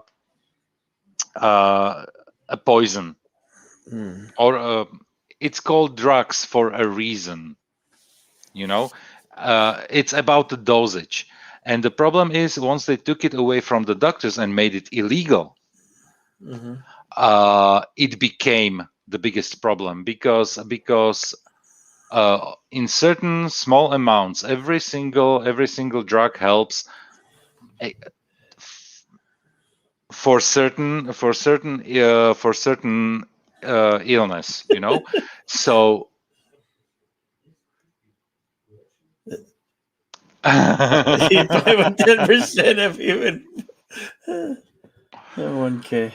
So and opioid crisis and everything basically started once the drugs were taken out of hands of the doctors, because the doctors were not able to prescribe you cocaine or heroin for something where it could be actually helpful in tiny doses. Of course, I'm not talking about the types of shots, the junkie steak, and it became a street drug sold illegally, and it got like mixed, stretched, and dirty, basically, and this is how it basically got out of hand. And why I'm talking about it like this is because I was listening to a podcast with a guy who did basically his PhD on this topic, and he was researching the history of how it became a thing, basically. And it's basically I said it as well yesterday. If you get caught with a joint here, the stupid MJ joint here, you get you were there. I think you were there when I said that of the first time is basically just a misdemeanor, but the second time the lowest sentence you can get is 10 years in jail. If you get caught the second time, 10 years is the minimum. There is nothing like the judge can say, okay, you're a nice guy, you will just be fined for it. You go to jail for 10 years minimum. That's the biggest problem, for example. And that's why I say, okay, everything should be decriminalized. I'm not saying necessarily legalized, but decriminalized, and put the money rather, instead of the repercussions and into punishment, put it rather into education and into treatment of people who didn't manage it. And the situation should improve based on all the mathematical formulas and everything. But no, there is too much and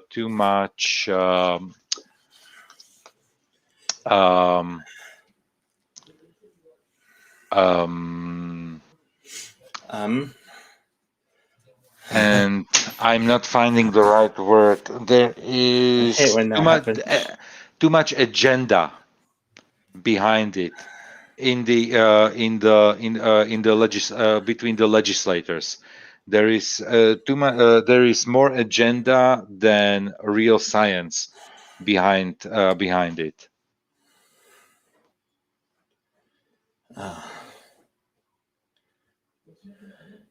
I always have been a charitable person, so I always wonder if having that luck, money would make me greedy. Money wouldn't make, in my case, money wouldn't make me greedy. I would become a bastard, unbearable asshole. That's what I would become, like immediately, like 24 hours. I still would love to win money, but to actually earn the money from some master idea or plan, to go out and earn it would be much more rewarding. But I'm not about winning it either. We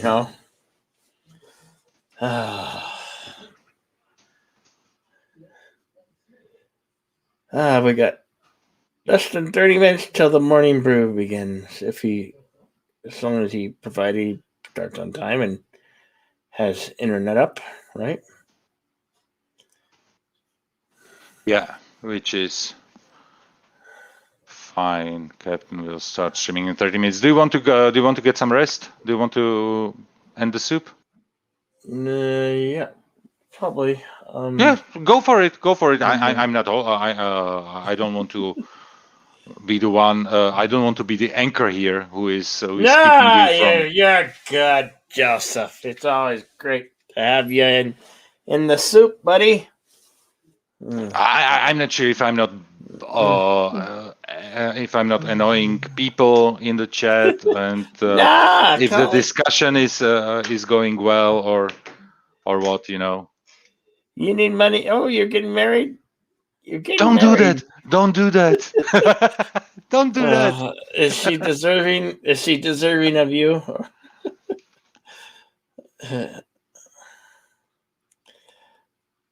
Yes, weddings, I guess they can cost, but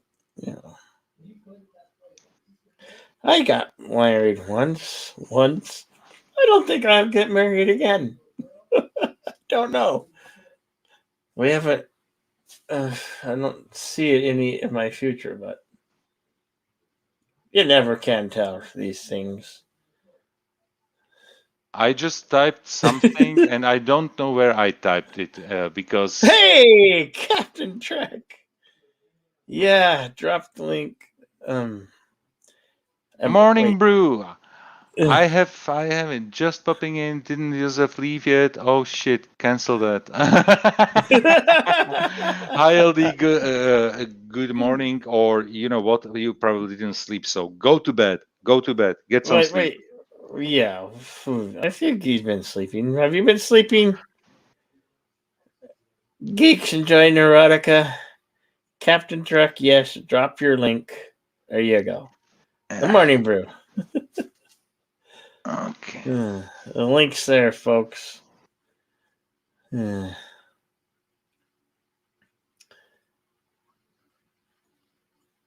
What you been up to, geeks? You just waking up? Couldn't everybody make sure you get your coffee, because that's important.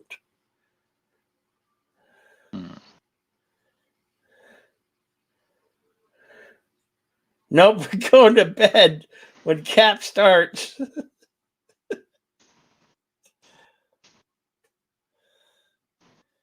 Well, I hope you've enjoyed. If you've been listening to the Soup, I hope you enjoyed the show. It's been a good show, as a matter of fact. It's been a great show today. Dismal Disney, Dreams of Lotto, overpriced car, gas prices, the world we live in today, closed movie theaters. You've been in and out. That's good. Glad to hit you've been in and out.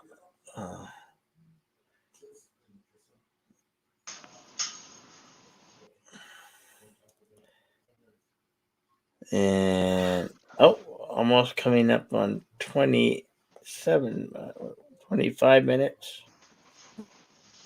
Oh, what? Something some type of insect buzzing my head. I just got dive bombed by some black insect. I don't know if it was a fly or what it was, but I got dive bombed by a flying critter.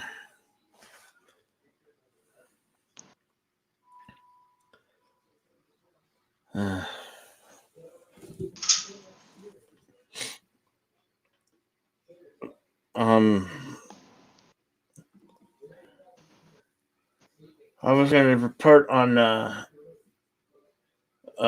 Paula Simpson had her surgery earlier on Monday, and she's still recuperating from her surgery. I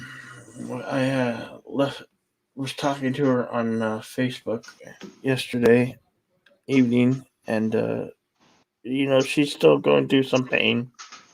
But she's everybody wished for her healing well. It's been rough, this surgery that she's had. Perhaps Kat, maybe you'll get her on. Well, maybe she'll drop by. Anyway. My cat is sitting in front of the window, poking the balcony door, and is poking. It sounded like you were playing with the mini blinds. Blinds, yeah, it's poking the blinds. I don't know why, because I was paying attention to him. Okay, do you want to see the balcony? There you go. There's a screen door, second screen door, so you can look out of the window, but I'm not going to let you out there. It's still a balcony, and I don't want you to fall down. Kitty cat. Such a lovely guy. He's older. I think he could be somewhere around 10, and he is such a lazy cat. He literally goes out. He's outside like for 10-15 minutes, then he comes in and he's able to sleep throughout the whole day. Literally like 18 to 20 hours of sleep daily. Kitty cat. We could keep this going for about 20 minutes or about 19 minutes. That way you guys can all go join Cap in the brew. Make sure you get your coffee going. Yeah, let's do it something like for 15 more minutes, and I will get my coffee as well, and I will probably have to make something to eat because I'm getting hungry. It's almost lunchtime, and the last thing I ate yesterday was, oh man, Chinese soup. I had a soup, yeah, and it's and it was a homemade one. My mother-in-law made it. The same one that when I showed you the picture of the bucket, where she sent the soup in the bucket. So, but now she sent something way less soup, like only like 4 portions of soup. So, but I'm trying to. But I got the recipe, so I will try it out myself as well. And this time it was so spicy, so spicy. I was literally sweating while I was eating it. Yeah. But it's so cool when you get food delivered and you don't have to pay for it or anything.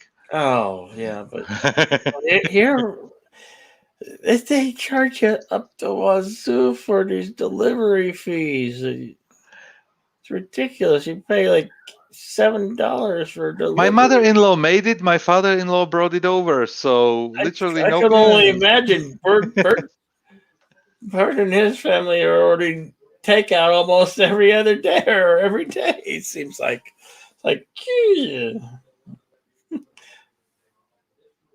It must be really expensive in New York, unless unless some of those carriers don't charge. I mean, because the average price for delivery here in my little city is about $7 to $8 for delivery, and then you got to pay tax on that. You know, you're if you're getting like a $12 meal from somewhere, you're ending paying like $35 for that $12 meal. That's ridiculous. That's completely ridiculous. That's what I've had to pay for. If I wanted a sandwich from certain and because Nina was at her sister's and I wanted something, I'd have to pay that much. And question: are you actually cooking food or not? I do cook food. I have to now because it's too expensive to get takeout. It's just so expensive to eat takeout. You get charged for so much. Yeah, I'm basically cooking almost every day. And then you're on top of the delivery charges and taxes, you gotta pay a tip. You're expected to pay a tip. And you know that this is another problem that you have in the United States. The tipping culture is basically driven to an extreme. Because if you give less than I don't know 20%, they look at you like cheapskate. Yeah, exactly. Cheapskate. And that's actually a ridiculous amount of money, and when you think about it, it's basically a fifth of the price that you pay in tip, just because it is something that is common. There are here if you tip somebody, it's just because you want to tip somebody, and if I give something like €1 or €2 a tip, they are actually happy, you know, because tipping is not it's not a required social norm here. And just imagine that tipping in Japan is considered an offense. You are offending people if you leave tips. I don't know where we went wrong here in the States, but I mean, I can order a pizza or a sandwich that from that pizza place, and atop of the $7 fee that they charge, you're expected to pay 13% or 20% tip, and that's like, okay, so just to have it delivered and the tip is going to be $14 to $15 for me, and Yeah, that's just for that, not on top of whatever food items I order. yeah, that's actually extremely ridiculous. Yeah. That's ridiculous because Well, there, I go around a cheapskate. I'll go, okay, they give them a tip, I give them $1 or $2. Here you go. you 3%. know, yeah, but still, even And even I even feel bad. And I feel bad because that's how it's become here in the States. even the whole pricing policy, like you don't have, you know what, when you go to a store here and you or you go on the internet, you see always your final price, or you see somewhere this is your final price plus delivery fee that is listed, and this is exactly the amount that you're paying. When you go to a store and you see a price tag of €1.15, at the checkout you pay €1.15. There is nothing like sales tax. There is VAT, but it is already in the final price, what you see on the price tag.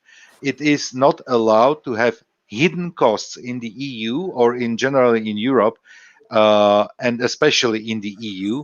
You cannot have hidden hidden costs in anything.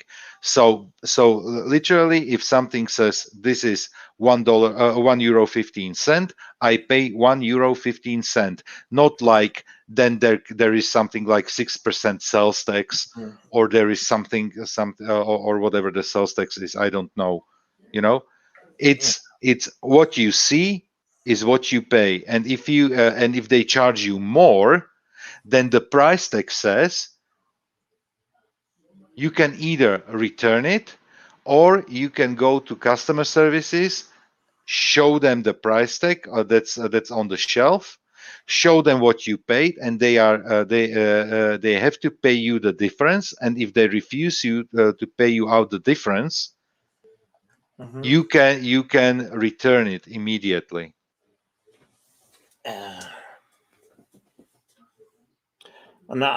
Poe, I believe in good tipping, but as long as their service is adequate and deserving of it, and I happen to have. And as Itza says here, the US went overboard with their capitalism. When everything is based on profit, this is the result. This is actually the difference between the capitalism as an economical as an economic principle in the United States and what is here in Europe, because it's capitalism as well, is that the American one didn't evolve. And tipping may be optional, but you always feel obligated to tip here in the States. I mean, and I come from a line you're supposed to be a generous tipper.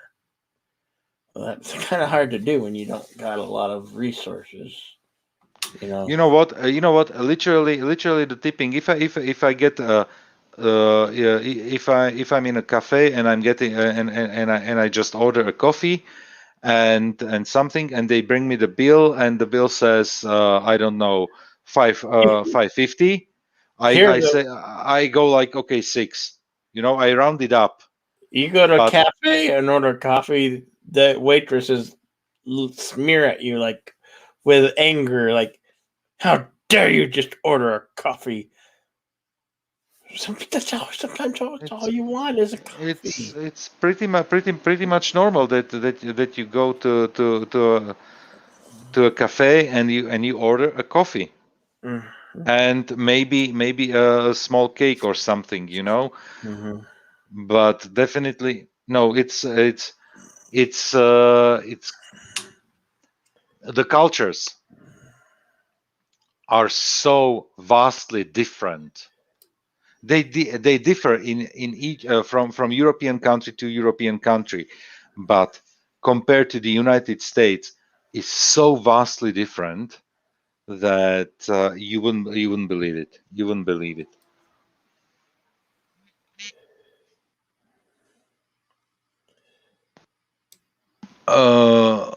But I don't feel like explaining every single nuance in the paragraph. Yeah. That's fine.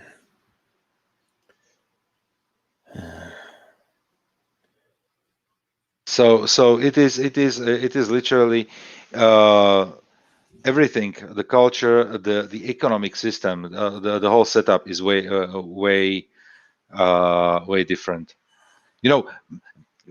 How many times did we compare the healthcare system on these streams? Yeah, So lots, so multiple times. Yeah. we're not going to milk that cow again, but yeah. So definitely, and even the discussions with the minimum wage and everything is a way different in most European countries compared to the United States. It's funny. It's called greedism, not capitalism. And Poe says it's all BS to him. I heard a term, somebody called it toxic capitalism. Because something I heard in many cases, people from the United States who are in the who are working in Europe, something like, people go to work when they are sick in the United States. When you get sick here, you get you get to stay home. You don't come to work. You stay home till you get fit, and then you can return, and you get paid. Mm. You get paid from the social security. Our system is not that well. You get paid very little for the first 3 days when you are out. But what many employers do, they round up they pay you the difference between what the social security is paying and what you would actually earn. For example, up to something like 90%. My company does that. For example, right Mm-hmm. now, if I got sick right now and I would stay home, like, let's say, with a flu for 2 weeks, I would get paid from the social security system something between the first 3 days are something like 20%, and the rest is something like 50 or 60%. Don't ask me, I have no idea how much it is, how much they would pay you. But I can go to my company, fill basically a small template, and probably not with the next salary, but the salary afterwards, I will get paid out the balance up to, and I don't ask me if it's 90 or 95% of my usual salary that I would get. So Mm-hmm. I'm not struggling financially, even if I would live from one month to another, from paycheck to paycheck. If I wouldn't struggle, that I wouldn't lose money, you know. Yeah. So it's literally, and And if I go to my doctor, I'm paying only for elective stuff. I'm not paying. Okay, I'm paying my health insurance, but there is no other charge. There is no other charge. When I go to emergency room, the only thing that I'm paying there is €2 administration fee. When I go to emergency, nothing more. €2 administration fee. That's it. And if there is like a prescription, I pay only a fraction of the amount. In America, you say you're sick, your boss says so, means you come in earlier then. Yeah. No, I heard about cases where people got fired just because they got sick, which I consider completely nuts. And Yeah. as well something, like I had colleagues who got really like seriously sick, like cancer, and they stayed home for a year, or even till they got their treatment and everything. They came back to work, and they had their old job. Wow. Because what happens in a company like this, they either split the workload into the team if it's possible, because they know it's temporary, and even a year is considered temporary, or they hire a temp. So they, let's say, for if it's like, let's call it a slightly senior role, what they do, they split the workload between the team members, and something that is, let's say, less, that requires less expertise in that within the team, they shift the workload to the temp. So there are ways around. You just have to be able and willing to find a way how to do this stuff. That's the whole philosophy here. So there is certain level of social, I don't want to call it socialism, but social influence within the capitalism that is here. And this is something that that in the United States you are not practicing. I'm not saying it's impossible, or that there are not employees who would do that, but it is definitely not something that is either given by the law, or it's called a common practice. This is how, and maybe I'm wrong in certain aspects what I'm saying right now, but the general gist should be pretty much like this. The sick goes to work. Well, but I wonder if that works in a vid world. We're living in the vid world now. Yeah. So it's a weird topic once again. Yeah. That's why I say there are like huge differences in approach to many things. Anyway, Bill, it's close to 5 a.m. That's right. I will say thank you very much for having me on the Thank Soup. you. It was a pleasure talking to you. And guys in the chat, see you around, and basically see you at Captain Trek's stream. Yeah, thank you. Go raid the brew. Everybody, thank you. Thank you, Geeks Enjoy Neurotica. Thank you, Yitza. Poe, you never made your cameo, Poe. Disappointed in you, Poe. You didn't make that cameo. Yeah, maybe we'll see you on the next one. Yeah, peace, buddy, as well. Take care, Poe. See ya. Good night, everyone. Have a great day.